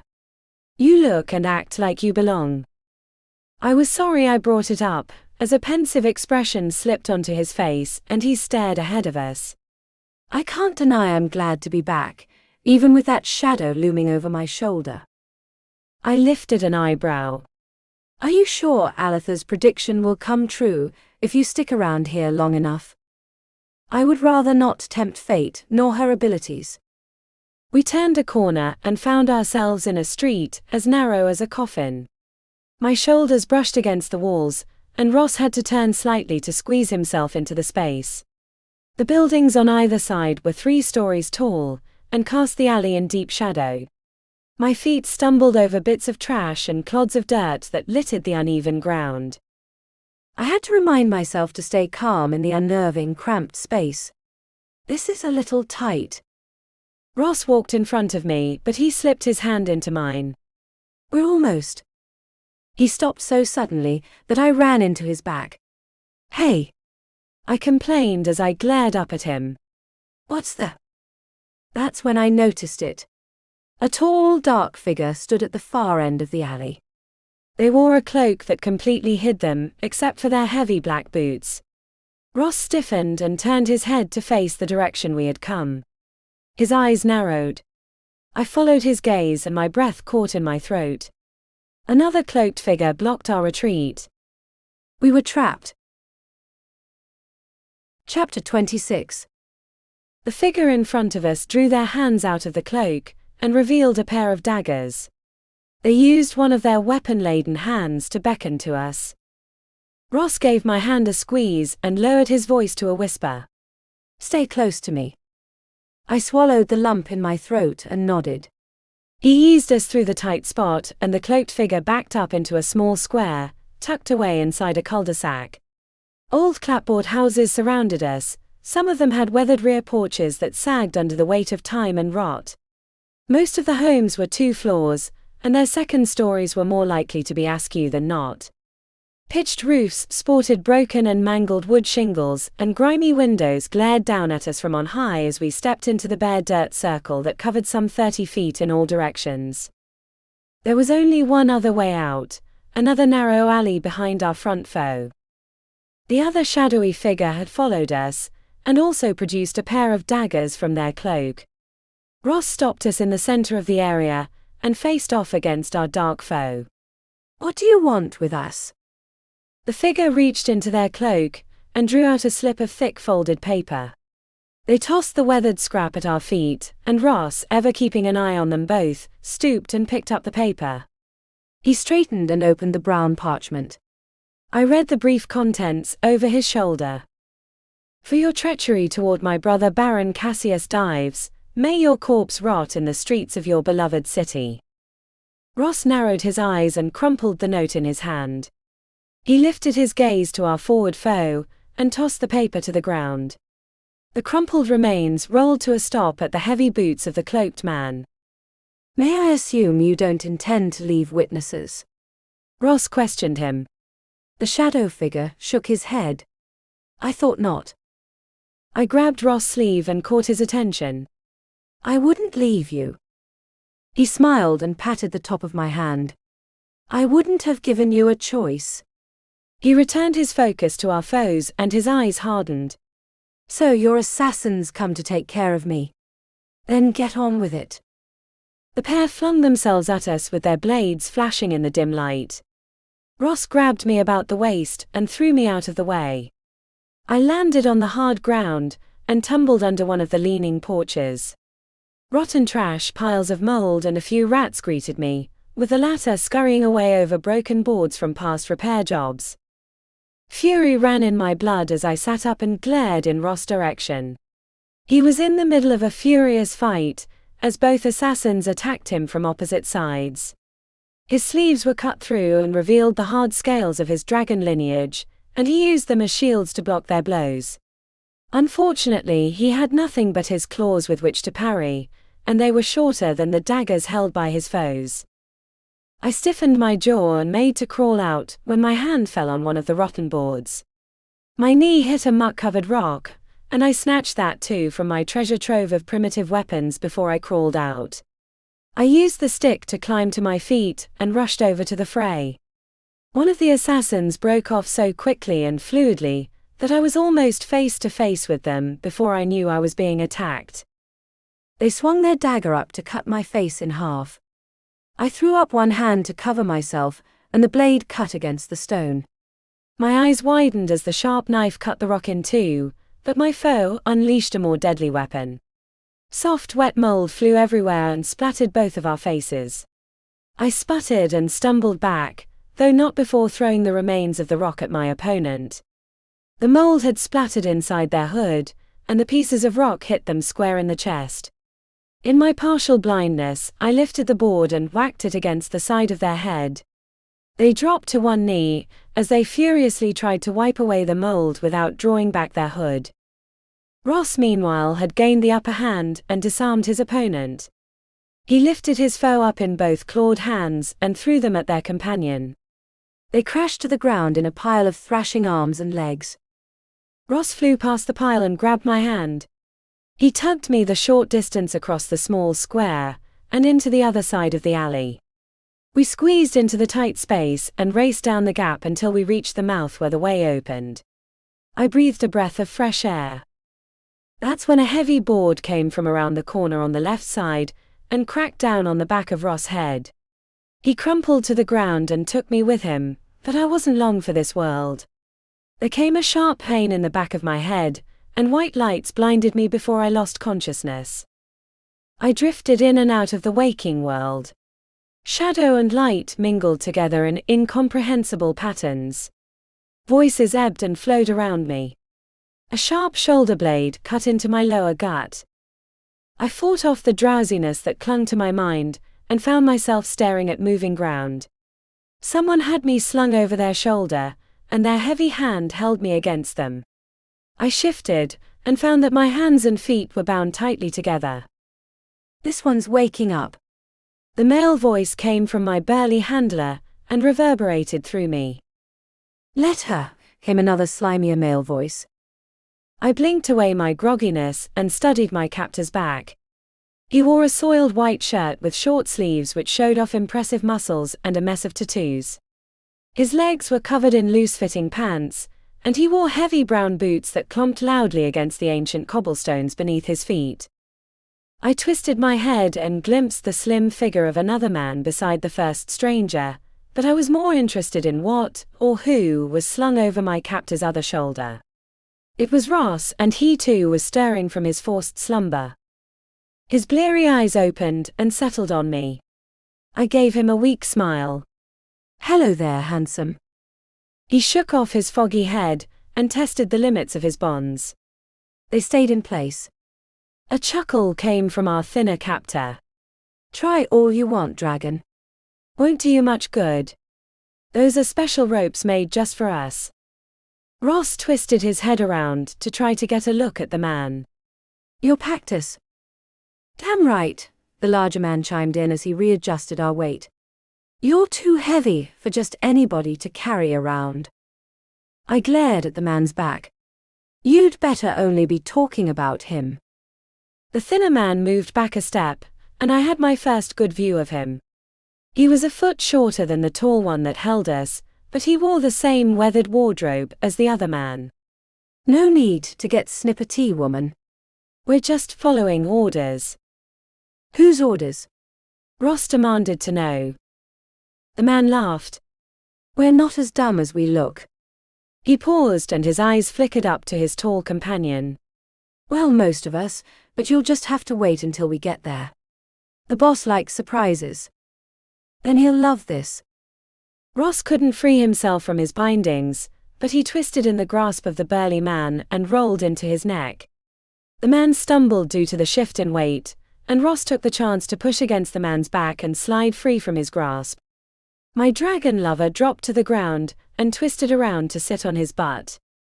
The hulking giant that held me turned, and in the spin Ross slammed his bound feet into the back of the man's knees. His legs collapsed and he fell to the ground. I hopped up and down on his shoulder, but couldn't free myself from his grasp.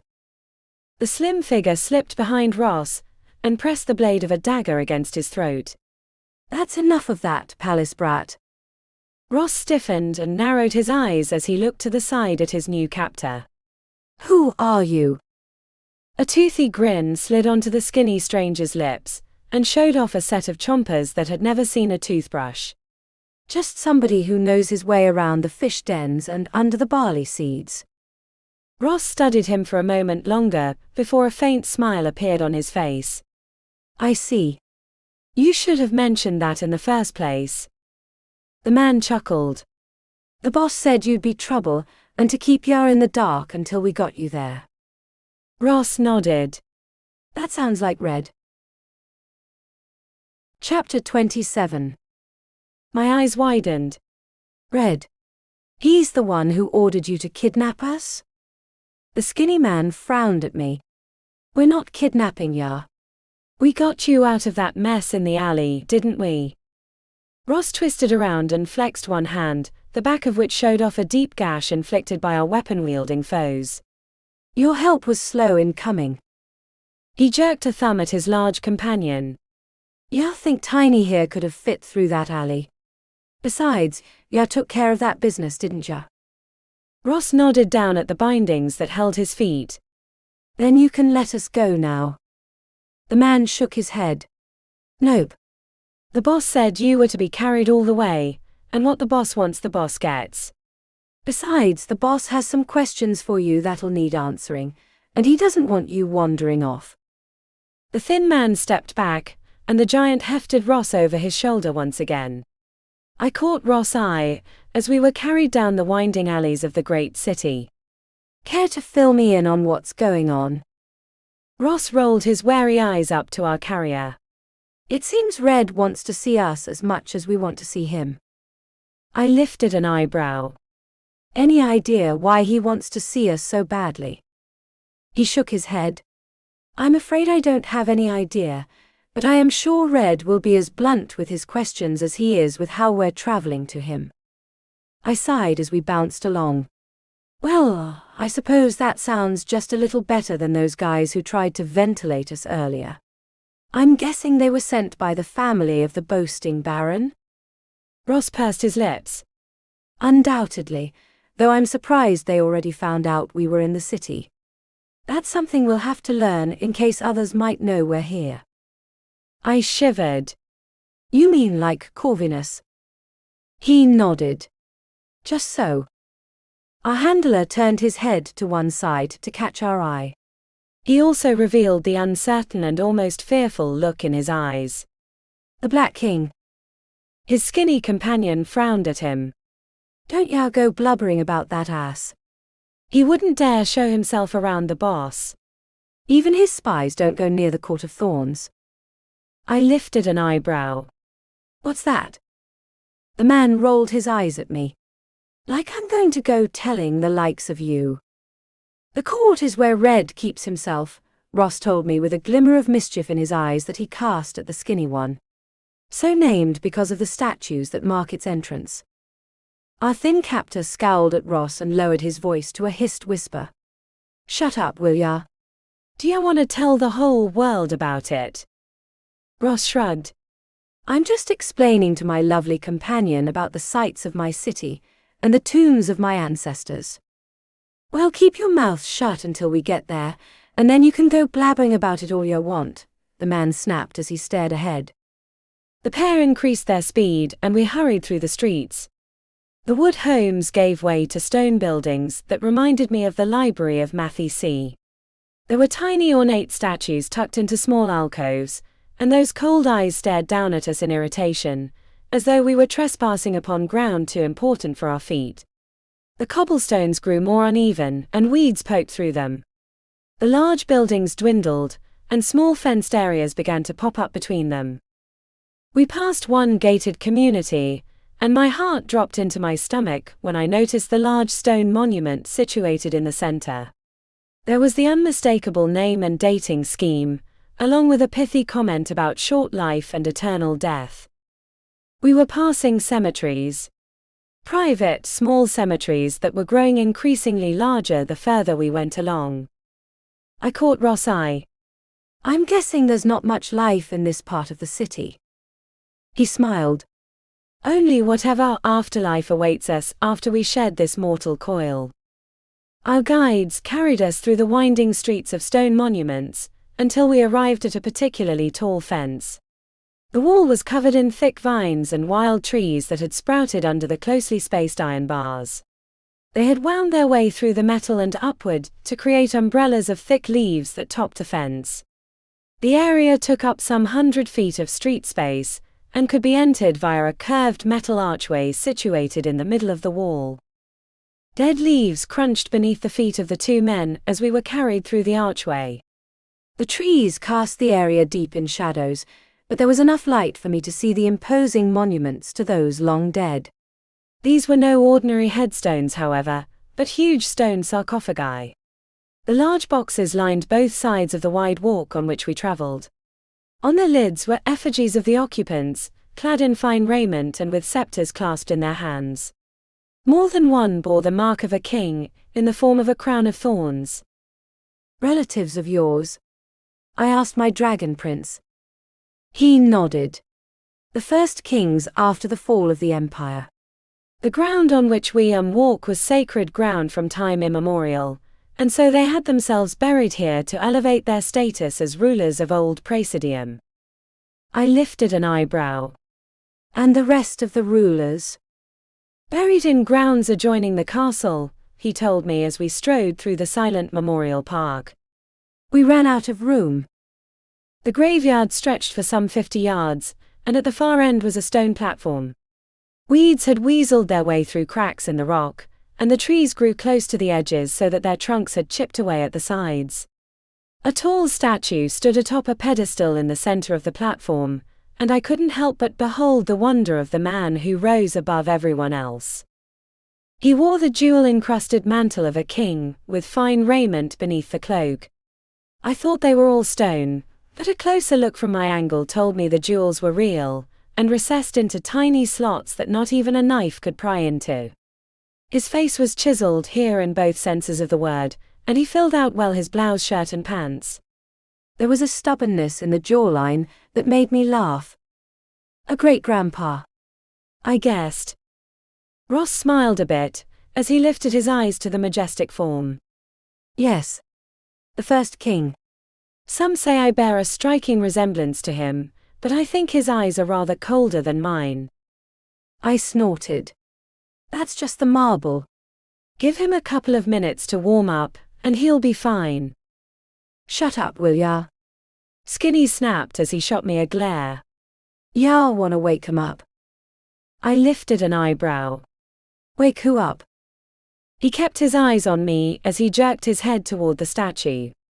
Them. Don't want to go messing waking them up early. I cast a curious look at Ross and he smiled. An old fortune told by one of Aletha's ancestors. One of them once foretold that the kings of old would rise up again in the city's darkest hour. So keep your mouth shut, Skinny growled as he stepped up to the statue. He lifted one hand toward the figure but paused and frowned at us. Shut your eyes too. Ross smiled. Why don't you just tap the toes so we can see red? Skinny scowled but slammed his fist against the nearest booted foot. The large stones that made up the platform shivered, and the ones in front of the statue slowly sank into the earth to reveal a winding staircase that led into the earth. A faint flickering glow hinted at a light source deep in the ground. Skinny scurried down the stairs, but our hulking captor had a few problems. Namely Ross and me. He tried to squeeze down the narrow steps, but I yelped when my arm was squeezed against the wall. Sorry, came the mumbled apology as he turned to sidestep down the steps. Won't work, Ross shouted as his legs and head were squished against the sides. What's the hold-up? Skinny snapped as he peeked around the bend in the stairs. Won't work, Slim, the big man told him as he trudged back up to the platform. Slim glared at him. What did I tell you about using my name, you oaf? Just tuck them under your arm and get down here. Still won't work, the man repeated as he slid Ross and me feet first onto the floor. He stooped and wrapped his huge hands around our foot bindings. My eyes widened as the strange ropes simply vanished beneath his fingers. What are you doing? Slim screeched as he scurried up the steps. We're not supposed to let them go. The man stepped back and gestured to our freed feet. Now they can get down themselves. Slim gritted his teeth at his companion. Damn it, Vastus, you weren't supposed to do that yet. The man wagged a large finger at his friend. We're not supposed to use names, Slim. Slim slapped his hand down and stabbed a finger at the steps below him. Get them down now. Go on now, Vastus insisted as he herded us down the steps. March. Chapter 28. Slim was all scowls as he led our troop down the stairs. Small torches high on the walls provided enough light to keep me from tumbling headfirst to a painful grave, and it would have been painful. The edges of the narrow stone steps were sharp, and the walls were made from unforgiving rock. Those stones reminded me of the fountain area in their smooth, precise design, though they were less weathered by time and more stained by countless years of seeping water. We reached the bottom of the stairs, where we found ourselves in a long, narrow corridor. A few thick wooden doors dotted the walls here and there, but otherwise it was a long stretch of stone. The hallway wasn't completely abandoned, however, as we were greeted by a short man with a sword at his hip and a snarl on his lips. He was dressed in the same grimy attire as our two captors. He stepped into our path and set a hand on the bottom of his sword hilt. "What's wanted?"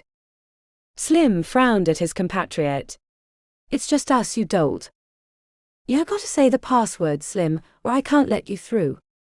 Slim rolled his eyes. "Give me the beans." The man narrowed his eyes for a moment before a smile slipped onto his lips. He stepped aside and removed his hand from his sword. "All right then, you're clear. I'm surrounded by idiots," Slim mumbled as we passed by the guard. Our footsteps echoed down the hall, and mine were glad for the exercise. We passed intersections and turned corners, and the deeper we traveled the more people we met. There were a few women, but most of the occupants of the subterranean world were pale men with rough attire. There were also many young boys among their company, and as we journeyed through the halls they tagged along at a distance, their eyes filled with curiosity. I couldn't help but be reminded of the young tramp we had met in the marketplace. "So, is this part of the old city before your family took over?" I asked my companions. Ross nodded. "A portion of the gross grotto, yes. Red and his cohorts have made it their home these last 30 years.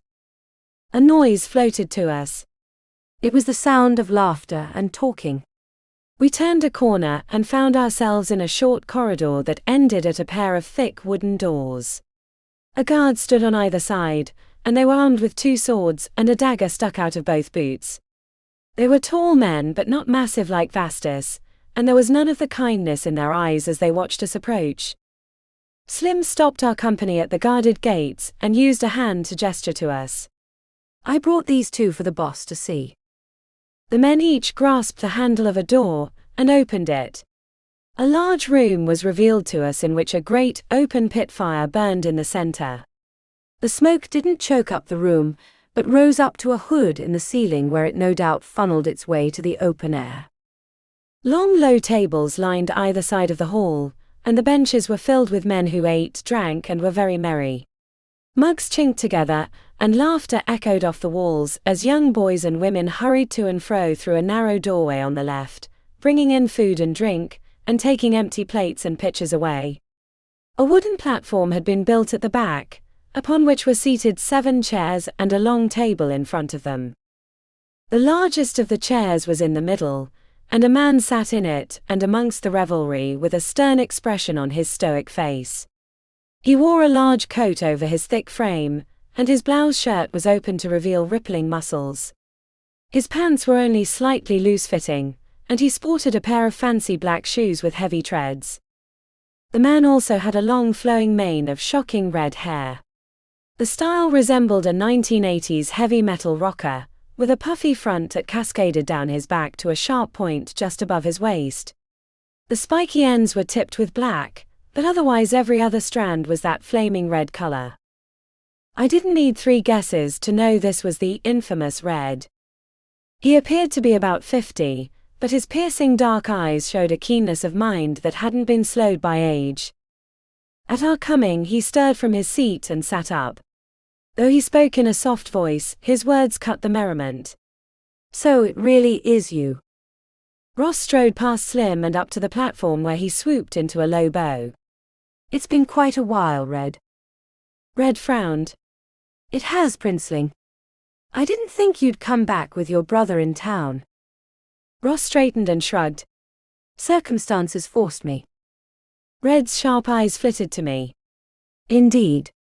I would hear about these circumstances." Ross shook his head. "Not in so much company, and I have a feeling you feel the same." The Lord of the Underworld occupants narrowed his eyes slightly before he rose. "Come with me." "A moment," Ross insisted as he lifted up his bound hands. "We need these off." Red looked past Ross and at Vastus, who stood beside me. "Do it." Vastus stepped up to me and grasped my shackles. Like those that had bound my feet, these ones also vanished. I rubbed my sore wrists and smiled at him. Thanks. Ross joined us, and the hefty man removed his ropes. Slim grabbed one of Vastus' arms and tugged him toward a table. Come on. I'm starving. With our captors gone, Ross grasped my gloved hand and guided me over to the platform. Red had made his exit via a door at the back of the room, and we followed him. The exit led into a small hall that ended at another curved staircase. A door stood on our left, and we found our host in the chamber. The space was part bedroom, part receiving room. A large table sat near the door, and a simple but large bed stood in the far right corner. Ross made sure to shut the door behind us before he turned his attention to Red. That's an interesting trick with those bindings. Our host stood in front of a high table on which stood a decanter and 4 glasses. The decanter was appropriately filled with red wine. I found the spell in an old book, Red informed him as he poured out 3 glasses of the red wine. He grasped 2 of them and turned to us. One of those ragged tomes Alatha's family auctioned off during their less influential periods. Ross and I accepted a glass, and my dragon companion nodded. I remember stories about that. It was one of her crazier great-uncles who did it, but I thought they'd gathered them all up. A smile slipped onto Red's lips as he took up his own glass and turned to face us. The price offered by the family hadn't been great enough to entice the new owner of this book. Ross took a sip of the wine. And did you offer a price or acquire it through other means? Our host lifted his glass to us, and his dark eyes shone with glee. Other means, of course, but I don't believe you've come here to chat about my business. Ross grasped the stem of his glass in both hands, and his good humor faded. We were wondering if you couldn't fill us in on an item we're looking for. Some water from the fountains of Praesidium. Red scoffed. Nobody gets any water out of those fountains. The prince should know that. We've seen proof with our own eyes that it can be done, Ross countered before he took another sip. We just need to know how to do it. Our host shook his head. I couldn't say, and I don't know of anybody who'd know about that except some of the old wenches who live in the oaths. Ross lifted an eyebrow. Anyone in particular? Red lowered his glass and studied us for a long moment. That would depend. On what? I spoke up. His sharp gaze fell on me. On if you can help me with a certain problem. Ross narrowed his own eyes. What problem? Red downed the rest of his drink and set the glass on the table. Follow me. Chapter 29. We exited the room and followed our host down the hall. A few twists and turns, and we found ourselves at another set of spiraled stairs. These, however, led not to the surface but deeper into the dank depths of the earth. We traveled downward, and found ourselves in a single long hallway that stretched in either direction for some 100 feet. The passage was lit by torches, and a single man stood guard. These were once used to house the poor of Praesidium, Red informed us as he led us down the rightward block. And now they house those who cause us trouble. A few muttered words came from Ross' lips. A shame of Arno. Red turned his head to catch our eye, and there was a grin on his lips. Just so. I glanced between them. The what? Red nodded at my dragon companion. When his folk sought to banish my people from the realm, we didn't go quietly. I lifted an eyebrow. Your people? Red lifted a bemused eyebrow at Ross. You haven't told her. I suppressed a growl. Told me what? Red's eyes flashed with glee, and also with a familiar yellow light. My heart dropped into my stomach as I realized who, or rather what our host was. A werewolf. I whipped my head up to Ross. I thought you said there weren't any werewolves around here anymore. He shrugged. Our host and his cohorts are the exception to the rule. They're allowed to work in the shadows to keep the peace on the streets. Red grinned. And to make a little coin on the side when we get the chance. The Crown isn't very easy with their own money. Ross snorted. It might be because you sought to overthrow my ancestors and take all the gold for yourselves. Our host smiled and shrugged. Just a minor detail in a civil war, but we scored a big prize when we captured your ancestor and held him down here for a whole fortnight. Until we drove you back and he was freed, Ross added. Red stared ahead and wrinkled his nose. Yes. We almost had you at Braxis Bridge, but some of our compatriots had yellow fur and fled. He stopped at the last cell and turned to face us. All humor had vanished as he gestured to the cage. But I didn't lead you down here to talk about the past, but this. Ross and I looked into the cell. A single man knelt against the rear wall. His arms were chained above his head, and those chains were attached to the wall.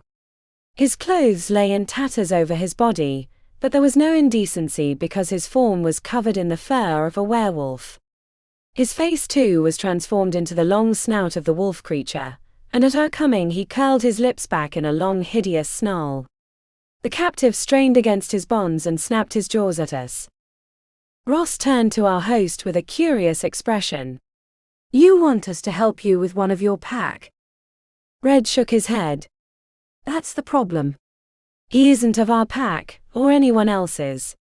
He's what my people have long called a stray, a werewolf without lineage that was bitten by one of our Pactus and somehow granted our gift.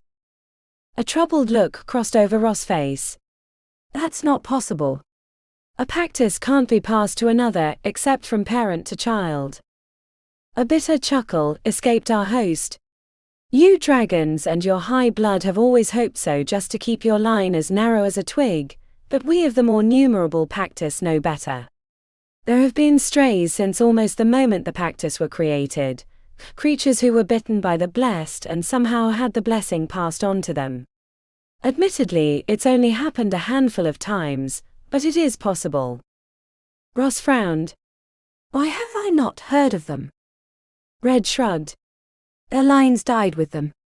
None of the strays have ever passed on their gift to anyone else, not even their children. I nodded at the man. Then if you've seen strays before, why are you showing us this guy? He returned his dark eyes to the jailed furry man and a frown creased his lips. The problem is this man wasn't bitten. There isn't so much as a scuff on his body, except what we gave to him. Ross lifted an eyebrow. Then how was the Pactus passed to him? Red shook his head. We're not sure, and he hasn't been willing to talk since we captured him 2 days ago, but there is one mark on him. He strode over to the chain man's left side.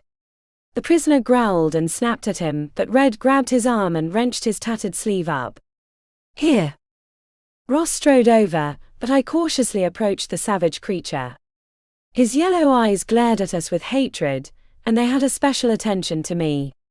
Saliva dripped from his fangs as I neared him, and I couldn't stop a shiver from running down my spine as he licked his lips with his long rough tongue. Ross stooped and inspected the werewolf's arm. He drew aside the fur, and I squinted from afar as he revealed a small prick on the skin, hardly larger than a needle. Ross studied the wound for a long moment, before he lifted his gaze to Red. Have you found any others like this man? Red frowned. No, but you sound like we should be expecting some. Ross dropped the fur and straightened. We know of one other who may have acquired his Pactus this way. We met him at Blackmore. He bit one of our company, and turned him into a werewolf. Red started back and his eyes widened. By all the gods. Ross shook his head. I doubt they have anything to do with this, but there was a man who had done some experiments in this field. Robert Morley was his name. Our host tilted his head slightly. He was supposed to have died a few decades ago, but I suspect he lives on through his work on transferring Pactus from one person to another, Ross mused as he folded his arms over his chest. And we were informed that shadows have been seen lurking around the house in which he held his experiments. I couldn't help but notice a slight stirring from our furry friend, chained against the wall. Ross. I think he recognized Morley's name. The men's attention fell to the imprisoned werewolf.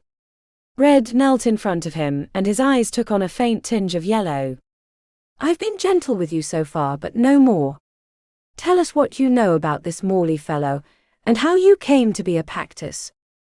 The werewolf curled his lips back in a sneering snarl, and he spoke in a low guttural voice.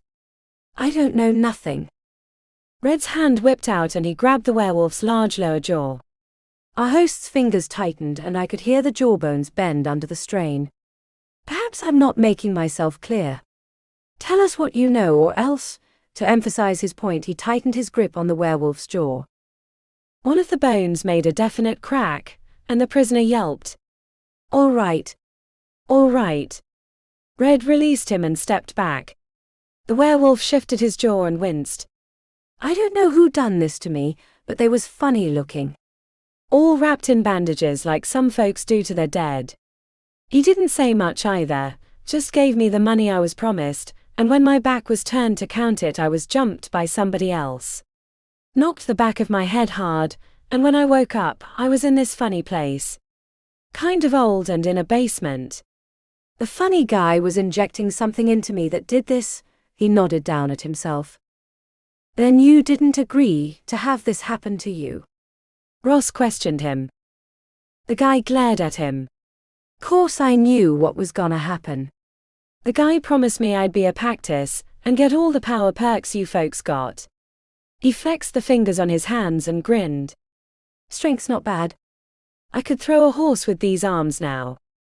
And you were released after this experiment? Ross continued. The man shrugged. I guess. They must have drugged me and dumped me off at the edges of the city. He wrinkled his nose. I was covered in that swampy filth. Red grabbed the man's jaw and jerked his head around so they faced each other. What we want are names. The stranger shrank from him. I don't know any names. They never gave any, even the bloke that gave me the money. Just said I could have it and more strength. But you recognized the name of Morley? The man nodded. Why yeah. I saw it on a crate in that basement place. Kind of faded on the side, but that was the name. Red snarled and flung the man's head away from him. He stood and turned to us. Useless. Ross nodded at the captive. Can you keep him? Our host shrugged. I suppose I have to. The fool had been trying to use his ill-gotten strength to shake down some of my protected shopkeepers. The man grinned.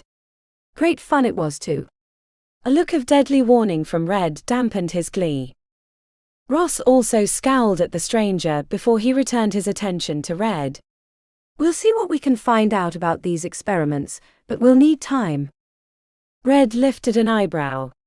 That's not a good thing for you to give to this place, is it? What with that prediction? Ross shrugged. We don't have much choice, and if it means helping my people then it's worth the risk. Red studied him for a long moment, before he turned his face away. There was a glimmer of a smile, as he shook his head. You princelings and your high sense of honor. Fine then, I can be honorable too. He reached into his pocket, and drew out a grimy piece of paper and pencil, on which he scribbled something before handing it to us. Take that to Mother Maud in the oaths. She might be able to tell you something about that fountain water. If she can't, nobody can. I looked over Ross' shoulder as he studied the contents. There was a single word, puppy, written on the parchment. Ross tucked the paper into his pocket and nodded at our host. Thanks. Red folded his arms over his chest and shrugged. Don't mention it. To anyone. Ross smiled before he turned to me. Let's see what we can find. Chapter 30. We made our way out of the lair of the werewolf ruler, and into the midday sun. I took a deep breath of fresh air, but my glee was cut short by the look on Ross' face. He had stopped in the middle of the line of kings, and now gazed out over the city in the direction of the castle. I set a hand on his arm and leaned forward to catch his attention. You okay? He didn't meet my gaze as he sighed. I should have known. I lifted an eyebrow. Should have known what? About the Pactus being passed on to others, he admitted as his shoulders sagged a little. Contrary to what I said earlier, I have heard of the Pactus being passed on via some injury. I brushed them off as mere fantasies, wishful thinking of those jealous humans who hadn't been granted the gift. He paused and closed his eyes. I suppose in that way Red is right. I am still a princeling. I set a hand on his shoulder and smiled up at him. You're not a princeling, you're a wanderer, and that makes you even better. He lifted an eyebrow at me. You not only help your own people, but those that belong to other kingdoms, or have you forgotten Baringate and Sara? A crooked smile slipped onto his lips. He grasped my hand and pressed a light kiss on the top. I couldn't have done that without a certain beautiful woman at my side. A slight blush accented my cheeks before I reluctantly pried my finger from his grasp. Flattery will get you far, but it won't get us anywhere in the city. Now where's this Mother Maud person? Ross nodded at a corner of the city that abutted the cliff walls. The vows are in that direction. I'm guessing there's a reason for that name. I mused as we continued our journey. He nodded. During the days of the first kings of Hadrianus, they owned much of the land that stretched from the sea far up the cliffs. Many people had been displaced by the splitting of the empire, so free land was offered to the homeless. At first farms rose up, and the people who settled on them offered their loyalty to the king. As time passed, more people came, and streets were carved from the land and multi-story homes rose up to accommodate the crowds.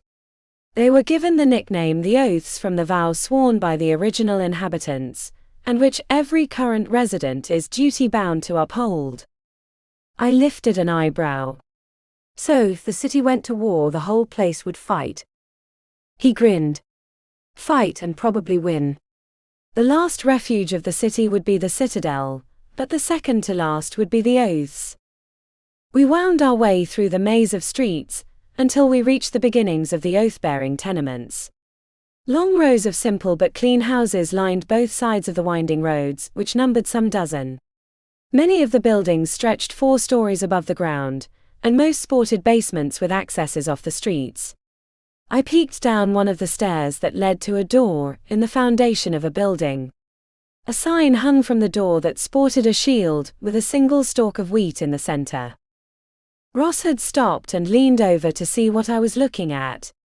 A smile slipped onto his lips as his gaze fell on the sign. That's the emblem of those who've taken the oath. The shield is their promise to protect the land, and the wheat stalk represents the farmland that used to be here. What are you doing there? The shout came from our backs, and we turned to find ourselves face to face with a large man. A chimney brush was slung over one broad shoulder, and his clothes were covered in soot. He glared at us out of eyes ringed by black ash. Peeking around looking for trouble, he accused us. Ross's bemusement only increased. Only if the trouble has a pumpkin patch. The man's frown deepened, and he squinted his eyes at Ross. The next moment a smile brightened his face, and he opened his arms wide. Well, I'll be. He stomped over and enveloped Ross in a hug, which I gladly stepped away from. The man lifted Ross off his feet, and swung him in a circle before plopping him down so the stranger's back faced me. I had a good view of Ross and all the soot that now covered him. By the gods, how you've grown. I wouldn't have recognized the scraggly little thief if you hadn't mentioned my prized pumpkin patch. Ross grinned. It's good to see you too, Kurt. May I introduce you to Kate? Kurt half turned to me and looked me over. His eyes showed his appreciation before he grinned at Ross. The missus. Ross' eyes twinkled with glee. Perhaps. Kurt let out a great laugh and clapped Ross on the back, sending more ash flying into the air. You sly wolf. What a beauty you've caught.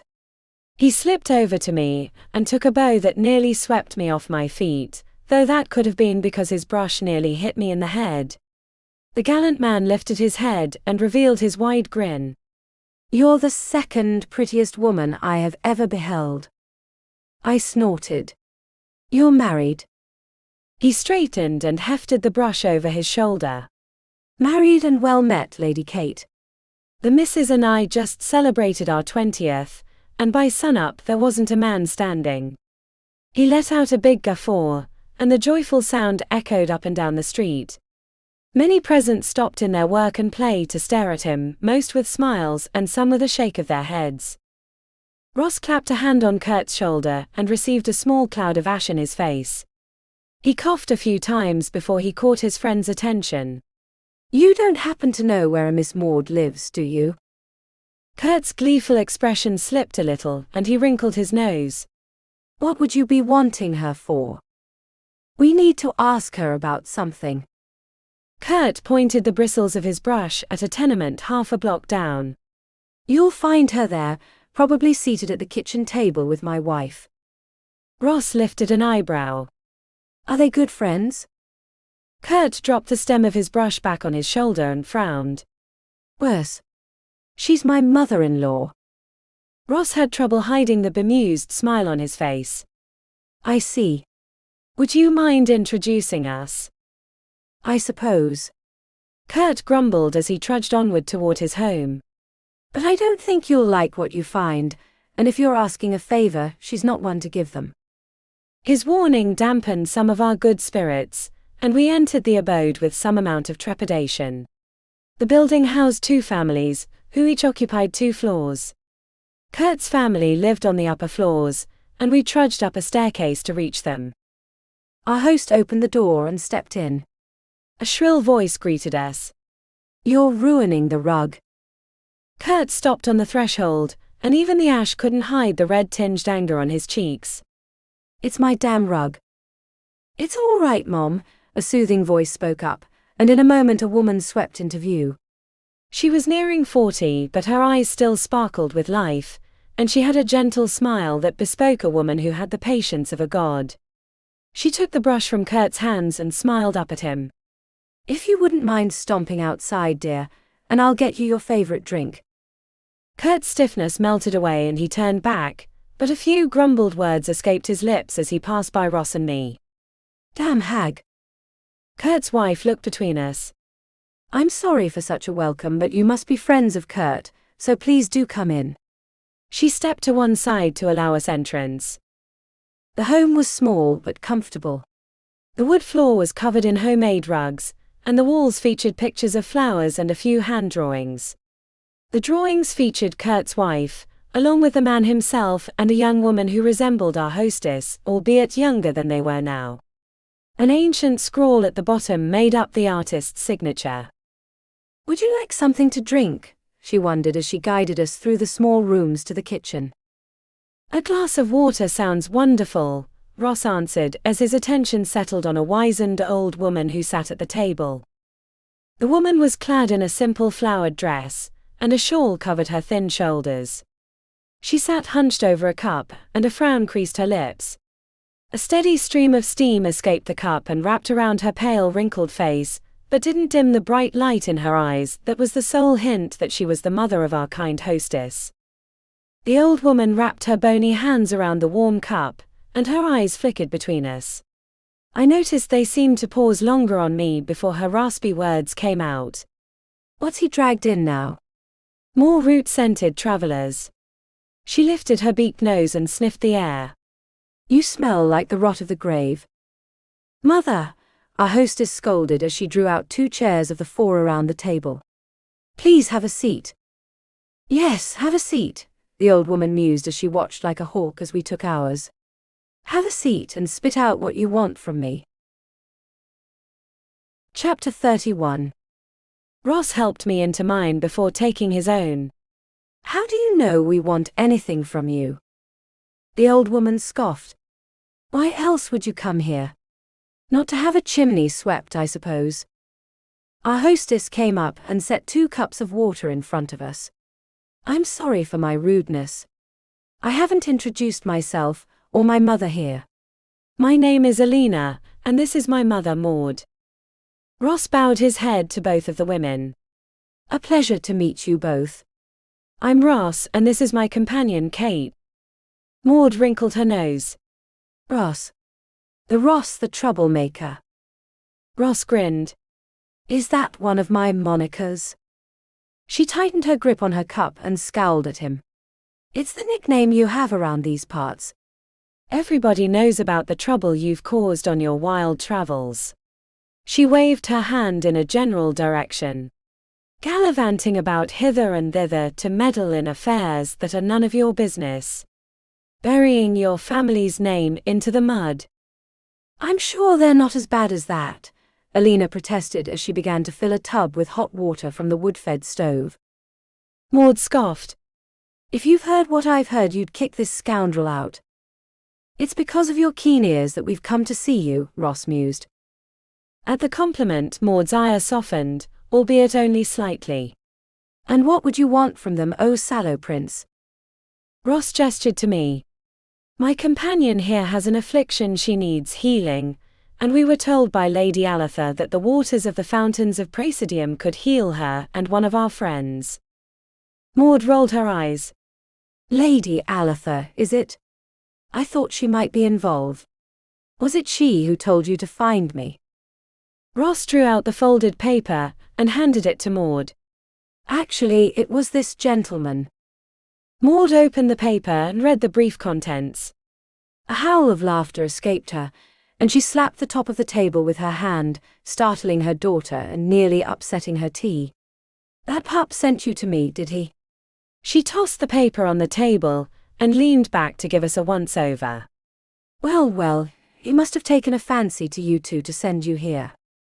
I lifted an eyebrow. Why? Maud's eyes fell on me. Because he knows I don't take stupid people with their stupid questions. She tapped her temple with the tip of one bony finger. I've got too many stories to tell up here without muddling them with someone else's small life. Mother, Alina scolded her parent. Maud wrinkled her nose, but her demeanor softened a little as she looked between us.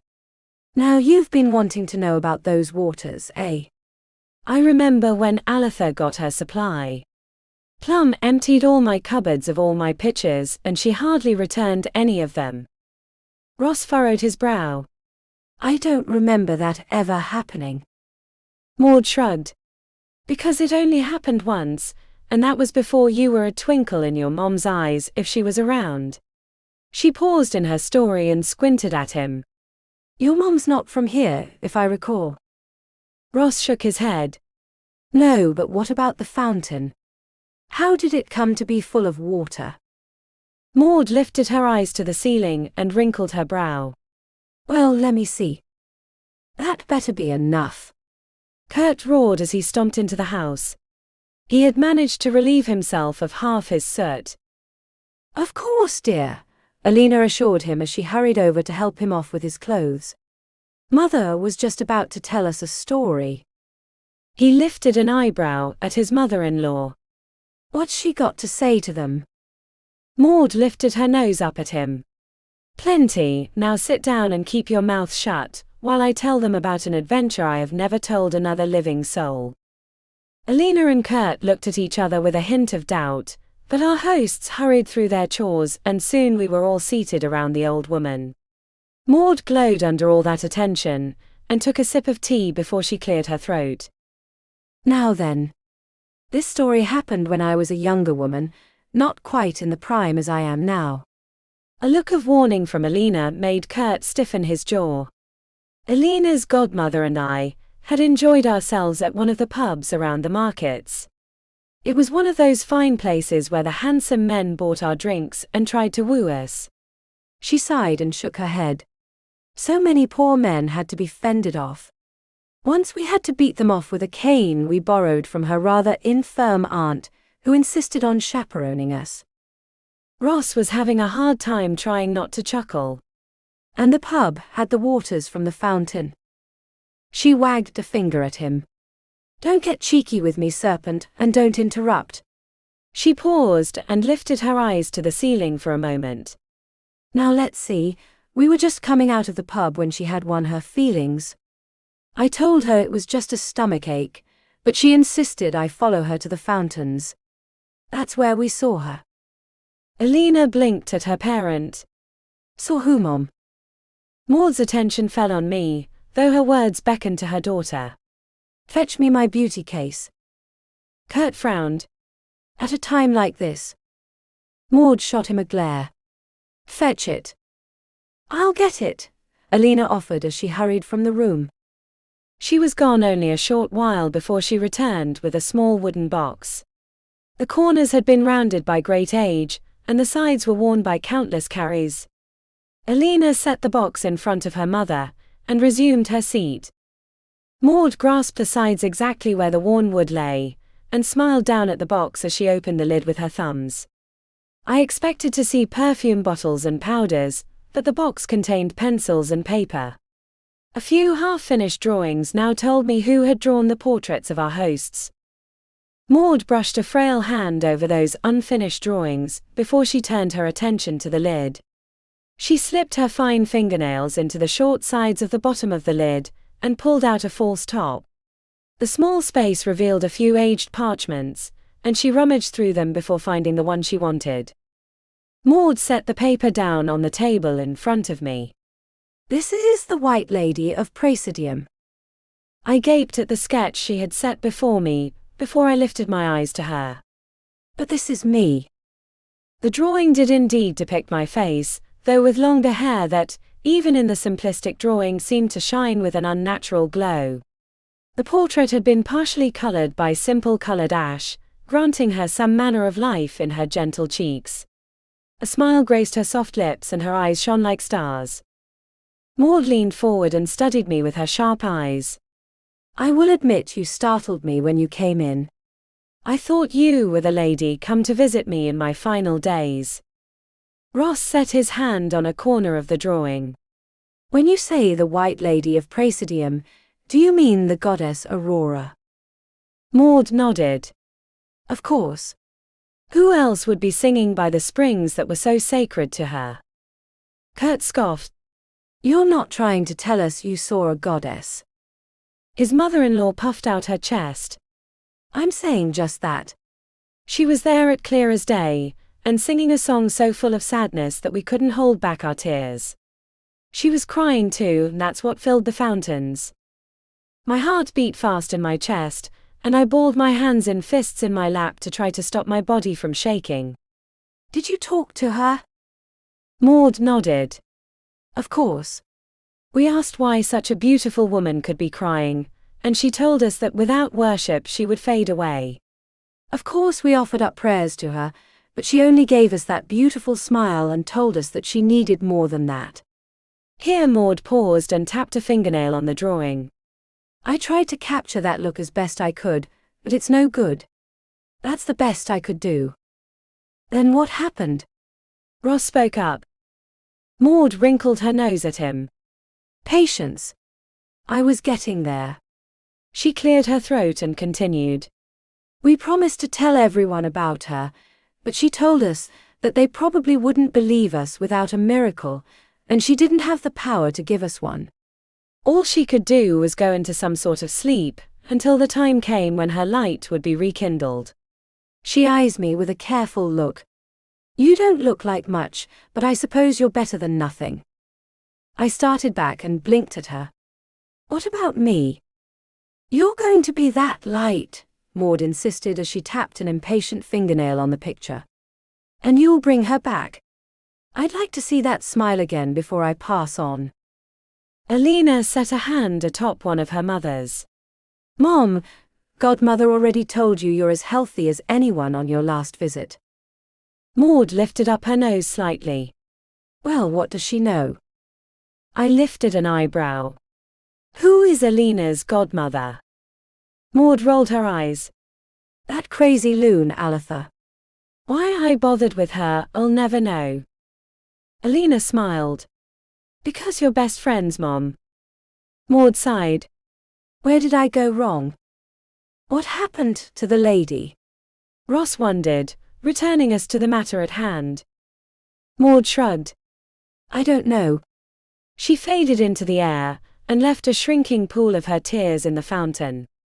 Aletha shouted at me to fetch my pans, as she dipped all her vials into the water. We ended up getting a few gallons before it disappeared into the ground. I cast an irritated look at Ross. Aletha didn't tell us this story. Maud scoffed. She wouldn't, the old biddy. Hates telling stories, especially ones that remind her that she still owes me a half-dozen pots and pans. And you don't know where the lady would have taken her slumber? Ross inquired. Maud shrugged. No idea. Ross gave her a smile and bowed his head before he stood. Then we thank you for your information and for your time. You're not leaving already? Kurt protested as he gestured to the kitchen. The missus could fix you up something to eat.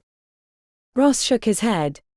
Thank you, but we made a promise to Red to do an errand for him that will fill most of the rest of the day. Kurt pursed his lips but nodded. All right, but don't be strangers, you hear? I slipped the paper back over to Maud. Thank you for the info. Maud's face softened and she pushed the picture back to me. Keep it. I always wanted to give it to the lady, and you have a better chance of meeting her than I do. I smiled and nodded. I'll do that. Chapter 32. Ross and I left the comfortable home and stepped out onto the busy street. The oaths were alive with industry as carts and people traveled up and down the road. I held the sketch paper against my chest and looked up at Ross. How could she look like me? I'm from a different world. She shouldn't even know I exist, much less look like me. Ross shook his head. I don't know, and I believe only one person could answer that question. My heart sank and I cast my eyes to the ground. Aurora. Ross set a hand on my arm. As surely as we found Sophia, I'm sure we'll find Aurora. I winced. But Sophia found us. My dragon companion gave me a mischievous smile. Then we'll have to turn the tables and find this wayward goddess of the waters. She may be lurking in one of the many statues left behind by the Empire, and perhaps we'll even find her on the 2 trails we might follow. There are some broken monuments left over from the Empire period, he mused as he led us down the street. We'll pass a few of them on our way to the outer reaches of the city. I blinked at him. Why are we heading there? The new Pactus told us he'd been dropped at the outskirts of the city, and that he stank of swamp. There's only one place where the marshes abut the city limits. As we hurried along the road, I noticed Ross' pace slow. I looked up at him and saw that his face was tense, and while he faced forward his eyes kept darting over his shoulders. What's wrong? His voice was low and stiff. Don't look back. We're being followed. My pulse raced as I glued my eyes to the road ahead of us. By the Baron's men. He reached out and grasped my hand. I'm not sure. Stay close beside me and do what I do. Ross suddenly darted left into a narrow alley. I stumbled along, and together we hurried down the tight space. The gap was too narrow even for my shoulders, and I was forced to turn to one side. As I did, I looked behind us and noticed a cloaked figure appear at the mouth of the alley. They stared at us for a moment, before they darted forward out of sight. Ross led us through the gap, and out to the neighboring street. All of the oaths looked the same to me, like townhouses on an old city block, and we raced down this new one of 4-floor homes. I looked to our left at the passing alleys that dotted the gaps between every 4th or 5th building. The shadow that had blotted out the mouth of the alley followed us, though they kept moving enough to avoid my getting a good look at them. Near the end of the street, our road curved leftward and merged into the adjoining road. Ross skidded to a stop at the end of the block and pulled me into a stairwell, the top of which stopped just shy of the corner of the house. He positioned me beside him and pressed his back against the brick wall behind us, so he stood a half-foot from the corner of the building. My heart pounded in my ears, and I couldn't hear a thing. Ross, however, tensed, and a moment later he released me and leapt forward. He reached around the corner and grabbed something that thrashed about in his hold. Ross yanked his captive into view and revealed a figure of short stature and soft boots. He grabbed them about the collar of their cloak and flung their back against the nearest wall. The dragon Pactus lifted his captive off the ground, so their faces met and glared at our stalker. "Who are you?" The hood had gone slightly askew, and I beheld the face of a young woman of 15. She shrank from his harsh tone. I'm sorry. I don't want to cause any trouble." At seeing her pale face, Ross softened his demeanor slightly. "Then why are you following us?" Her body began to shake. "Why, you were at Mother Maud's house, right?" He narrowed his eyes. "What's that to you?" Her eyes flickered over the area. "Could we talk about this somewhere else? Please?" I set a hand on Ross' arm and smiled up at him. "After staring at that dry fountain, I think you and I could use a drink." Ross pursed his lips but lowered the woman back to the ground. I turned my attention and my smile to her. "What's your name?" She slipped her hood back on her head, but most of her face could still be seen. "I'm Linda." "Pleasantries at the pub," Ross commanded us as he nodded down the street. "There used to be one after the merging." Linda bounced her head up and down. "Oh yes. Kurt takes me there often after he's done with work." Ross caught her eye and swept his arm in front of him. "Ladies first." Linda's shoulders fell a little. "You don't trust me." Ross chuckled. "Let's just say we've been very popular lately, but with the wrong crowds." Linda blinked at him for a moment before she led our little troop down the road. The streets merged as expected, and we soon found ourselves on the short doorstep of a pub. The wooden sign over the large door read "Join Joint" and had a simple painted picture of two roads merging. Ross paused on the threshold and smiled up at the sign. "I haven't been in the JJ for quite some time." We proceeded inside and found the establishment small but relatively clean. Square tables were the norm, and the bar was situated against the wall to our right. The decor featured pairs of everything, from crossed swords to two tapestries that featured a single scene shared between them. Two people worked the bar, a man and a woman of the same age. They wore matching green clothes, though the woman wore a dress, and the man a sturdy outfit of pants and a shirt. At our coming, the woman swept out from behind the bar and greeted us with a smile. "Welcome." "Welcome. Come take a seat over, Linda." "What a surprise to see you here this early."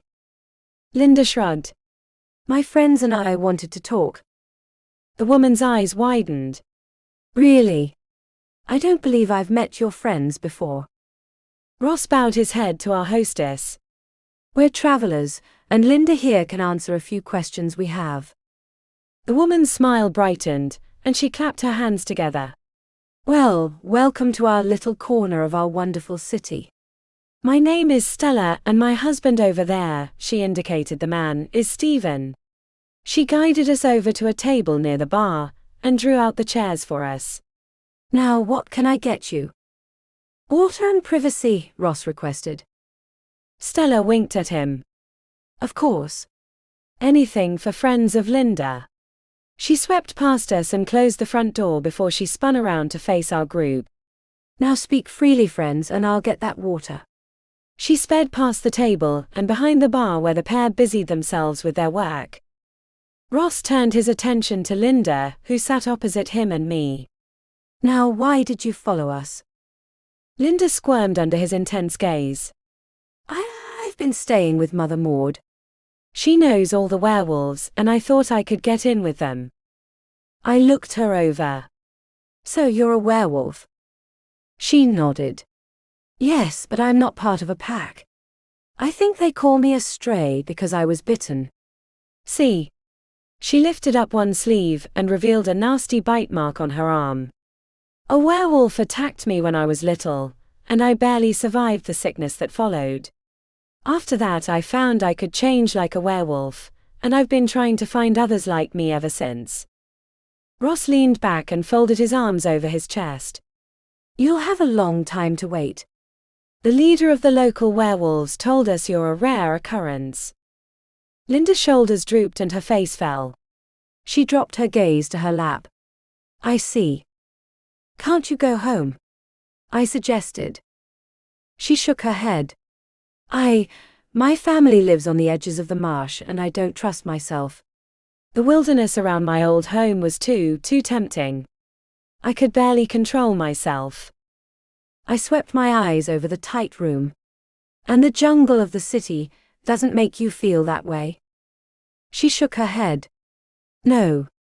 At least not as much. Here you go, dears, our hostess announced as she swept up to our table and set a glass of water in front of each of us. She set a hand on Linda's shoulder and smiled at Ross and me.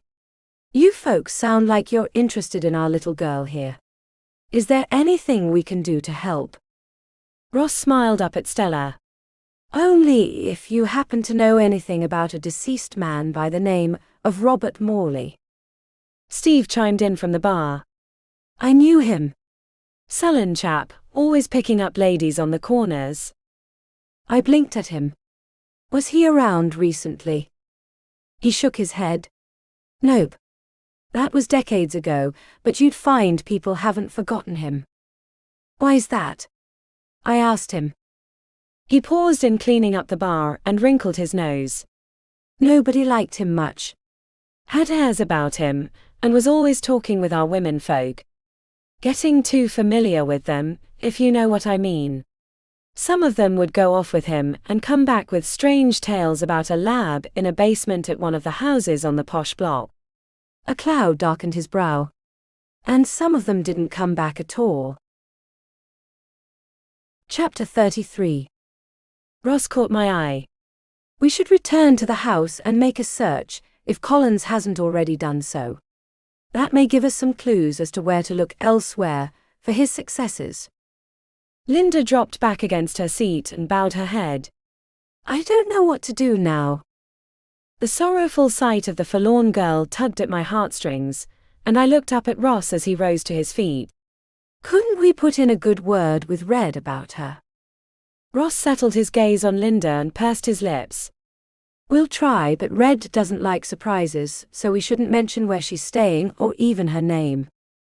A flame of hope was rekindled in Linda's eyes, and she smiled up at us. Thank you so much.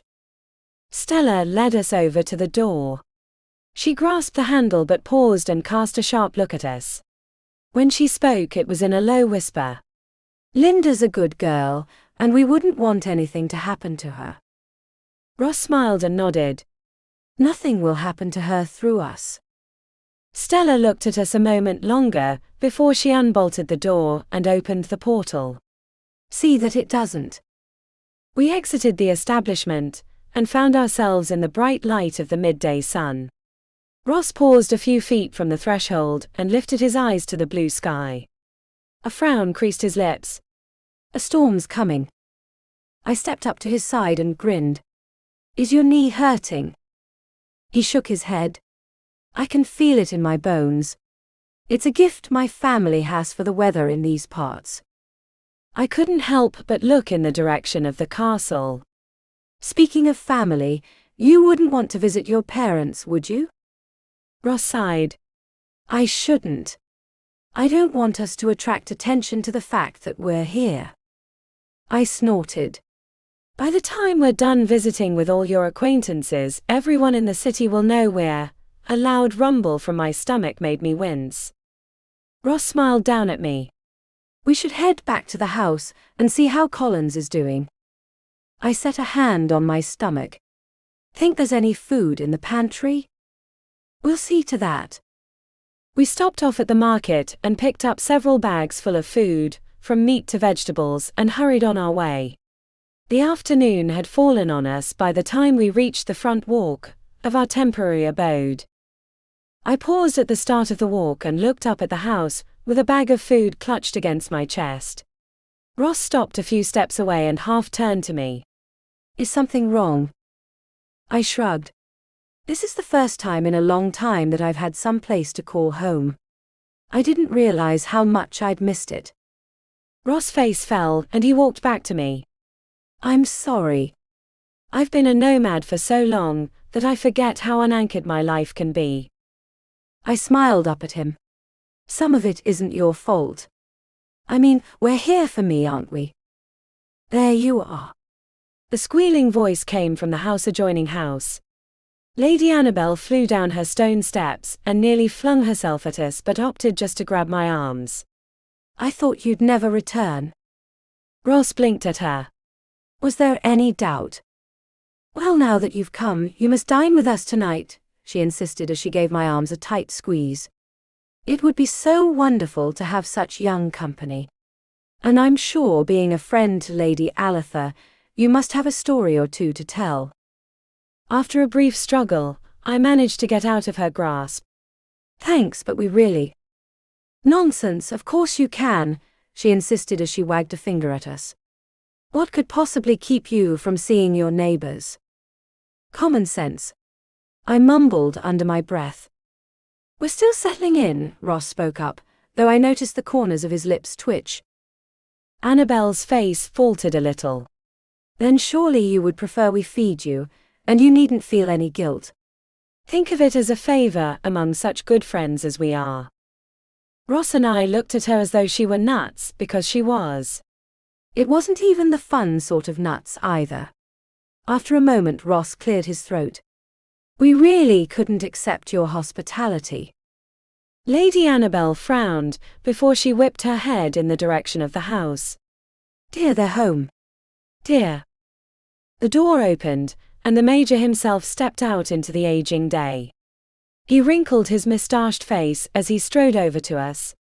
What in the blazes is going on? Lady Annabel's smile was undeterred as she gestured to us.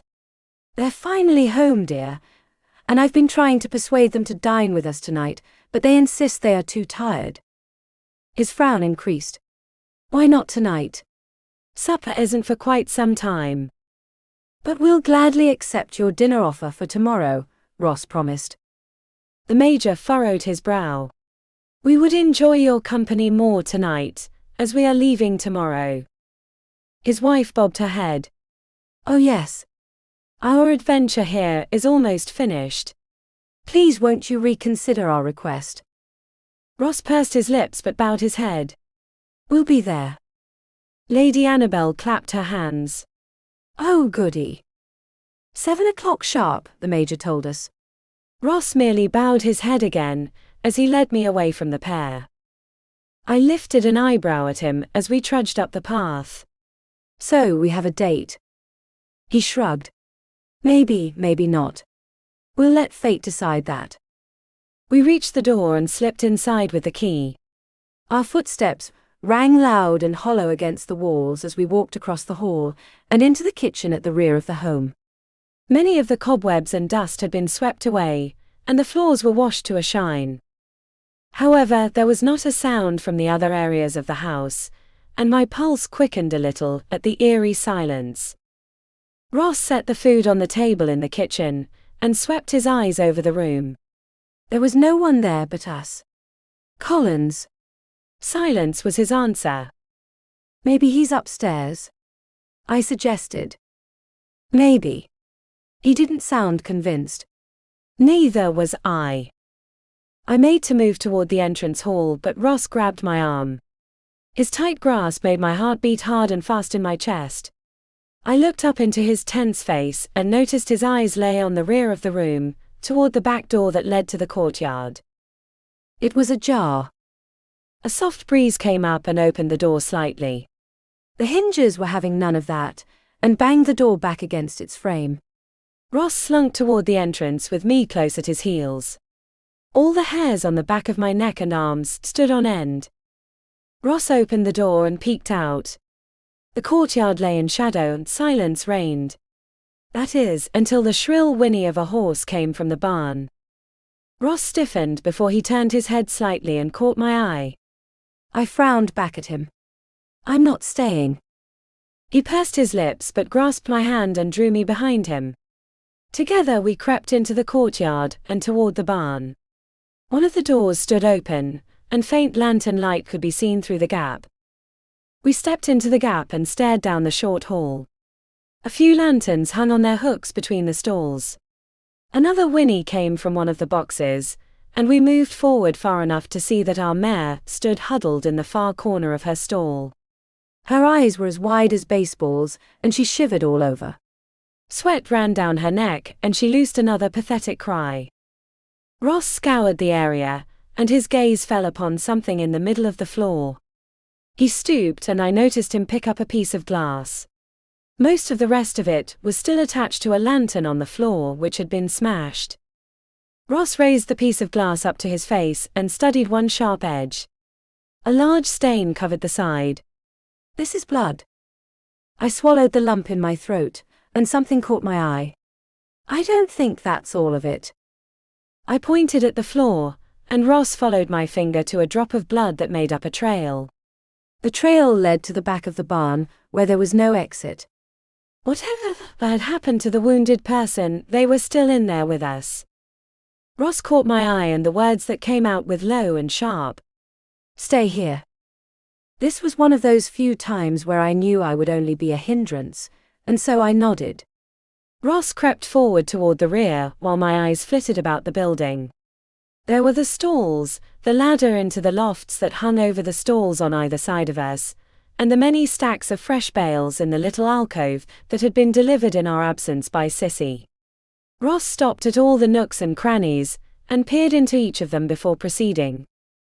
A terrible roar came from the loft to my left, and a shadow flung itself from on high to land hard on me. I was knocked to the floorboards, and the hulking, furry figure of Collins hung over me. He shoved his face into mine, and his lips curled back in a hideous snarl of fangs and drool. Ross grabbed the fur on Collins' back and flung him backward off me. Collins landed on his feet and stumbled backward but kept his balance. Ross and he faced off, each flexing their clawed hands. That's when Collins grabbed his throat with both hands and stumbled back. A strangled cry escaped him as his fur and claws began to recede. Ross took advantage of the situation and leapt forward. He swung his fist and slammed his hand into the side of Collins' face.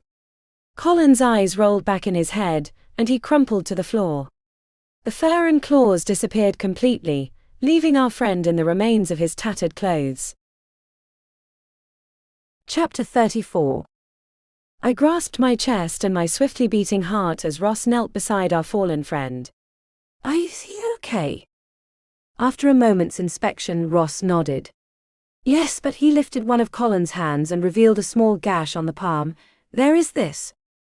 I slipped my legs underneath me to stand, but one of my feet kicked at the remains of the broken lantern. "I think I have the answer to that," I mused as I knocked the side of my foot against the lamp. Ross slipped one of Collins' limp arms over his shoulders and lifted his friend off the floor. "You may have something there, but let's get into the house." Ross hefted Collins into the house and upstairs to the room he had chosen. Collins was laid out on the bed, and Ross stepped back as I joined him at his side. Together we looked down at our companion, whose chest moved up and down with unnatural rapidity. I caught Ross' sorrowful eyes. "What do you think made him grab his throat like that?" He pursed his lips. "I'm not sure." A memory resurfaced in my mind. It kind of reminded me of when we faced off against that other werewolf, the one who bit him. He acted like he was going to revert back too. Ross folded his arms over his chest and continued to stare down at our friend. "He did. It makes me wonder if perhaps the experiments haven't been a complete success, if indeed the purpose is to create werewolves through being bitten." "Or any other Pactus through that," I added. He nodded. "Yes. That indeed may be their purpose, whomever they are." I looked over our injured comrade. "You think getting cut on the lamp made him turn?" "That's a very real possibility, but we can't be sure until he tells us," Ross mused. "Either way, he should have some food when he wakes up." At the mention of food, a soft rumble came from my stomach. Ross smiled at me as I gave a sheepish grin.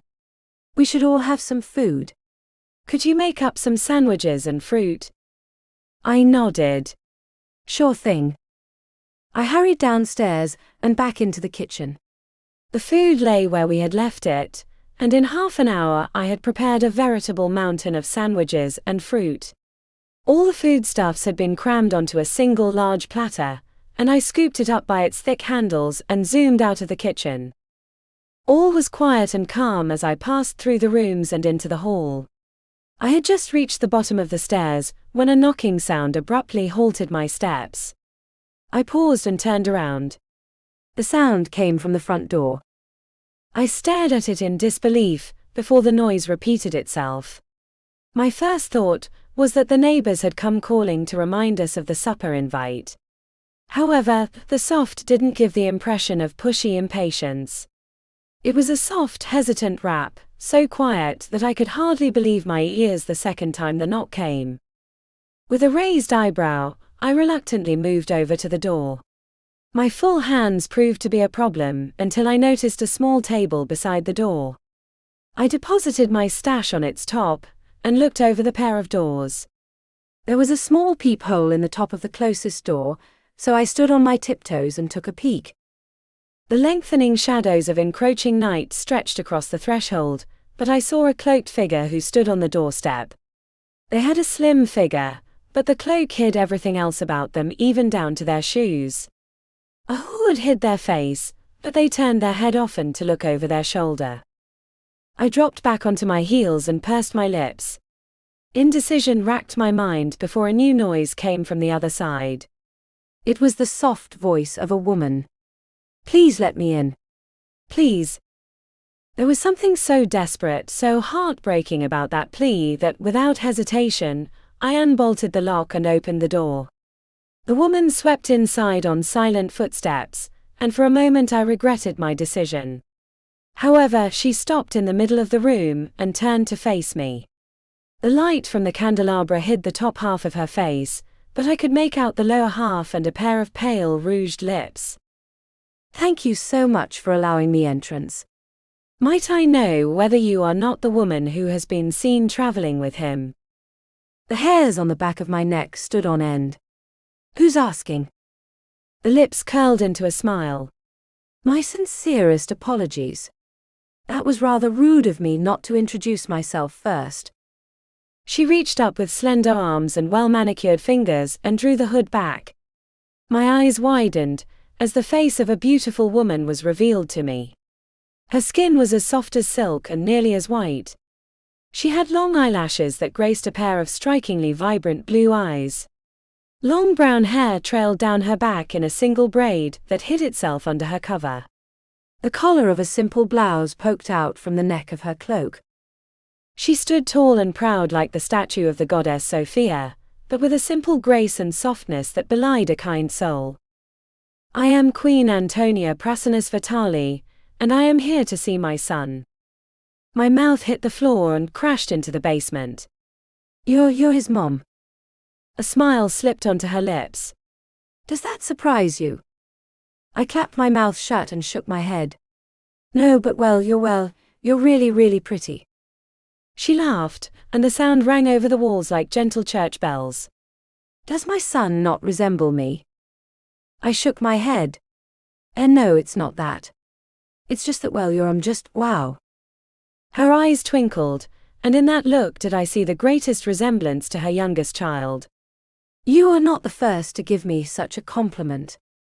She cast her eyes over the house and her smile faltered a little. "May I see my son?" "Of course." I nearly yelled as I snatched the food platter from its table. "He's this way." I led her up the stairs and rounded the corner, or tried to. The front of the platter crashed into Ross as he tried to turn the corner from the opposite direction. He grasped the platter as the mountain of food trembled like an active volcano, but our late lunch remained atop the plate. His eyes were full of curiosity. "I thought I heard you." His attention fell on my companion, and he froze. A soft whispered word left his lips. "Mother." The Queen smiled at him. "You look well, Hadrianus." Ross stared at her for a long moment before he swallowed hard. "I didn't expect to see you." She laughed. "No, I expect not, but you should know I would not have let you leave without seeing me, as you have so many times before." He shook his head. "I never meant it like that." His mother waved away his words with a soft stroke of her hand. There's no need to apologize. We all know why you never stayed long. Now then, let me have a look at you. I leapt out of the way with the platter in my hand, and she stepped forward. The Queen grasped his arms and looked him up and down. Her smile only increased. You have grown well since last we saw each other. There is muscle underneath these sleeves. She reached up a hand and cupped his cheek in her palm. And you look so much like your father. Ross couldn't quite keep a tremor out of his voice. How is he? Antonia sighed. Burdened with worry. He would have gladly accompanied me today, but there has been a great deal of trouble with werewolves attacking the border towns. She fixed Ross with a knowing look. He thought that you might know someone to talk to about them. Ross nodded. He knows about the problem, but they aren't part of his clan, or anybody else's for that matter. His mother lifted an eyebrow, and he grasped one of her hands in his. I'll show you. Chapter 35. Together Ross and I led his mother to Colin's room. At the sight of the pale-faced man on the bed, the Queen's own pallor greyed. She strode over to the bedside, and looked him over as we joined her. Brother Collins, but what has happened to him? Ross pursed his lips. He was bitten by a werewolf, which we believe was created in a lab on the outskirts of the city. She whipped her head around, and her wide eyes stared at us in a mixture of horror and disbelief. Not a Pactus. He shook his head. No. At least that's what we believe.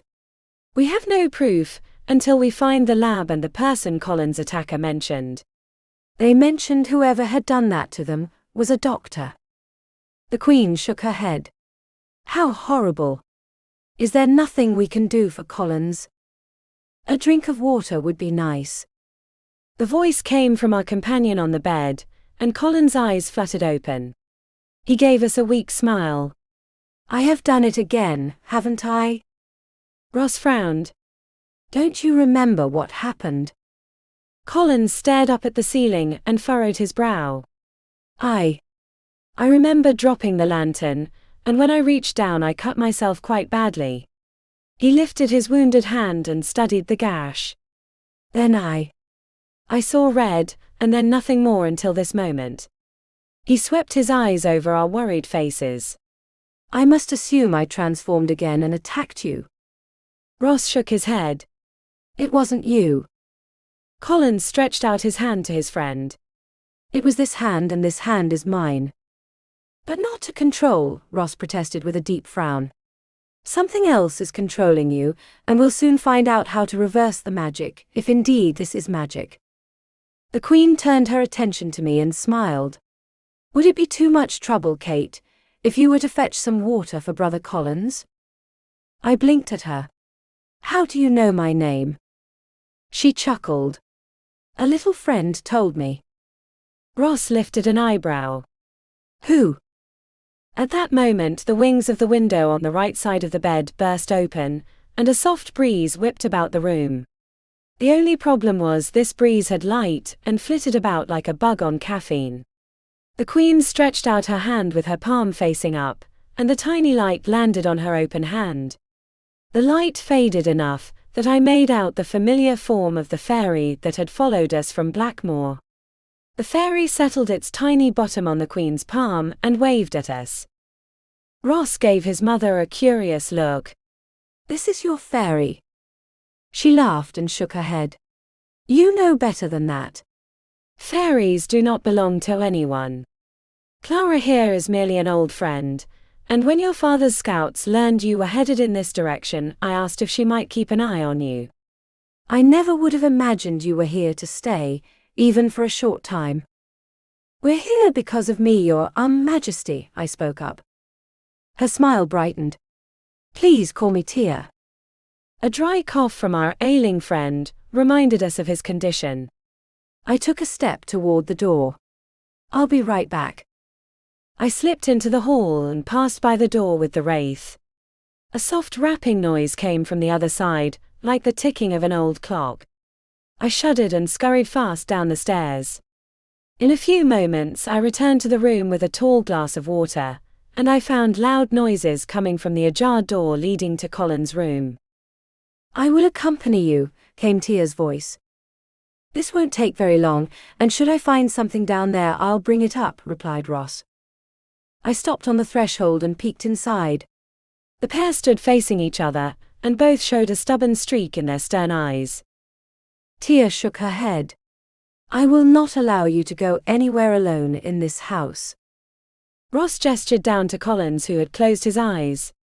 "And I don't want to leave Collins alone with anyone. He could change at any moment, or worse, his sire may be able to track his scent." I swung open the door and stepped inside. "I'll be fine alone with Collins." Our weak friend opened his eyes and gave me a bitter smile. "I wish that were true, but I can no longer be trusted. The beast inside me gnaws at my mind even now." Ross pursed his lips at his old friend before he caught his mother's eye.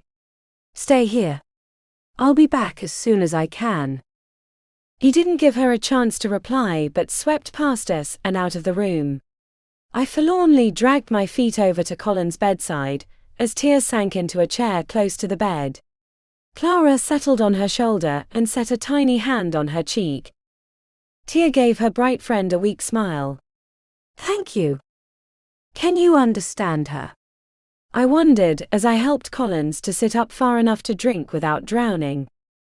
Tia nodded. "Yes. It took a great deal of time, of course, and many mistakes." Clara bobbed her head up and down and patted her stomach, which made Tia laugh. "Yes, I do remember when I thought you were saying you were hungry when you were actually full, and I could not understand why you refused the food I insisted on giving you." The fairy clutched their stomach and made a gagging motion. A soft sigh came from Collins, and I looked back at him to see there was more color in his cheeks. He had drained most of the glass which he held out to me. "Thank you very much." I accepted the glass and shook my head. "It's no problem. It's not like any of this is your fault." He closed his eyes and sighed.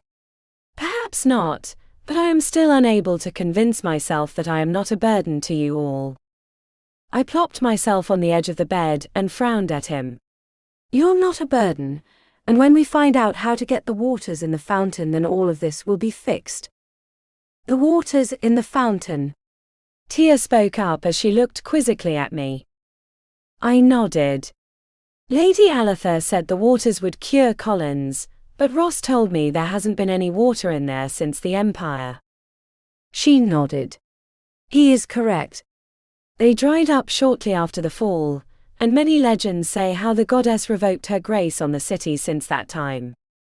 My eyebrows shot up. "You mean Aurora?" A smile touched her lips. "Yes. I suppose Lady Aletha told you of her." Her family still remembers the old ways." I shook my head. "No, it was Mother Maud, a friend of Aletha. She told us about Aletha and her seeing a beautiful woman at the fountain a couple of decades ago, and her tears filled the pools.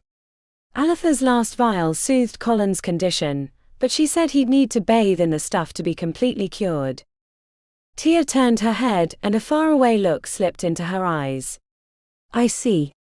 Such a thing sounds like a miracle." I snorted. "Ross and I kind of specialize in miracles, at least so far." She lifted an eyebrow at me. "Truly? Tell me about some of your adventures.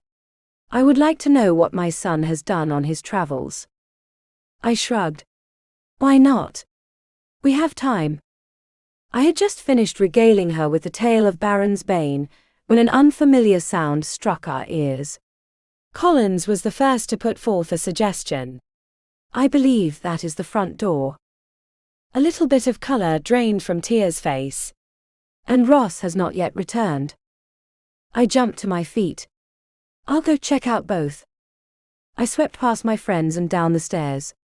The knock did indeed come from the front door, and I peeked through the peephole.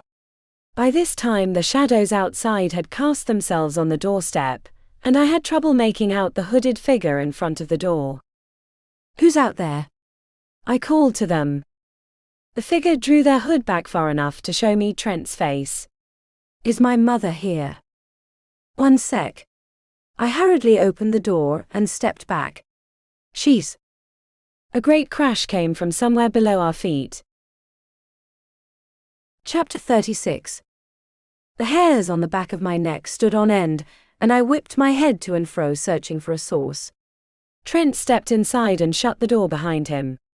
His eyes, too, examined the area. What was that noise? I shook my head. I don't know. Your mom and Collins are upstairs, and Ross is in. My eyes widened. He's in the basement. I rushed forward with Trent at my heels. Together we raced down the central hall, and to a door that stood ajar on our left. I flung the portal open, and revealed a set of ancient stone stairs that led into a rock foundation. The scent of dust hit me like a ton of bricks, and I covered my nose with my arm. Ross! Came my muffled shout as I stepped onto the top step. A few candles hung from holders on the wall to our right, and cast their weak light on the steps below them. The trail of flickering light led down to the flagstone floor, but beyond that I couldn't see anything because the first floor hid the rest of the basement. Let me go first, Trent insisted. He didn't give me a choice as he slipped past me and down the steps. I crept after him as he eased down the stairs, careful to keep one hand on the wall and another on the hilt of his sword that stuck out from his cloak. We reached the bottom of the stairs, and found ourselves facing a long, wide room that stretched in all directions. Boxes covered in white sheets filled the space, and some of the nearby sheets had been torn away and tossed onto the ground. The candlelight stopped at the bottom of the stairs, but cast shadows over the faraway corners. Ross! I called out, but my only reply was silence. I hurried past Trent and over to one of the fallen sheets, where I searched for Ross, but found only his fresh fingerprints on a few open boxes. Trent came up behind me, and his eyes glowed softly in the dark thanks to his dragon lineage. Someone else has been down here. I blinked at him. What do you mean? He tapped a set of fingerprints that had been partially covered in dust. He didn't make those. Then where is he? I whispered as I swept my eyes over the room. Something glistened on the floor halfway across the space. I rushed past Trent and toward the object. Wait, Kate, Trent shouted.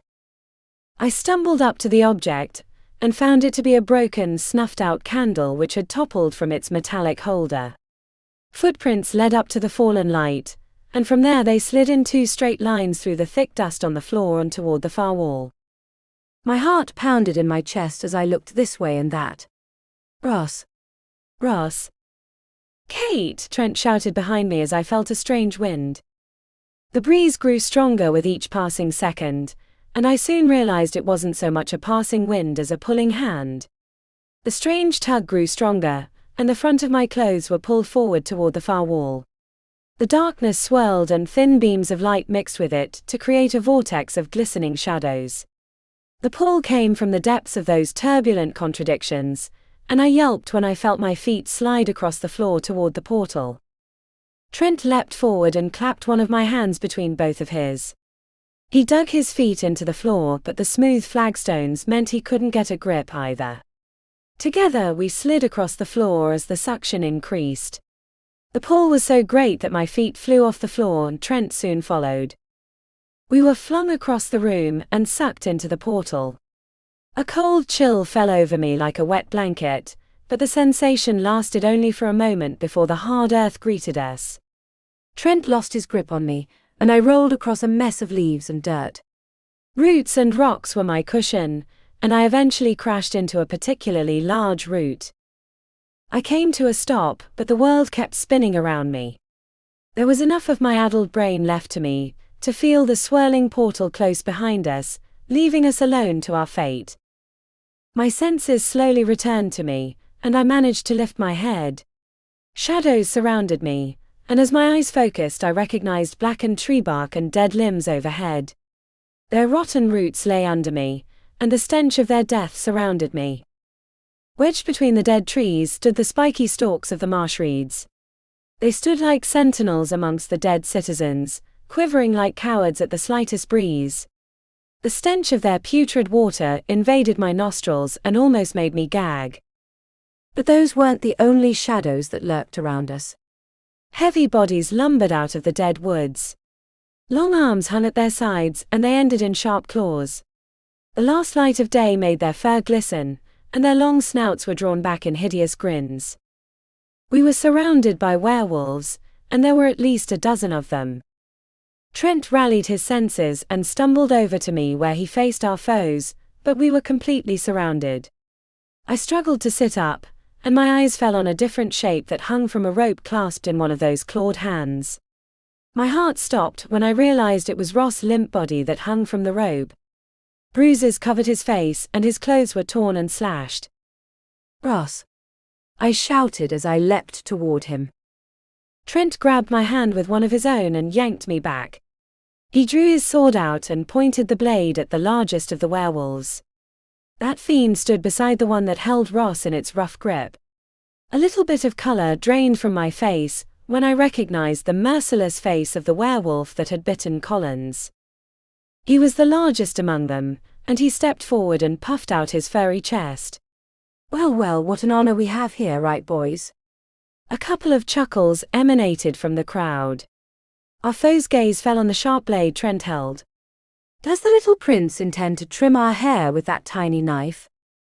Trent narrowed his eyes, and his voice cut through the tension as sharp as his blade. "If I must." The werewolf chuckled, and looked over his shoulder at one of his nearby companions. He jerked his head toward us, and the next moment the werewolf lackey shot forward. The creature swiped his large paw at Trent, who flicked his sword with the deftness of countless years of practice. The werewolf let loose a horrible cry and stumbled back. He clutched his arm where a long smoking gash stretched from his hand up to his elbow. Our main foe curled his lips back in a snarl as he watched the stench-filled smoke rise before he whipped his head back to us. "What the hell is that? Some sort of magic?" Trent held the blade up in front of his face and grinned.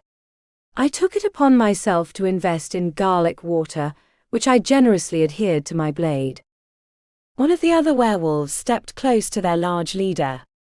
"What can we do against that, Mac?" Mac shoved him away. "You coward!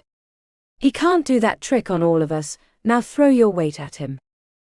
All but Mac and Ross Captor charged us at the same time, and Trent's face was grim as he fended off the first wave of attacks. Their claws came down on his arms and torso, however, and he stumbled against the many cuts and gashes. "Trent!" I shouted as I rushed forward. I slammed my shoulder into one of his attackers, and we tumbled to the ground together. The werewolf righted himself on all fours and lunged at me with his mouth wide open. I flung up my arms, but I knew what would happen if the creature bit me. I'd become like Collins. That's when a harsh wind blew past me and crashed into the whole company. The werewolves and even Trent lost their footing, and the fight ceased. I blinked at the miracle and turned my head, just as a familiar light flew past me. The portal stood open once again, but my attention was fixed on the flying beam. The light was the tiny body of Clara, who flitted between the gaping mouths of the werewolves, and arrived at the one that held Ross. She flew around his head a few times, making him cross-eyed before she stopped with her toes poised on the tip of his long snout. The werewolf snarled and clapped his hand on his beak, but she evaded his attack and blew sparkling powder from her hand into his eyes. He yelped and stumbled back, dropping Ross. Ross crumpled to the ground and stirred. His eyes flew open, and he thrashed in the hold of the rope, but they were magic like those that had belonged to Red. Max snarled and lunged at Ross with claws bared. Clara swooped down and touched Ross' bindings, and they fell away like dust. Ross rolled out of the way as Mac's claws slammed into the ground where he had been just moments before. My dragon lover leapt to his feet and rushed toward Trent and me, tossing aside any werewolf that stood in his path. "Run!" he shouted as he snatched my hand and grabbed the back of Trent's cloak. Together the three of us, with Clara following close behind, lunged through the open portal and to safety. Chapter 37. We crashed onto the hard, cold floor, and a cloud of dust flew up around us. I rolled onto my back in time to watch Clara swoop around the perimeter of the portal. The doorway slammed shut with a strange popping noise, and a few pieces of glitter floated to the floor. Clara dove down and scooped them up before she flew over our heads. I twisted my head around to follow her, and watched the tiny fairy land on Tia's shoulder. The Queen's face was pale as snow as she stood near the bottom of the stairs. She rushed over to us and knelt down in front of her sons. "We're okay," came Ross' weak reply as he eased himself onto his arms. Trent leaned against his blade and gave his mother a weak smile. "Never better." She scowled at them, and a wave of anger emanated from her. "You are both terrible liars. Now let us get you upstairs." She looked past them and at me. "Are you hurt?" I shook my head as I climbed to my feet. "No, thanks to them." Together Tia and I hefted the arms of one of the men over our shoulders and helped them upstairs. We were greeted by Collins, who, though he looked pale, stood on his own at the top of the hall. He held the platter of food in his hands. "I thought perhaps this might be needed." "That and bandages," Tia told him as we dragged our heavy weights into the front parlor. We dropped the men onto the long sofa while Collins followed us and set the tray on the coffee table. I hurried out of the room and returned with a large pail of hot water, and Collins had gathered up some of the cleaning rags he had used earlier. With the three of us working together, we had them cleaned up, much to their chagrin. "Stop fidgeting," I scolded Ross as I patted a damp towel against one particularly nasty bruise on his cheek. He shut his closest eye and winced. "That would be easier if there wasn't so much to fidget about." "What happened to you?" Tia asked as she focused on bandaging Trent's cleaned wounded. Trent pursed his lips as he looked to Ross.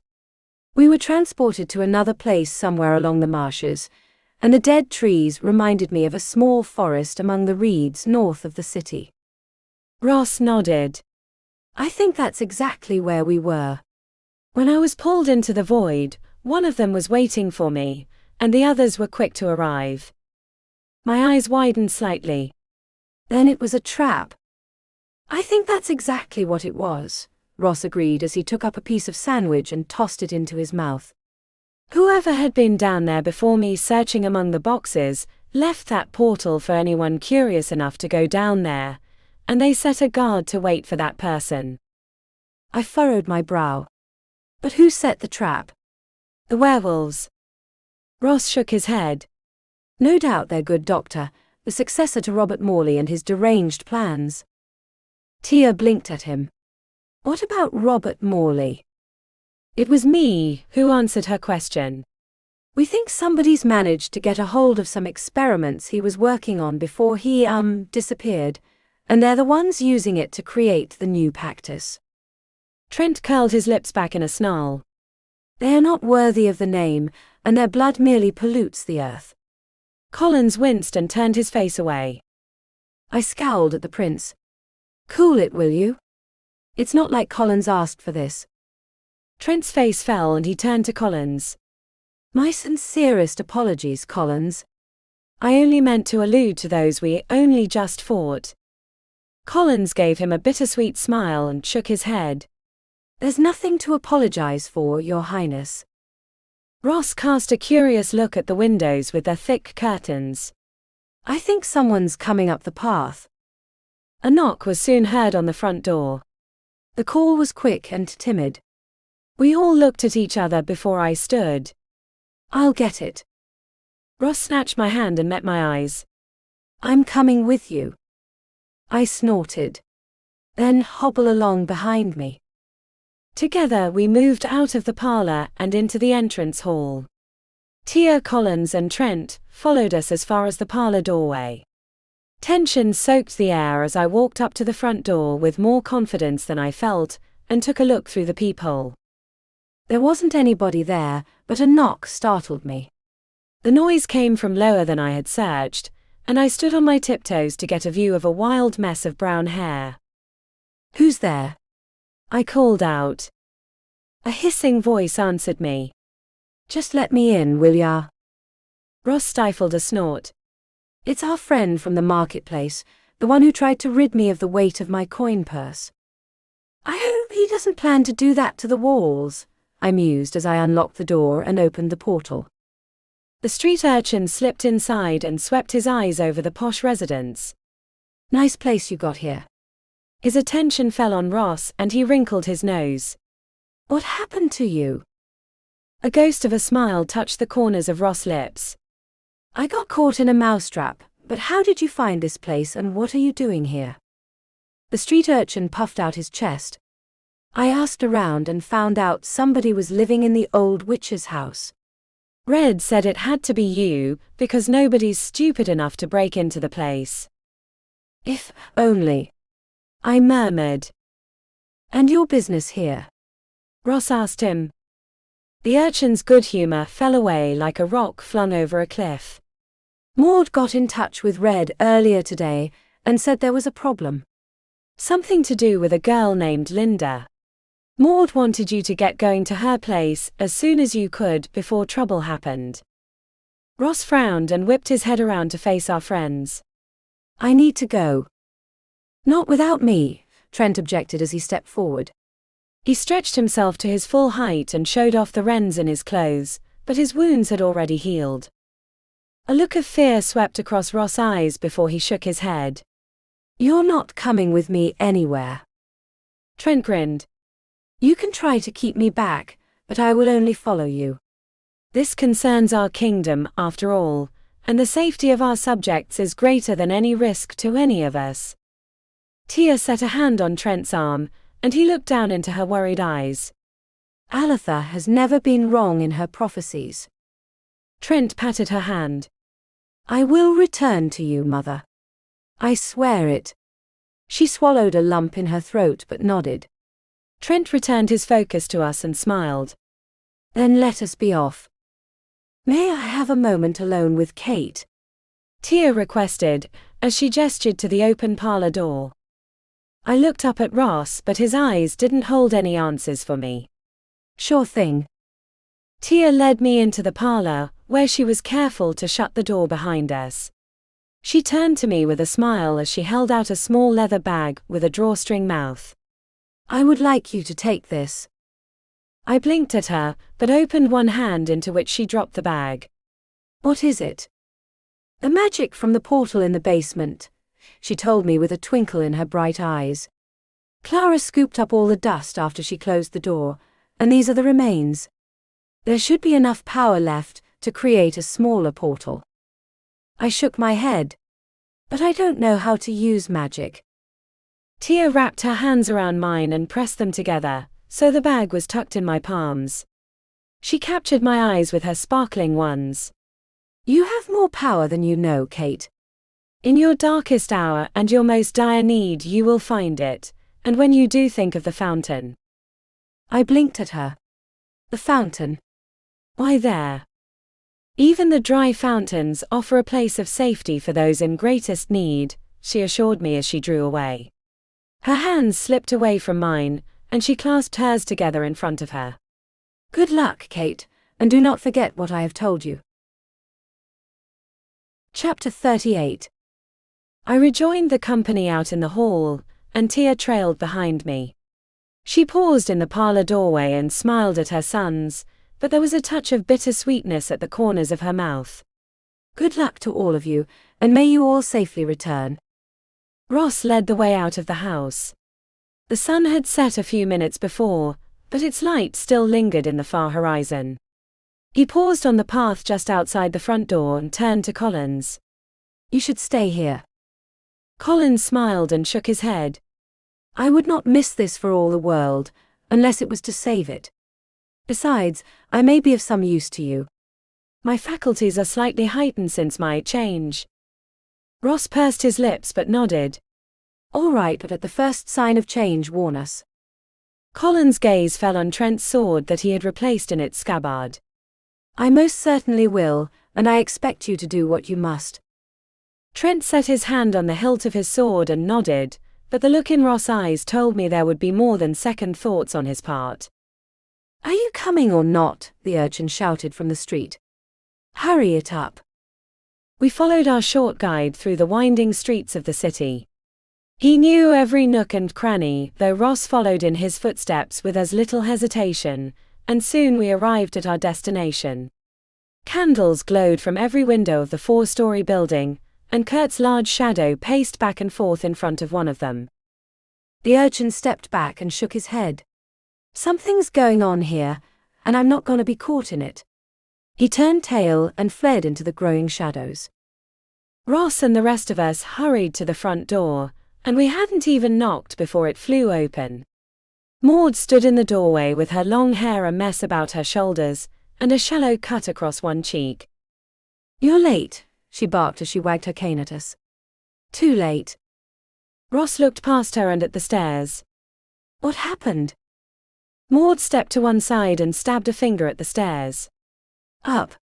Now." We hurried up the stairs and Maud slammed the door shut behind us. She followed as best she could, but we beat her to the apartment, or what was left of it. Deep gashes covered the walls, and much of the furniture had been overturned. We found Alina seated at the kitchen table. Her face lay in her hands and horrible sobs came from her. Her clothes had been torn in several spots. Kurt stood in the window facing the doorway as we entered, and his face was stern and ashen. "She's been taken," were his first words to us. Ross swept his eyes over the room and a dark cloud fell on his brow. "Werewolves took Linda." Alina dropped her wet hands onto the table and revealed her red cheeks and soaked eyes. "Yes. When Linda came back from the pub, she said she thought somebody was following her. Kurt was already back at work, and Mom and I were too afraid to leave the building until he got home. Just at sunset they barged in here and took her." Kurt nodded. "I got home just after they left." Ross frowned. "And how long ago was that?" Alina shook her head. "I'm not sure." "Maybe an hour ago." "And what are you going to do about it?" Maud snapped as she shuffled into the room slightly out of breath. She leaned heavily on the cane and glared at us. "It's because of you she's in this mess, isn't it?" "Those werewolves were your trouble, weren't they?" "Calm down, old woman," came another voice from the living room, and Red entered the kitchen. Behind him trailed the street urchin. He swept his eyes over the room. "Whoever took your friend has their own motive, and Ross is working for me trying to find out what they are." Trent frowned at our werewolf friend. "And who are you, that you have arrived here at this troubling hour?" Red grinned and swept himself into a low bow. "My apologies, Your Highness. I forgot to introduce myself." He raised his head, and his eyes flashed with an unnatural yellow light. "I am Red, leader of the werewolves of Cunaborn." A look of fury swept across Trent's face. "There are no werewolves in Cunaborn." Red straightened and his good humor faded. "I'm afraid there's far too many for either of our tastes." "Waylin here," he clapped a hand on the urchin's shoulder, "found my party and me as we were searching the streets for some rumored fake werewolves." Aileen shot to her feet and stared at him with wide pleading eyes. "Did you find them? Was there a young woman with them?" Red lifted an eyebrow.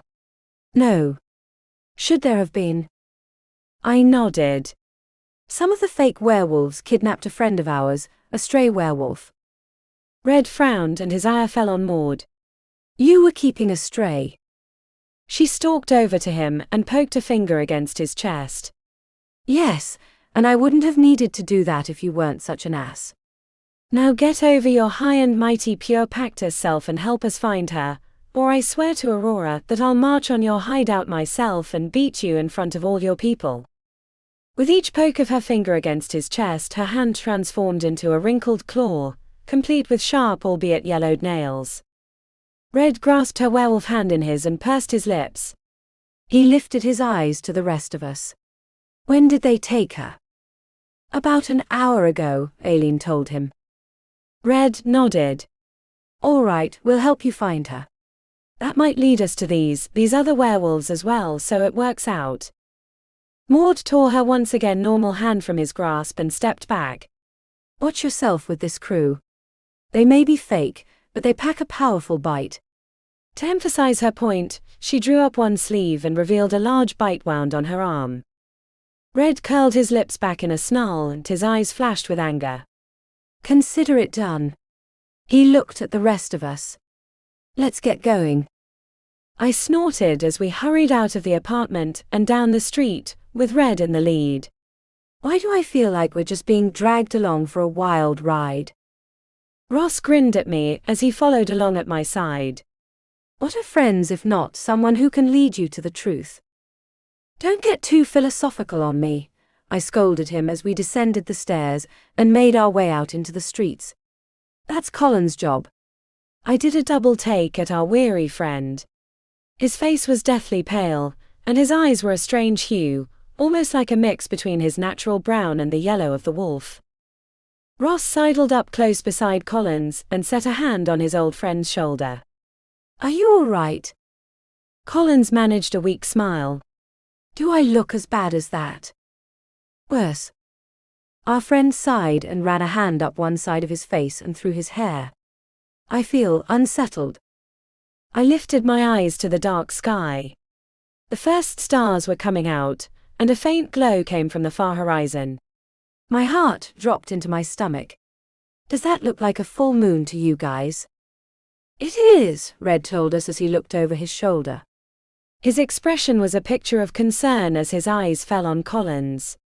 This, I assume, is your afflicted friend. Ross nodded. It is. Red sighed and stared ahead of us. Bring him along then. Soon we'll have half the city behind us. We meandered through 2 city blocks before we ran into a pair of familiar werewolves, Slim and Vastus. Red saluted them and they did the same. What news? He questioned the pair as we strode up to them. Slim jerked his head northward. They went that way, boss, but we keep losing the scent, almost like they're not wolves at all. Because they're not, Red reminded them as he pushed past the pair and took a step in the direction they had indicated. They must be reverting back to their original forms, more completely than we can. That would explain why we haven't been able to track them in the city before. He half turned to Collins. Think you can track your own kind? Collins lifted his chin and nodded. I can try. He turned his nose up and sniffed the air. His eyes narrowed and he looked to our right where 2 paths lay. They traveled along the left-hand path. Red lifted an eyebrow. Do you smell them? Collins set a hand on his arm which bore his wound. Not so much smell as sense of blood calling. Red frowned but jerked his head in that direction. Then lead on. Chapter 39. Collins took the lead, and our large group followed him through the many stone streets of the ancient capital. After an hour along a meandering trail, we neared the northern borders of the metropolis, and the dry air took on a murky flavor. The scent of pond scum and rotting plants stung my nose, and the runes fell away or sank into the uneven ground as the stones became unsettled from one another, creating a ripple effect. Collins stopped us at the edge of the flagstones and dirt. A wide path led into a thick mess of marshes, but peeking over the reeds was a familiar sight. The trees, I spoke up as I pointed at the dead limbs of those plants in which we'd almost been captured. Ross nodded. We must not be too far from where the portal landed us. Collins lifted his nose to the sky and wrinkled it. I'm unable to smell anything beyond this point, other than the marshes. No doubt another way to hide their doings, Ross mused as he scanned the thick mess of reeds that blotted out most of the view. We'll have to risk going in blind. Red cast a quick look at his minions. Stay here. They were aghast, and one of them stepped forward. But boss, there's too many of us, Red pointed out as he swept his eyes over our group. Excluding his people, there were 4 in our company. 5 will be enough to tackle what may be in store for us. They may be expecting us, Ross spoke up. The werewolf leader frowned. What do you mean? Ross nodded in the direction of the dead trees. They tried to capture us earlier in the evening via a portal into these marshes, but we escaped. I highly doubt they're going to believe we won't be back, one way or another. Red pursed his lips before he turned back to his men. Follow behind us at a distance, enough that if you should hear my call, you can decide whether to fight or flee. The pair of werewolves shook their heads, and Slim spoke up on behalf of both of them. We won't leave you, boss. Red marched up to Slim and punched him on one of his cheeks. If I yell at you to leave, then you can go for help. Understand? The wolf rubbed his red cheek but nodded. Got it, boss. Ross turned his attention to the shadowed path that lay ahead of us, but I could see his eyes flicker to Trent. Trent smiled. I do not plan on being killed. Fate has a funny way of wrecking plans, Ross pointed out. Trent patted his sword. Then I will take a great many foes with me, but I do not believe that end will be tonight. Ross pursed his lips but strode forward without another word. We followed him, and Slim and Vastus lagged so far behind that I couldn't see them. The path was as silent as the grave and nearly as dusty. Our footprints left tracks in the dry earth, and I couldn't help but notice that we didn't follow any. Are we sure this is the way to go? I spoke up. Collins pointed up at the dead branches that hung overhead. Our foes traveled by branch to avoid detection. Ross' eyes flitted over the bare bones of the dead plants, lacking even their bark. We should expect to find them up there waiting for us. Red's nostrils flared and he curled his lips back in a snarl. They're ahead of us. We traveled a further half-mile, when I spotted the first of the shadows that lurked in the largest of the trees. Numerous pairs of yellow eyes watched us from the darkness as the path widened until we came to a clearing.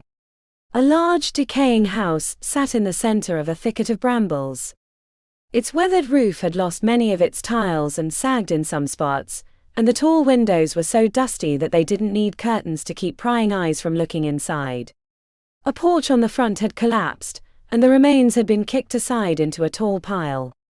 The mortar on the stone foundation had crumbled, exposing gaps in the rocks that had been patched time and again with an inexpert hand, leaving air pockets. A figure stood close to the front door, and there was a grin on its sharp lips. My blood froze in my veins when I recognized our foe from Blackmore, the werewolf that had bitten Collins. Collins stiffened close beside me, and I could see him clench his teeth. They were a little too sharp for my liking. The werewolf crossed his arm over his chest and swept into a low bow. Welcome, welcome, he greeted us before he lifted his head. Welcome to the good doctor's home. Red sniffed the air and snarled at our foe. The doctor likes to have a lot of filth around him, and I'm not talking about the house. The werewolf's good humor faltered a little, and anger flashed across his eyes before he regained his composure. The good doctor has asked me to lead you to his work. He's just about to make a grand discovery, something he desperately wants others to witness. He half turned to the front door and beckoned to us. Don't dawdle now. He opened the door and slipped into the shadow-covered home. Ross and Red vied for the lead, with Red winning out. Our werewolf companion strode inside and we followed him.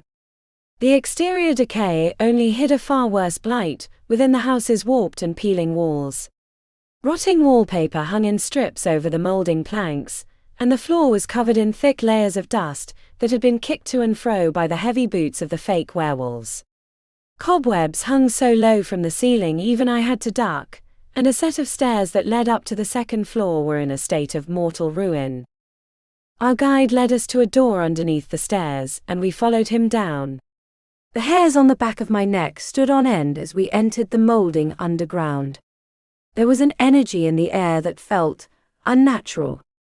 Like somebody had forced water to flow uphill, and all of Mother Nature cried out against the desecration of her rules.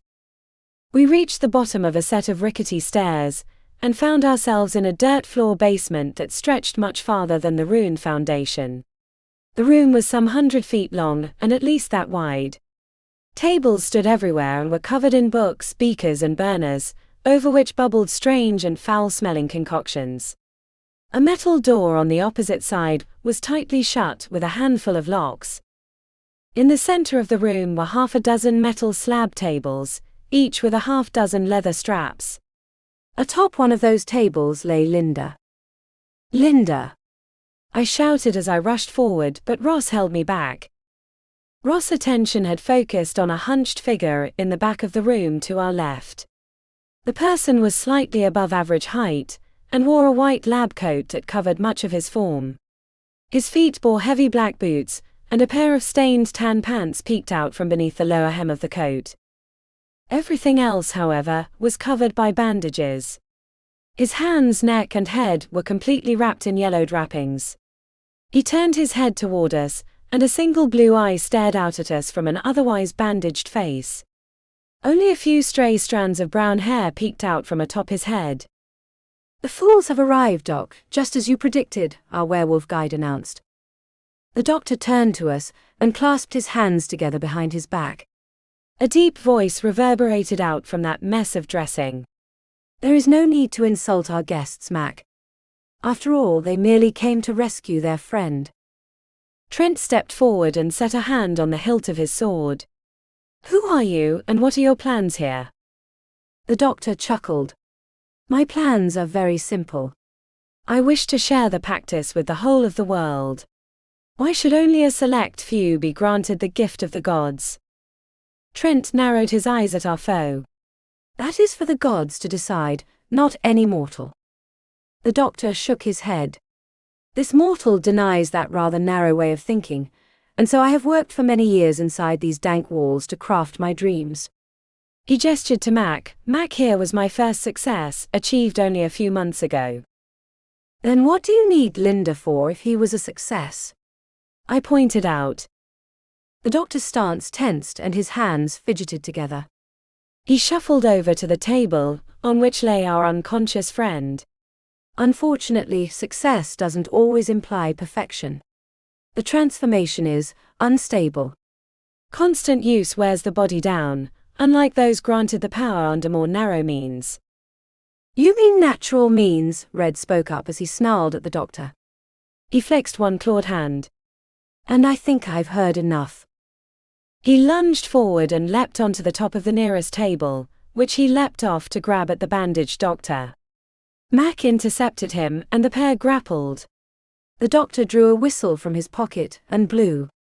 I didn't hear any sound, but Collins winced. Footsteps stampeded overhead and werewolves crashed down the stairs. Trent spun around and drew his sword, while Ross lengthened his fingers into claws before he caught Collins' eye. "Get her back." Chapter 40. Collins wrapped his arms around me and drew me away from the fray as the brothers fought against the watchers in the woods. I could feel Collins' tense body against my back, and his hands were a little hairier than they should have been. I whipped my head back and noticed his fangs were tightly clenched. "Collins," I whispered as I felt his body expand behind me. "Ethan." Nothing I said could have stopped his transformation. Fur burst out all over his body and tore his clothes apart. I wiggled out of his grasp and rushed toward Linda. The doctor had moved to the other side, and watched the preceding chaos with both amusement and annoyance. I reached Linda and fumbled with the straps that held her down. A chuckle came from the psychotic man. Well, what a surprise to see you here." I whipped my head up and blinked at him. "What?" The single eye studied me for a long moment, before disappointment and irritation slipped into its depths. "I see I was mistaken. You are not her." I blinked at him.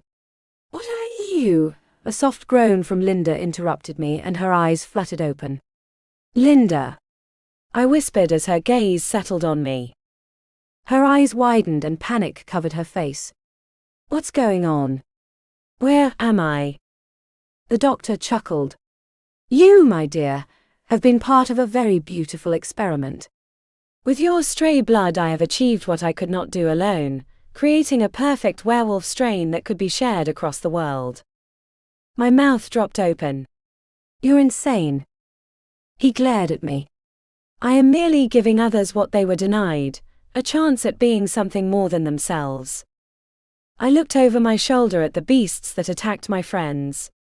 Collins had joined the fray, but not on our side, and Ross was hard put to attack his old companion. I whipped my head back to the doctor and gestured to Collins. "Is that what you want?" "A mindless monster." The doctor shrugged. "A minor side effect for the second generation of werewolves. When your friend has cooled his temper, he will be himself and more perfect than before." "You mean after he's killed everyone he's cared about?" I snapped. The doctor shook his head. "Once everyone is a werewolf, no one will be seen as a threat." Ross and the others were outmatched by sheer numbers, and in a few moments they were subdued by force. Magical ropes were cast around their hands, which were yanked behind their backs. Collins, too, had to be subdued by the others as he lunged at everyone. Mac himself slammed his fist aside Collins' head and knocked him out in one clean blow. Collins dropped to the floor and reverted back to his human form, as Mac stood over him with a look of sadistic pride. "Not a bad fighter, but what would you expect from someone of my bite?" He lifted one clawed hand and flexed his fingers. "Not a bad job either, Doc. I can feel how much improved my strength is since you gave me that shot." The doctor frowned at him. "My medicine may have worked on you, but we must see if it is stable for new werewolves. Bring out one of the subjects." Two of the werewolves broke off from the pack and strode over to the metal door at the back of the room. They unlocked it and opened to reveal a small, dark room. A man in plain clothes cowered in one corner. "Please let me go," he pleaded as he flung his arms over his head. "I beg of you." The werewolves didn't heed his piteous cries, but dragged him out of the room and to the nearest table. The doctor moved over to one of the lab tables, and while he was distracted, I freed Linda. I helped her off the table, as the doctor drew a serum from a large container, via a long needle. He turned and strode over to the thrashing man who was now tied down by the leather straps. "This will only hurt for a moment," the doctor promised as he pointed the needle at the man's arm. I looked around for something to throw, and found a broken piece of foundation molding on the ground. With a quick scoop, I lifted it into my hands, and chucked the piece of heavy molding at the doctor. Mac shot out from near me and snatched the rock from the air. He wagged his finger to and fro. "Naughty, naughty." The doctor injected the serum into the man, and stepped back. Sweat ran down the man's pale face as his eyes bulged. He flailed about the table as fur sprouted from his skin. Terrible screams erupted from him as his hands transformed into claws, and his shoes were torn apart by his elongated feet. A snout protruded from his face, and in a few painful moments he had changed into a werewolf. The doctor nodded at the two werewolves, who released their new comrade. The former man sat up and looked down at himself. "Do you feel the strength flowing through you?" the doctor asked him, and the werewolf nodded. "Does it not make you want to give that gift to others?" Here the new werewolf gave a more emphatic nod. The doctor turned to us, and his eye glistened with glee. "It is a success." A din of howls arose from our furry captors, while a hushed whisper came from my friend who I held against me. "Gods protect us." "I wish," I murmured as I looked at Ross. His teeth were clenched, and he looked with hot fury at the doctor. The doctor's attention too became fixated on the men, and he strode over to them. "There is one more experiment I must perform before I can say the serum is a complete success, and one of you will be able to provide the perfect test subject."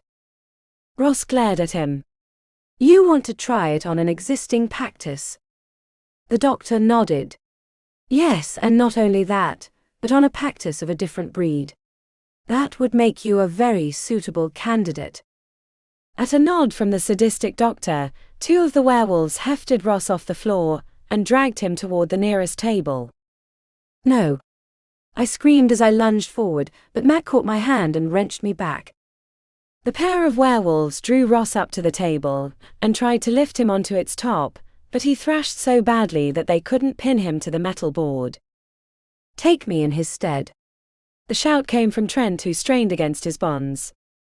The doctor lifted a hand, and the werewolves stopped trying to pin Ross to the table. "Why should I take you and not your brother?" Trent lifted his chin slightly. As the elder, I am a more suitable candidate. The Pactus is strongest in the firstborn. The doctor tilted his head slightly to one side. Is that true, or do you merely wish to save your brother's life? Trent met the doctor's one eye with his steady gaze. What do you have to lose by trying with me? The madman considered the proposition for a moment, before he turned to the werewolves. Put him back and place the other one on the table. No. Ross objected, as he tried to push up against the table. Take me if you have to. The werewolves dragged him away and tossed him beside Red. They then exchanged him for Trent, and Trent gave his little brother a sorrowful smile. Tell father you will make a great king. No. Ross screamed as he thrashed in the spellbindings. Two of the fake werewolves had to put their claws on Ross' shoulder to keep him pinned to the floor. Trent. Chapter 41. The doctor fetched another needle full of serum, and hurried over to the table where the werewolves had strapped Trent down. Tears streamed down Ross' face as he watched the mad doctor inject his brother with the concoction.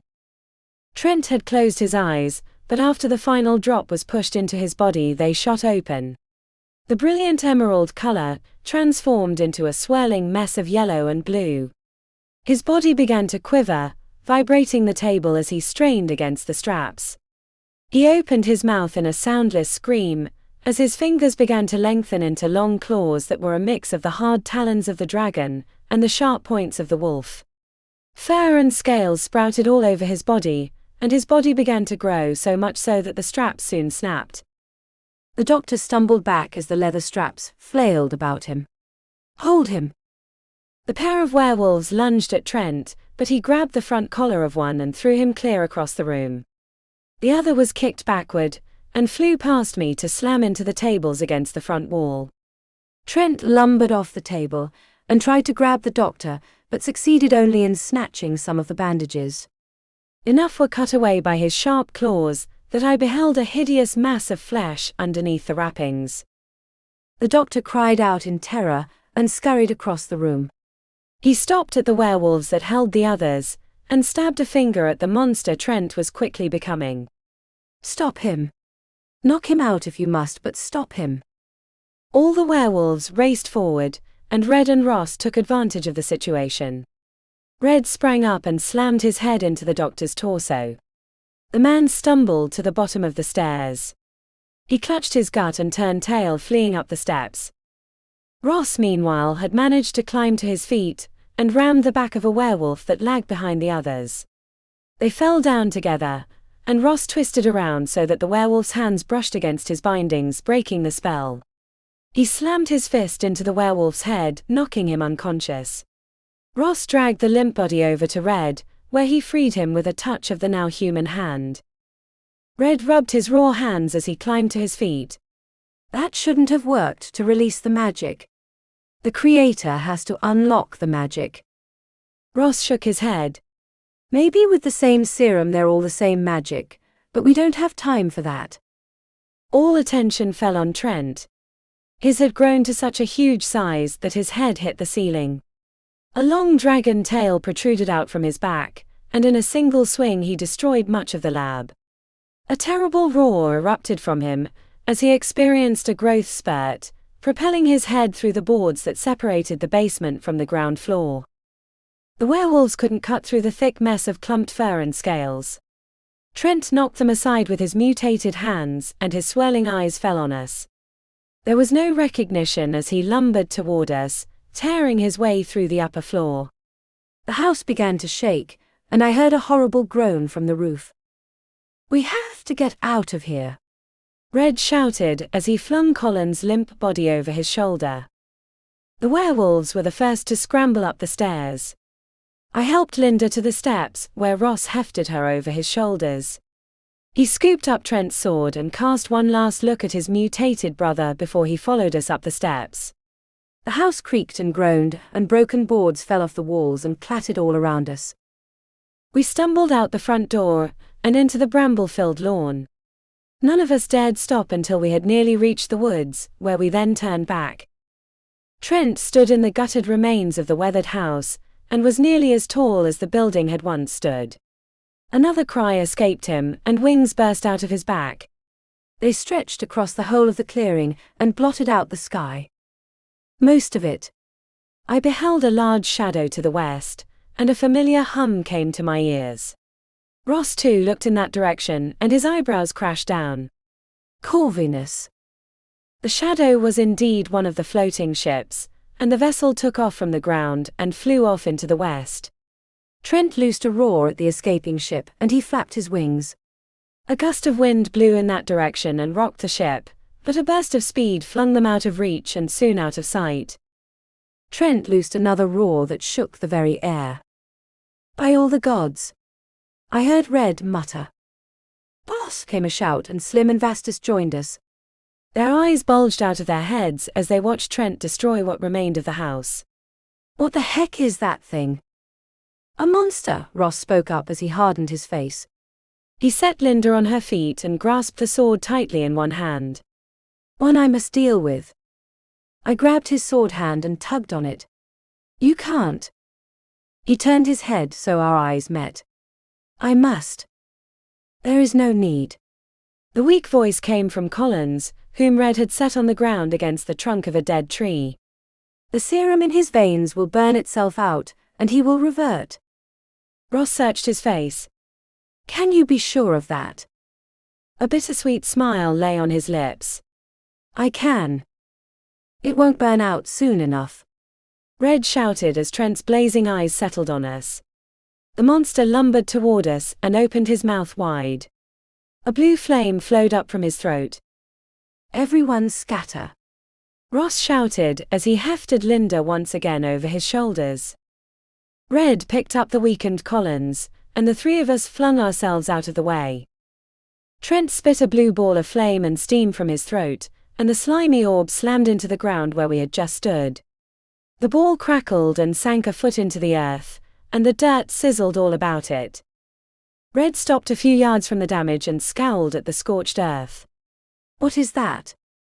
Dragon water, Ross shouted from the other side where I stood beside him. An ability my family lost long ago. Trent flapped his wings and rose up into the sky. He flew overhead and followed the forest path out of sight. Ross' eyes were filled with horror as he watched his brother leave, and Red spoke aloud what we all knew to be true. He's heading for the city. Leave the woman with me, Collins pleaded as he met Ross' gaze. You must save the city. Linda nodded. Please go before that thing wrecks everything. We're all in this together, I insisted as I drew out the leather pouch Tia had given me. I grabbed a handful of the ash and threw it into the air with a thought and a prayer. My heart was filled with joy when a small portal exploded out of the air in front of us. There was only a slight tug from the vortex. Ross blinked at me. Where did you get that? That's not important, I scolded him as I looped an arm through one of his and pulled him toward the portal. What's important is saving both Trent and the city. Together we hurried through the vortex and stumbled out the other side.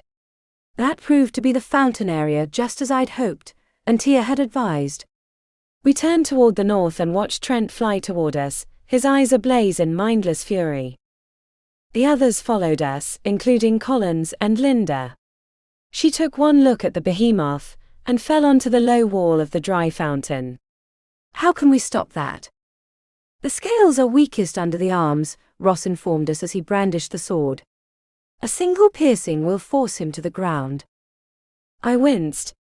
But how do we get him low enough to hit it? A ball of light fluttered past my head, and I spun around to find myself facing Clara. The tiny fairy pointed at herself. You can help. The fairy nodded and zipped over to Ross where she waved her hand. A soft light enveloped the sword and floated upward, but Ross held tight to the hilt. He shook his head at the annoyed fairy. He's my brother. I need to be the one to do this. The fairy rolled her eyes and waved both hands. The light extended down Ross' arm and covered his whole body. He was lifted off the ground and hovered over our heads. Clara winced and clenched her teeth. I don't think she can keep this up for very long, I warned Ross. Ross nodded at the fairy. Then throw me with all your might. Chapter 42. Clara's light brightened and Ross was propelled upward with the sword raised above his head. He flew like a shooting star across the sky, and Trent couldn't help but notice him. The dragon opened its mouth and shot out another ball of wet fire. Ross twisted around, and some of the light about his body faded. Clara let out a tiny cry and nearly sank to the ground. I leapt forward and caught her in my cupped hands. At the touch, the light around her brightened, and her eyes lit up with glee as she looked at me. The light around Ross mirrored that around the fairy, and his speed was amplified. He flew through the air, and the dragon swiped a claw at him. Ross' speed allowed him to dodge, and the dragon's failed strike meant it was left open to attack itself. The blade sank into the soft flesh under the arm, and the dragon let loose a terrible roar before it tumbled toward the ground. Ross was pulled away sans sword, as the dragon crashed onto the stones near the fountain. The earth shook with the force, and the large rocks were crushed under the heavy weight.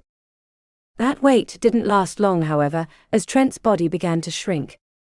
The sword clattered to the ground as Trent's human form was revealed to us. Ross landed on his feet and rushed over to his brother's side. He rolled Trent onto his back and held him in his arms. I hurried over, but I slowed when I noticed the horrible gashes that covered Trent's body. His own blood stained his flesh, and his breathing was horribly ragged. Even through all the excruciating pain, Trent managed a smile for his little brother. I am sorry to have made you do this. Ross shook his head. Nothing to apologize for. You're going to make it. A bitter chuckle escaped Trent's lips, and a bit of blood dribbled out of one corner of his mouth. I do not believe I will. Tell Mother and Father. I am truly sorry not to say goodbye to them. You're not going to die because of me. Ross screamed as he pressed his brother closer. Not because of me. Well, look at what the gods have offered up to us. The slimy voice came from behind us, and I whipped my head around to find the doctor's werewolf experiments standing in a long row with Mac in the center of the gang. Their fur was ruffled from their fight with Trent, but they were otherwise unscathed and refreshed. I turned to face them and stretched out my arms. I won't let you hurt anyone else. Mac threw back his head and laughed. Like you have a choice, but after all of this is done, you and I shall have some fun. Like hell you will. Slim snapped as he flexed his growing claws. We won't let you hurt them. Pactus chimed in as he moved to the forefront. Red smirked as he joined his men. I've never felt prouder of you two fools. Pactus grinned. Thanks, boss. A loud long howl came from one of the side streets that entered the fountain plaza, and Maud stepped out of the shadows. She was partially transformed, and her grey fur stuck out from her cheeks. She flexed a clawed hand and grinned at Red. I'm not going to let you have all the fun, nor will anyone else. Dozens more werewolves emerged from the shadows, their yellow eyes glistening with glee. At the sight of so many, Mac and his men stepped back and whipped their heads to and fro. The natural werewolves surrounded them on all sides, and Red returned his attention to the group. All right, let's chew some bone. Mac's men didn't stand a chance. Red was mindful to take the forced transformation stranger to himself, and soon the abominations lay strewn about the stones. I couldn't work up a cheer, however, as I returned my attention to Ross. He sat as still as a statue but for a small tremble. I came up behind him and saw the ashen face of his brother. Trent was dead. Tears sprang to my eyes as I knelt beside Ross. The quivering was his suppressed sobs as tears streamed down his cheeks. I set a hand on his shoulder, but no words would come from my choked throat. All the werewolves stopped their revelry as each of them noticed us. A hush fell on the company, and many bowed their heads. Red was among them. Clara fluttered up beside my face and tugged on a loose strand of my hair. I waved her away, but she came back, more persistent than before. What? I managed to croak out as the tears welled up inside me. Clara forced me to my feet, and over to the fountain that stood a few yards away. She stopped at the short wall and pointed at the deep bottom. I leaned over, and as I did, a single tear dropped from my eye. The soft, shimmering droplet fell into the empty pool. And yet, there was a ripple. My eyes widened as light burst outward from my tiny tear. The light stretched to the farthest corners of the fountain, and up to the upper tiers. The brilliance exploded and forced me to look away. When I could see again, my mouth dropped open. The fountain was brimming full of crystal clear water. Clara flew across the calm surface and scooped up some of the water in her cupped hands. She zipped past me and over to Ross and his brother. The tiny fairy landed on Trent's cold shoulder and dropped the water onto his mouth. The water glistened on his pale parted lips before a few drops slipped inside. As we watched, a soft glow surrounded his body. The light pulsed a few times before it began to fade. Clara flew past me and dipped for another handful. I shoved my quivering hands into the pool and managed to grab a few cupsful before I raced over to Ross. I dropped to my knees beside Trent and tried to slip the water into his mouth, but due to my shaking, most of it ended up on the rest of him. Ross' steady hands grasped mine, and he helped me pour the remainder into his brother's mouth. The light around Trent grew brighter until it almost hurt. The wounds all over his body vanished, and a moment later a soft gasp escaped his lips. His eyes fluttered open, and he stared at us in confusion. "What happened?" he croaked out. Ross threw himself across his brother's chest and wrapped him in a tight hug. I used the back of my hand to wipe away the rest of my tears. A great shout arose from the werewolves, and Red sauntered over to us with a crooked grin on his face. "Looks like it's hard to keep a good dragon down," he mused as he folded his arms.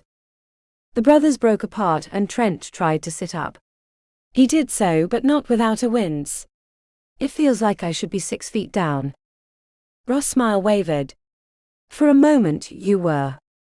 Trent blinked at him. I died." I nodded. "Thus, fulfilling Aletha's prophecy, but there wasn't any rule about you having to stay dead." A great laugh arose from the brothers. Linda clasped her hands together. "This is surely a miracle brought about by Lady Aurora. May we give thanks to her." A few of the wolves looked confused, but others nodded their heads, and some spoke a silent prayer in honor of the long-forgotten goddess. That's when everything froze. Chapter 43. I blinked as all fell silent around me. Nothing stirred, not even the tiny wings on Clara's back. "Do not be frightened." I whipped my head around to face the fountain. A beautiful, angelic woman sat on the edge of the pool, with her hands folded in her lap. She wore a shimmering dress, the material of which looked like she had captured the stars and set them twinkling upon her body. Her golden hair cascaded down her back and front and glistened in the dim light. She was also the spitting image of me. I gaped at her before my mind kicked into overdrive. "Aurora." She smiled, and it was like the sun had noticed me. "Yes." I looked around us at the still world. "Why you did this?" She nodded. "I did." In the moment of their prayers, I regained some of my power, and so I was able to make this time for us. I gaped at her and jerked a thumb over my shoulder. "Some of your power did this." Aurora chuckled, and it was like the sound of tiny bells. "Yes, but come." She patted the stones beside her. "I wish to speak with you." I climbed to my unsteady feet and stumbled over to her, where I hesitantly settled myself on the low wall beside her. I couldn't help but give her a look over.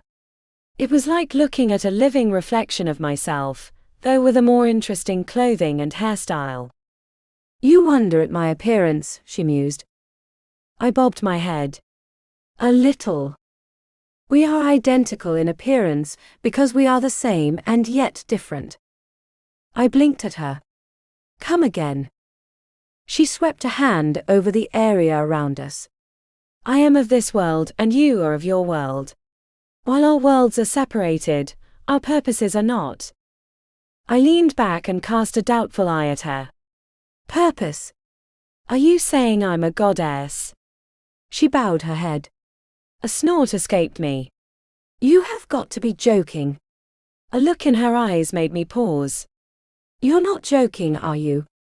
How can I be a goddess? I'm just a mortal from a different world. She sighed. In your world you were a mere mortal, but on entering this one you became something more. You became a familiar, a power little understood by the people of this world. They do not understand that those who exhibit such a unique skill are in fact immortals. We have granted each other the powers to become whatever Pactus we desire. I shook my head. But I need to borrow the powers from them. I need to touch them. I held up one gloved hand. Heck, I can't even control it. One touch and wings are bursting out of my back. Her smile softened. That is because you have not yet fulfilled your full potential. She pinched the tips of my glove and drew off the cover. My pale fingers wiggled in the freshness of the cool night air. Aurora grasped my hand in both of hers, and I started back as a cool light pulsed from our union. I felt a strange softness enter my fingers, before it slowly faded into the rest of my body. Aurora drew her hand back. You may now control your powers. A gift I give to you for bringing faith back to the city. Her eyes softened as she looked down at the frozen brothers. And for saving my son. I blinked at her. Saving your... I leaned in and squinted at her. You're not. Like a curtain, a facade fell on her immortal form, and the figure of Queen Antonia Prasinus sat beside me. A mischievous smile not unlike those of her sons slipped onto her lips. As my powers waned, I was forced to take another form and chose to become a human female. The king of my old kingdom fell in love with me, and I with him, and we married. Her bright smile fell on her sons. I could not be more grateful for this life, even if its briefness is bittersweet. I scooted closer to her and gaped at the immortal mother. If you're a goddess, then that would make Ross. I couldn't quite figure out what that would make him. She laughed. A mortal by most standards, though he is a stronger Pactus than many of his ancestors. He may even have potentials that were once lost, as you saw when his brother was tainted by that wicked man. Here her good humor faltered, and she set a warm hand atop mine. Kate, you are not yet an immortal because you have not yet fought against your foe. The foe of all the good peoples of the world. I swallowed a lump in my throat. You mean Corvinus? She nodded. Yes. He is behind the evil that was here, and I do not doubt the madman will continue to do his worst in the Dark Kingdom. I shook my head. But what can I do about that? She stretched out a hand and brushed the back against my cheek. I believe that with the help of my son you will find a way to defeat him, but to start, search the ancient ruins of a city even older than Praesidium. The name of that city is or was Bahil. It once stood proud on an island far to the west of Umbria, long before that kingdom existed. There you may find the answers you seek. She stood and turned to face me before she took a step back and clasped her hands in front of her. Her smile shone like the sun. I have faith in you, Kate. Guide my son, and together nothing can stop you. Wait. I shouted as I stretched out my hand to her. What about Ross? What should I say to him about you? She shook her head. Say nothing. I would not have any shadow fall between us. A light exploded out of her body and forced me to look away. When I regained my vision, the world around me had resumed. Ross stood and rushed over to me. He wrapped his arms around me and swung me around in a circle before he drew me into a big hug. Thank you so much, he whispered. Thank you for returning my brother to me. I drew away from him and grinned. I couldn't have you going off and becoming crown prince now, could I? We're not done with business. He gave me a quizzical look before his gaze settled on the glistening waters. We should give this to Collins before it disappears. As if on cue, the water exploded upward and turned into a thick mist. Rather than cold and clammy, however, the vapor was warm and soft. The fog floated past us and over to Collins and wrapped around him. A soft glow covered his body for a moment before it faded. A soft smile slipped onto his lips. The beast is gone. The fog didn't finish there, but floated over to the other fake werewolves. Each of them glowed in their turn, and they too were cured. I leaned against Ross' side with a big content smile on my face. We'd done it. We'd won. Now I could relax. Or so I thought. Chapter 44. The fog left nothing in the fountains, but nobody cared. The werewolf threat was gone, and Ross' brother had survived. I could have partied all night, but the werewolves of Red's pack were too good for me. At midnight I leaned my head against Ross' arm and tried to keep my eyes open. We sat in Kurt's apartment, which was packed beyond capacity, and the merrymaking was still in full swing. Even Trent and Red were having a friendly game of arm wrestling, the current bout of which had gone on for the last quarter of an hour. Ross chuckled as the pair continued to square off with smirks on their faces. I don't think they're going to give up anytime soon.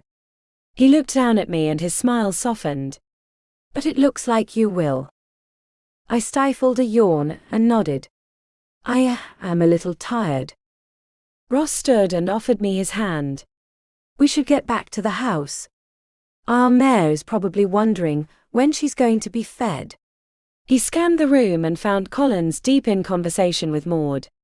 Which may not happen anytime soon. I accepted his hand and stood. Let Collins have his fun. We can do it this once. Ross and I slipped out of the apartment, and soon we found ourselves on the quiet streets. Well, quiet except for the ruckus above our heads. That was soon left behind, and we ambled our way through the deserted streets. After a few minutes, we found ourselves in the Fountain Square. Ross stopped us beside the pool and turned around so we faced each other. There's something I've been meaning to ask you for a while, and this is the best spot I can think to do it. I lifted an eyebrow. What is it? He took a step closer, and his beautiful eyes gazed into mine. Kate Dina, will you be my wife? My jaw hit the ground and my cheeks blushed a bright red. A joyful warmth filled me and a squeal escaped me. Yes. Yes, yes, yes. I leapt into his arms and laughed as he spun me around. Ross set me back down and his face was glowing. We'll have the wedding as soon as we can. I smiled at him. But not yet. We have something to do. It was his turn to look quizzical, and I shook my head. Let me sleep on it, and I'll tell you what happened. I was sorry to bring up the matter, as some of his good humor faded, but he gladly looped his arm around my waist and held me close as we traversed the rest of the roads. Soon we arrived at our temporary abode, and found the place fallen in shadows. We slipped inside and I was glad for the candlelight, as Ross lit up everyone he could find. He turned to me with a lit lamp and smiled. I'll go feed the mare. This shouldn't take long. And I'll get us something to eat, I mused before we separated. I heard the rear door slam shut before I reached the kitchen. I'd gotten as far as bringing out the loaf of bread and cold meat, when I heard a hard knock on the front door. The hairs on the back of my neck stood on end as I tightened my grip on the bread knife and ventured to the front hall. There was no sign of Ross, and the knock came again. I slipped up to the door and peeked through the hole. Lady Annabel's head could just be seen at the door, and just behind her stood her husband. Her umbrella was clasped tightly in both hands. That's when I remembered the dinner date. Fate had certainly intervened. I was all embarrassed smiles as I unlocked the locks and opened the door. About time, Lady Annabel snapped as she pushed her way through, with her husband close at hand. The pair turned to me with cold looks on their faces, and the woman was the coldest. What do you mean by keeping us waiting this long, and then sneaking in here without an apology. I shut the door behind them and shrugged. Sorry. I thought that you guys were in bed. The Major swept his eyes over the hall. Where is Ross? I nodded down the hall. Just feeding the horses, but he should. The Major didn't wait for me to finish, but stalked off down the hall. My shoulders fell as I returned my attention my guest. I was just in time to duck a blow from her umbrella. My quick reflexes meant I was saved from a blow, but not from losing my balance as I stumbled backward and fell on my ass. Lady Annabel's shadow fell over me, and a wicked grin stretched her face. She clapped the end of her umbrella in her open palm, and her eyes glistened with a madness that made me shudder. Such a silly, stupid little girl, she mused as she looked me up and down. And so rude to have missed our dinner date. My jaw dropped open. You're not seriously this mad over a missed engagement, are you? She wagged the umbrella at me. Not only that. Your precious little dragon prince owes my husband a debt, and we intend for both of you to repay it.